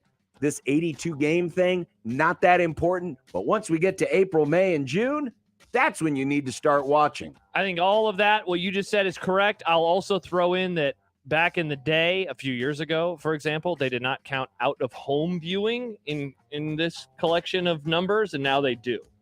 And so sports. But do you think there's that many, like on a weeknight? I get that, the game you quoted, Warriors Kings, was a Sunday afternoon, but you think it's that making up that much of a I think difference? it's helping for sure. Okay. But I think you're onto something. I think we've all gotten very conditioned to this is the time of the year to watch the NBA. It's the playoffs now.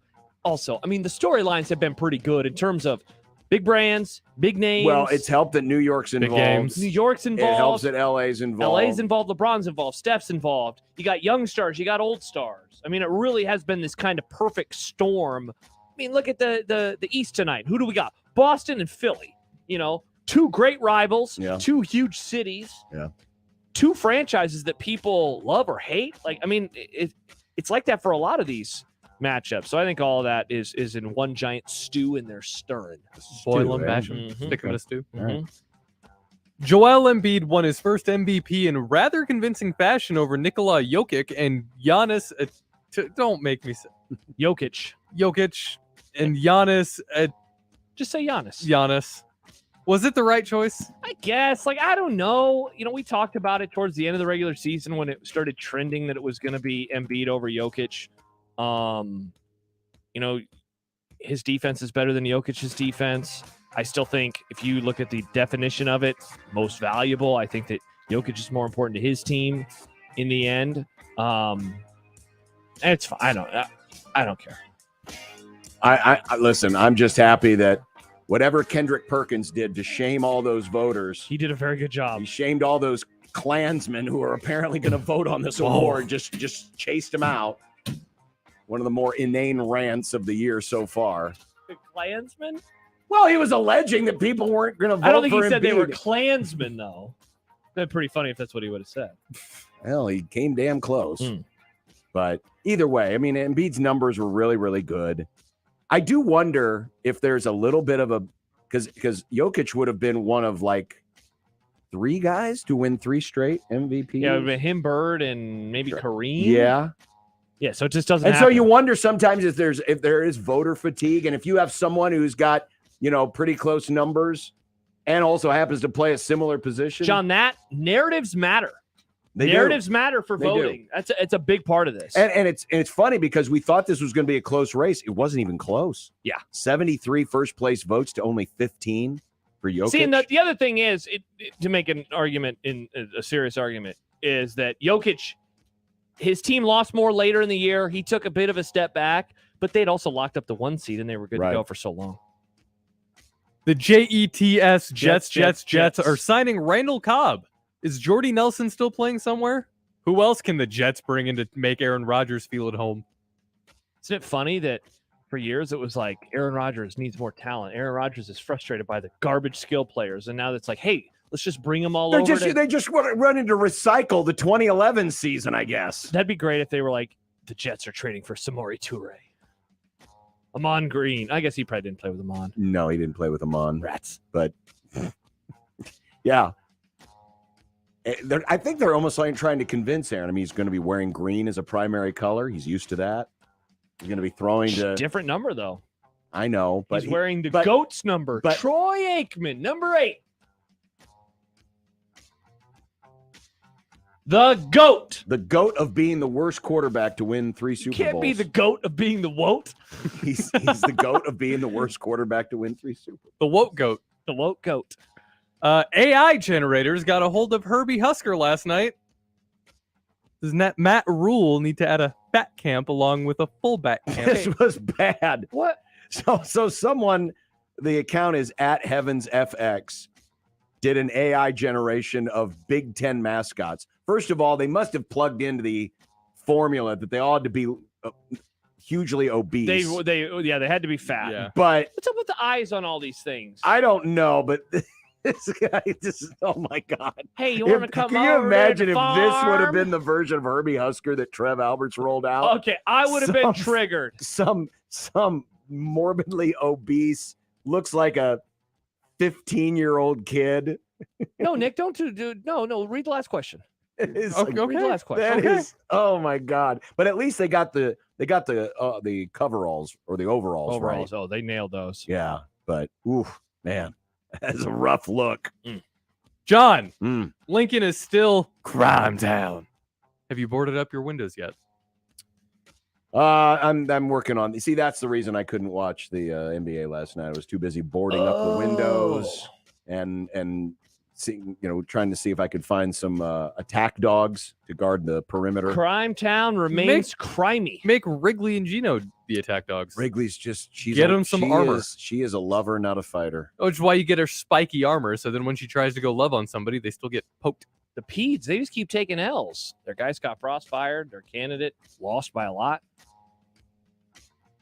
There were Husker fans who were legitimately triggered that, well, if you would have spent that money on Dylan Raiola, we'd have him right now. Maybe spot the lie though, John. How much did the Peds donate? Like $2 million? That would probably help land Dylan Raiola. You're ignoring the fact that Dylan Raiola wants to go to school in a place that's not crime-ridden. Oh, I always forget about that. Forget about the crime. People forget about the crime. I always forget about the crime.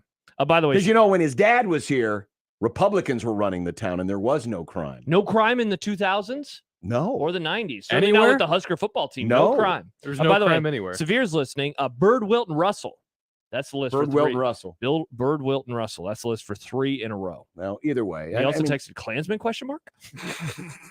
Well, I mean, you heard what Perkins said. He was going pretty hard in the paint on why people weren't going to vote him beat. Very proud and of then myself. it turned out to be way ass wrong. Well, I think, honestly, that played a part. I know we got to go to break. I think that played a part in what voters ended up doing. I really do. If that's the case, that would be pretty sad. Also proud of myself. Never saw the video. Never saw it. Unlike Michael's video, which I saw.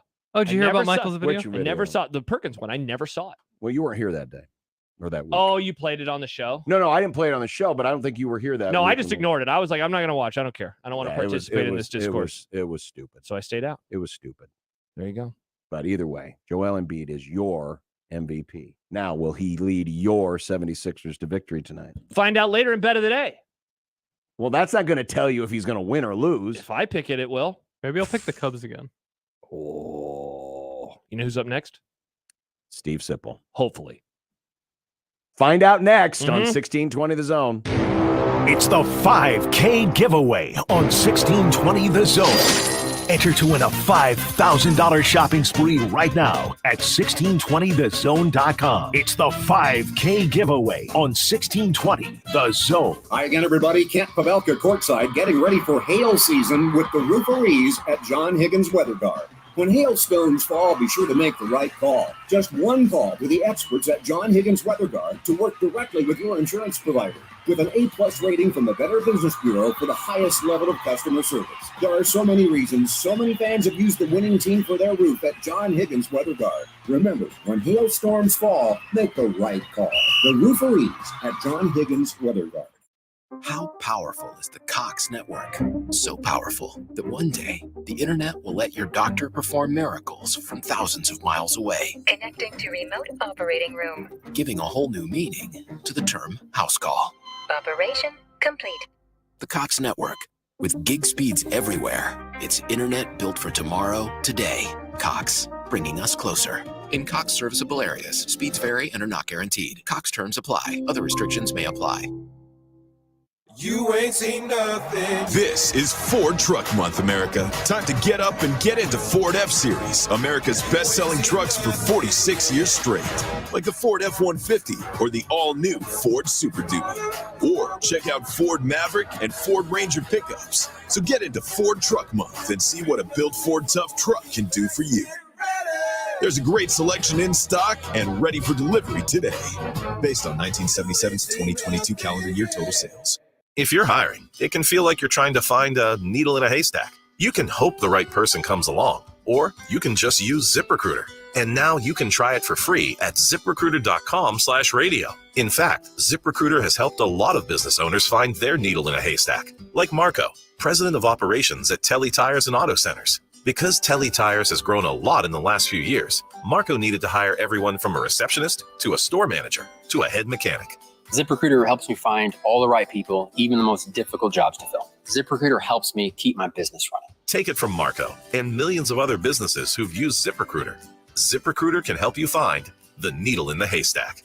See why 4 out of 5 employers who post a job on ZipRecruiter get a quality candidate within the first day. And right now, you can try ZipRecruiter for free. That's right, free at ZipRecruiter.com/radio. That's ZipRecruiter.com/RADIO. ZipRecruiter.com/radio. ZipRecruiter, the smartest way to hire. My friend and I are taking a trip to Mexico this year, but neither of us speak Spanish. So we downloaded Babbel and started learning Spanish fast. Want to start getting conversational in another language in as little as 3 weeks? Babbel's quick 10-minute lessons were designed by language experts to be the most efficient and effective way to learn a new language. ¿Cómo te llamas? ¿Cómo te llamas? Babbel, language for life. Celebrating 10 million subscriptions sold. Now try Babbel for free at Babbel.com. That's BABBEL.com. Hey, baseball fans, join the Blur Tailgate at Hilton Omaha this June for our 11th annual hospitality event during the College Baseball Championship Series. Book an experience for your clients or employees with an inclusive bar, buffet, TVs, music, and tailgate games. Secure your spot today and let us handle all the details steps away on the south side of Charles Schwab Field. Visit blurevents.com to book your group, buy tickets, or learn about sponsorships. That's blurevents.com, your college baseball and football tailgate destination. Blur Events takes care of all the work so you can enjoy the day. 1620 The Zone's Unsportsmanlike Conduct is brought to you by Union Bank and Trust. Now back to the program.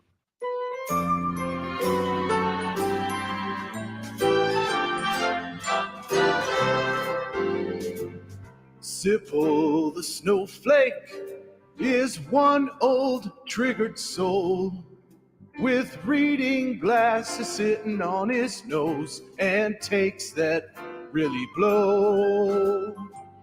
Sipple the snowflake deserves a mouthpiece to the face. He says LeBron's the GOAT and Steph will choke. Then he runs to his safe space. Hey, we gotta be careful here. He tells us when we speak. But when 10 games air in a day, he thinks that's too many. Oh, Sipple the snowflake says words like mature. He's a blogger now and an honor too, and also really old. Steve Sipple joining us a little bit later today, but apparently the lines were a little longer at the Old Country Buffet. No, I mean, I just feel like I jack you guys around all the time, but I just everything. People were calling all one time. I had to take a call. I knew it was going to happen. It did, but thanks for adjusting. Sip, John had a theory that you dislike me personally. Yeah. That it's about me. Is this do I need to apologize? What? John, why would you say that? Yeah, why would you say that? I have to work with him every day, Sip. I would totally understand. You guys are like a married couple. You've reached a level where you're completely honest with each other, which is a beautiful thing. Yeah, we've been together now in one way or another for 11 years. 11. God. Almost. Well, not quite 11. but Almost close. 11 years Close. this summer. Yes. Oh, that's longer than my parents were together. When I say this, I mean it. I mean it. I mean it. Congratulations. I'm serious. Like, that tells me. I mean, that tells me a lot, and it's all good. You can work with somebody for that long. And I know it's not easy all the time. I get that. Yeah, it's definitely not. No, it is not. But no, there's nothing to that. Now, why would you say that? Well, there were listeners then who were theorizing about that whole, and we went down the rabbit hole of rebuild, reset. Remember that? Reload. Remember that week of Husker football discourse? Yeah, but I watch these shows all day on ESPN. Those guys go after each other. I mean, I think it just happens sometimes. Yeah, exactly. It does. It does. All right, so this means Sipple's guaranteeing no more delays in our interviews moving forward. Locked in. No, I don't think he's guaranteeing every week. anything. We're good to go. I don't think he's guaranteeing that. Okay. All right. You're juggling jobs. Yeah, you got a lot on your plate. There's a lot going on. Do you have any time for the NBA playoffs anymore, or are you out? Are you completely out on the sport? Gosh, I'm thoroughly enjoying it. I love the Warriors-Lakers series. I really do. I'm not joking. It was high level. It was so high. I was struck by the level of basketball last night. I only could watch it till halftime, but I don't because I got an early show. Yeah, you're up way early. Yeah, exactly. I understand. Yeah, I love the playoffs. I love the playoffs. I thought the Sacramento Golden State series was excellent. Steph, who I've had a spotty relationship. Yeah, I was going to ask you, Sip, where do you stand? Because it was 7 years ago. The line in the song about a mouthpiece to the face was how you were all the way in on LeBron and all the way out on Steph during that series. Where do you stand now as you watch LeBron versus Steph in an NBA playoff?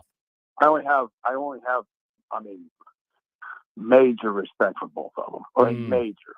I mean, I can't tell you how much I respect both of them. Yeah, but doesn't it trigger you just a little bit when Steph's at the free throw line and that mouthpiece is hanging out of his mouth like a little 12-year-old? No, he doesn't bother me here. Okay. As much as he used to. And okay. I mean, what he does is magnificent. I mean, you guys talked about the 50-point game at Sacramento, Game 7. Yeah. And he made it look easy. That's the only thing I would add to the conversation. I watched it. Yeah. And I was struck by how easy he made it look. It's like, he was playing at not exactly like he was playing at the YMCA on Sunday, but he made it look surprisingly easy under the circumstances. Sip, given the day of the week in which we talked to you, we're almost about as far away now from the Casey Thompson news, but I did still want to get a couple of opinions from you about it. Because let's start here. I guess I've said this on the show a bunch since Friday. I'm kind of kicking myself forever really believing that Nebraska could go into, let's just say, fall camp with two quarterbacks that have had starting experience on the roster. I wonder if you have found yourself in the same boat. And I guess also, how did your view on Casey Thompson's place with the team maybe shift from the day Matt Rule was hired until Friday when we learned the news about him? Yeah, it's good. I'm like you. I was kind of kicking myself the last few days for actually believing what you said, and the way you characterized it is perfect. I mean, it's exactly what I was thinking. Is why would I think that could happen? Now, be fair to yourself, though. I mean, the conversation did evolve. It evolved, and now what I go back to is December.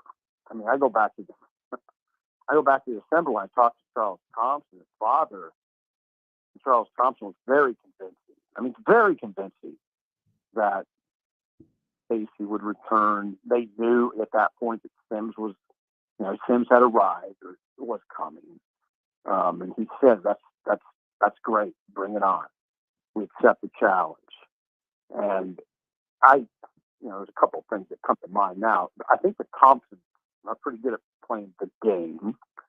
A game that is now NIL, transfer portal, and college football. I think they're pretty good at it. They're good businessmen. Now, the conversation did evolve also in terms of, Josh, you couldn't have predicted that Auburn would be so interested in Casey, and that I think Florida is very interested, and Houston is interested. So we didn't know that. We didn't have all the information. We didn't know that Auburn would come out of spring ball unsatisfied with their quarterback situation. You wouldn't have known that. So the conversation did evolve. I mean, and then it evolved in the sense that Rule basically hinted that, they're looking for someone that could run a little bit better than Casey. And so it evolved in that sense too. So, but still, I mean, the bottom line is we got to learn from this. And what I've learned is don't expect that scenario to happen very often anywhere, where you have two quarterbacks with 20 plus starts. Don't expect it to, if those guys both stay on the roster. I just don't think it's going to happen very often. Probably wouldn't happen all that often. Well, it could have happened before, but it's not going to happen much anymore. Sip, it's funny because, and this is another one of those avenues where people like you and I, aka the olds, have to adjust, because if this world would have existed in 1995, guess who's probably entering the transfer portal? Brooke Behringer. Yeah, one of them, right? Yeah, Brooke Behringer probably entering the transfer portal if this world existed in 1995. And so there's an element, you want to be frustrated by it because of the things that, like Charles Thompson said about, hey, bring it on. We love the competition, et cetera, et cetera. And then, 48 hours before the portal closes, up and gone. And yet you want to be frustrated, but you also want to accept, hey, he's probably making the right decision for him. Yeah, he is. I would say so. It appears to be. I mean, I know that the interest from Auburn is real, and I think there's other places for Casey. He wasn't gonna start here. So yeah, it definitely makes sense on a lot of fronts. Sip, how much does it change your outlook on the season? I was thinking about it this morning. In a way, answering this question is almost kind of asking yourself, how much was I baking in an injury at quarterback into my season win prediction? Yeah, that definitely changes the way I look at the team. Of course it does. Back, not just Casey. I mean, A.J. Allen leaving affected. Yeah. Going back to Hausman, Ernest Hausman, that affected. Stephon Wynn? I mean, think about it. Now, I get it. This is happening to teams all over the country. There's players leaving. There's critical players leaving. It's happening around the country. It's not happening everywhere. I mean, I think Nebraska if you really are honest with yourself about it, Nebraska took some major hits. I mean, they really did. I look at this team a lot differently, significantly differently, I guess you'd say. If they had Ernest Hausman back, and they had A.J. Allen, and they had Stephon Wynn, and they had Jaden Gold. Not so much Jaden Gold, but I mean, he was pretty good. That previous coaching staff loved him. So yeah, the whole picture is different to me. But yeah, Casey, I was basing a lot of my kind of evaluation on them having Casey and Sims, and now, wow, I mean, and if anybody's listening that thinks we're overstating matters, all you got to do, put it this way. How would you look at this season if Sims were to go down in preseason camp? I mean, what would you? I mean, come on. Yeah. Be honest with it. What would you think? I mean, he's in trouble, and that's it. That's all I'm gonna. There's only one way to put it, and that's it. Yeah. So yeah, I absolutely look at it differently. How much is the running back room lessened by the loss of A.J. Allen? It's lessened. You can't, come on, we can't do this thing where a lot of us in the media and a lot of fans last year, we saw what was happening, going into the Oklahoma game, the fourth game. We saw it. You know what the conversation was. There was quite a buzz around him, right? Mm-hmm. And it was legit because he's a glider. He runs really well between the tackles. He's suited for the Big Ten. I mean, he also has some explosion. He looks very natural, A.J. Allen, at the position. Now you don't have it. Yeah, big. I mean, I thought he could be, going into spring, not knowing how his spring would unfold, which wasn't good. I thought come on. I mean, they're talking about him maybe as a starter. Yeah. I thought he had a great chance to be the starting running back at Nebraska. And then, he was in a yellow jersey, then he was in a green jersey, but he wasn't fully available. And you could tell, I thought you could tell in the spring game he wasn't quite right. And maybe, I think at that point he knew he was leaving. I think. I mean, I don't know that for sure. I can't say that part for sure about right. Sip, what are you now expecting in terms of additional players coming into the program over the next however many days and weeks and months? I know right now that they're sitting a handful of 88. players, 88. So they're 3 players over. You've written about it a lot. Like they're going to figure out the math of getting to 85, if not lower than that. If I was to set that number at like 1.5 additions, would you think that that's a solid number or too high or too low? No, it's a solid number. I would bet. Oh, I've been wrong a lot lately, so I want to preface everything that I have been. I think under. I don't think, well, first of all, there's not that much in the portal to. You just look at the available players, which you can do on 3. There's not that much there. So I don't expect. Then also the rules posture hasn't been aggressive in terms of the portal. I think you agree with that. He doesn't, by his comments, it doesn't sound like they're going to be aggressive, that they feel like they need anything badly. Now, any coach, I think, in America would say if a big body lineman, especially defensive lineman in this case, would present himself, you would, you take a long look at that. But he has said on the record, Matt Rule, that they're not necessarily looking for offensive linemen. But you never, just under the best of circumstances, you're always looking for big men. When you wrote your column a few days ago about Matt Rule, his work ethic, the whole aspect of a grinder, as I was reading it and going through it, and this thought has crossed my mind several times over the last few weeks or months, and that is just the nature of how Matt Rule just seems to get it here. and it's not just Rule, but it's like the staff he's hired. Ed Foley's out doing his, umpteenth whistle stop tour of the state once again. It's if you would have told me this like 4 or 5 years ago, I would have said, you're crazy. How does a guy like a Matt Rule seem to get Nebraska more than his predecessor did? It's incredible. In some ways, it's incredible. Yeah. And when you think about Scott Frost's background, you'd think he would have been, well, said it very well, and that's why I wrote, the Rule seems like he's a better fit with the way he approaches the game. Yeah. And his sort of the way he embraces everything that this place is. I mean, mainly, he does embrace the attention. Now, we always do this thing, about have to. I mean, he hasn't lost any games he's supposed to win. He hasn't been blown out.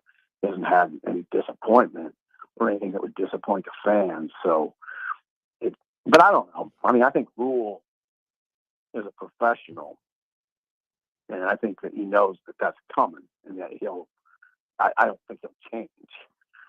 I don't think he'll change in terms of how often he's out. We'll see on all that. But yeah, I mean, it is striking. It's striking. Now, I don't like to talk about the personality stuff because I don't like to criticize Scott or really anybody for just being the way they are. I mean, that's just Scott. Scott's nature is that he didn't like the limelight, or he just doesn't feel comfortable in it. Bo Pelini didn't feel comfortable in it. Frank Solich didn't feel comfortable in it. Michael Riley felt very comfortable in it. I don't know. That's just personality. What I'm more interested in is Rule. I mean, saying the things like, we got to run the ball in November because of weather. This place it's cold, it's windy. We got to be able to hammer. That's the kind of thing that I've been kind of waiting to hear. Style of play where it's that, but it's also kind of an emphasis on line play. That's his background. That fits. But also, yeah, Trev did tell us, he told Sean Callahan, he was looking for a grinder. 100%, he said that this place needs a coach that's willing to go above and beyond and outwork other people. Hard to do in that profession, but Rules that he's that way. That's his makeup. So yeah, I find the whole picture.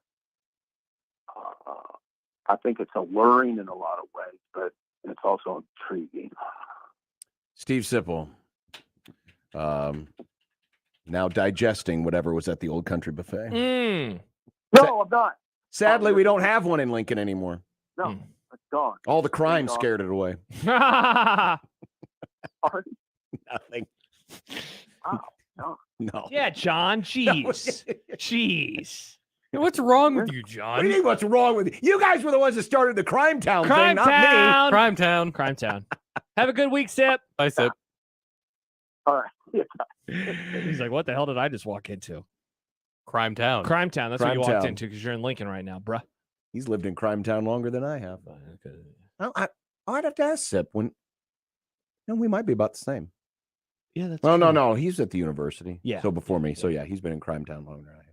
God, he was back when he remembers it when it wasn't Crime Town. You and I have been together for almost 11 years. Yeah, it's pretty That's sick. like a third of my life. Pretty sick, isn't Wow. it? With John Bishop by my side. Pretty disgusting. Or I guess in front of me when I was sitting over there. Yeah. 11 years ago, I was. Good Lord. In diapers. 14. Good God. Nice math there, Nick. Wow, you really are not good at I'm math. not good at math. 25 My- minus That's what 11 happens is because his this. generation learned that stupid Common Core crap where you. We didn't know. We did not learn Well, Common Core. he That was needed to after learn me. Common Core. I'm just bad at math. 25 minus 11. That should be boom. Yeah, 25 minus 14. 14. Yeah. Very good. Carry the 4. Bet of the day is next on 1620 The Zone. Live from the Host Coffee Studio, this is 1620 The Zone. Your neighborhood is more than blocks of buildings. It's the people who live there that make it special. At Union Bank and Trust, we're not just creating home loans, we're making neighbors. We're not just small business lenders, we're small business shoppers. We don't just live in your community, we help you build it. Because our people are your people. Visit ubt.com/neighbor to learn more. Union Bank and Trust, member FDIC. The cigar enthusiasts at Hearth Cigars and Pipes are a pretty diverse bunch of humans. Some enjoy an adult beverage or two, others pass the time with a competitive yet friendly game of dominoes. Still others enjoy shooting some pool downstairs, while more than a few are just satisfied with each other's company. The common thread with all of them is the awesomeness that is their favorite cigar from the humidor. Hearth Cigars and Pipes, just off the 48th Street exit from I-680 at the corner of Mormon Bridge Road and McKinley, and at hearthcigars.com. It's spring. Now is the best time to shop at Lenahaw for all things garden or landscape. Our garden center is filled with the largest selection of homegrown plants, flowers, trees, and more. The area's best mulch and soil available for delivery and pickup. Rooted in quality, unmatched value. Lenahaw Nurseries, 192nd and Center.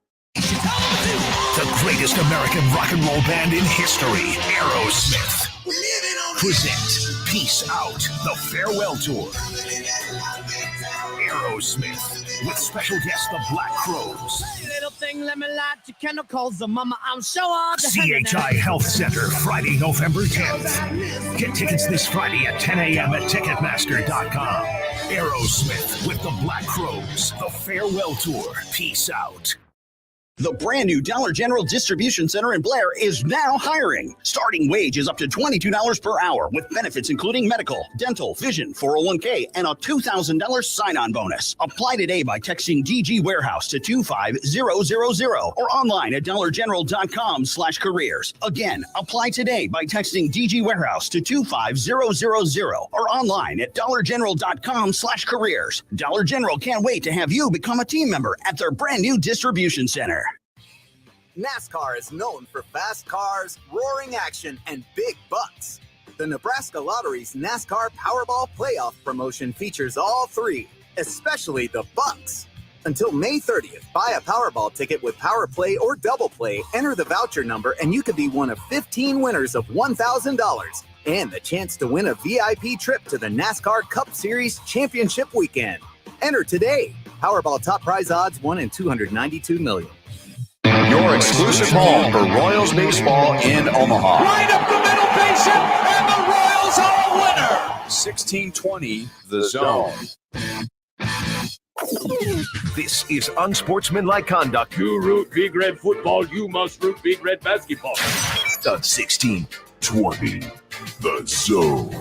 And you know why I'm laughing, don't you? Now, it's time for the unsportsmanlike conduct bet of the day. Just a little bit under where some folks would like to see this one wind up. Brought to you by Peerless Energy Systems. Last night, John was let down by the Cubs and Arkansas. Nick was let down by the Cubs and probably the Royals. Yep. I was not let down because Anthony Davis kicked some ass and was the top scorer in Lakers Warriors. He won me $490. I'm up $897. I'm getting close to $1,000 for the first time in many years. Who are you, me at the beginning of the year? Good call, Nick. I was going to try to get cute. I was like, do I go with a Joel Embiid prop? I was thinking under maybe on the points. Celtics on the money line. I think the C's are going to win. I think the C's are going to win comfortably. Give me the Celtics minus 7.5. Get your typing figures ready. Oh, God. Nebraska. What? In baseball? The Cubs. Okay. The Angels. Oh, Shohei. Oh. And Ohtani over 6.5 strikeouts. Plus 462. Wow, okay. That's right. The Huskers, by the way, are a minus 270 favorite tonight against North Dakota State, if you're wondering. All right. If you're betting in Ohio and want, inside information. Give me the Mariners, the Rays, and the Chicago White Sox. Yeah, stay away from my team. Plus 316. That is the bet of the day brought to you by Peerless Energy Systems. Peerless. I look forward to everyone letting me down tonight. Watch the Cubs lose even without my help, John. And then you'll know that it wasn't me. It's just your team being the Cubs. It was you. It was all you. Mm. By the way, Bryce Harper starting the rally in the 9th to tie the game. Philly blew a 5-0 lead. Yeah, right as Nick goes, wow, the Dodgers are going to win. And then the next pitch. I say they were going to. I just said they took it dumped from into the left Phillies. field, and Bryce Harper scored the tying run. It was really funny. By the way, we have not mentioned it on the Grum today. Nebraska and Creighton will resume their game next week on Tuesday at 5 o'clock. 5 o'clock. The bases will be loaded in the bottom of the seventh. With nobody out. Wow, and that's the game going to be tied. so weird. Yes. And then they'll play the regularly scheduled game at 7 o'clock. Short show. We have a short Grum. Lazy. Lazy? That's what our boss wanted. All right. Tomorrow it's Robin, and Dumb Debates. I have a Dumb Debates question written down on my prep sheet. Nice. Oh, yeah. Have a great rest of your Wednesday. Enjoy the awesome weather.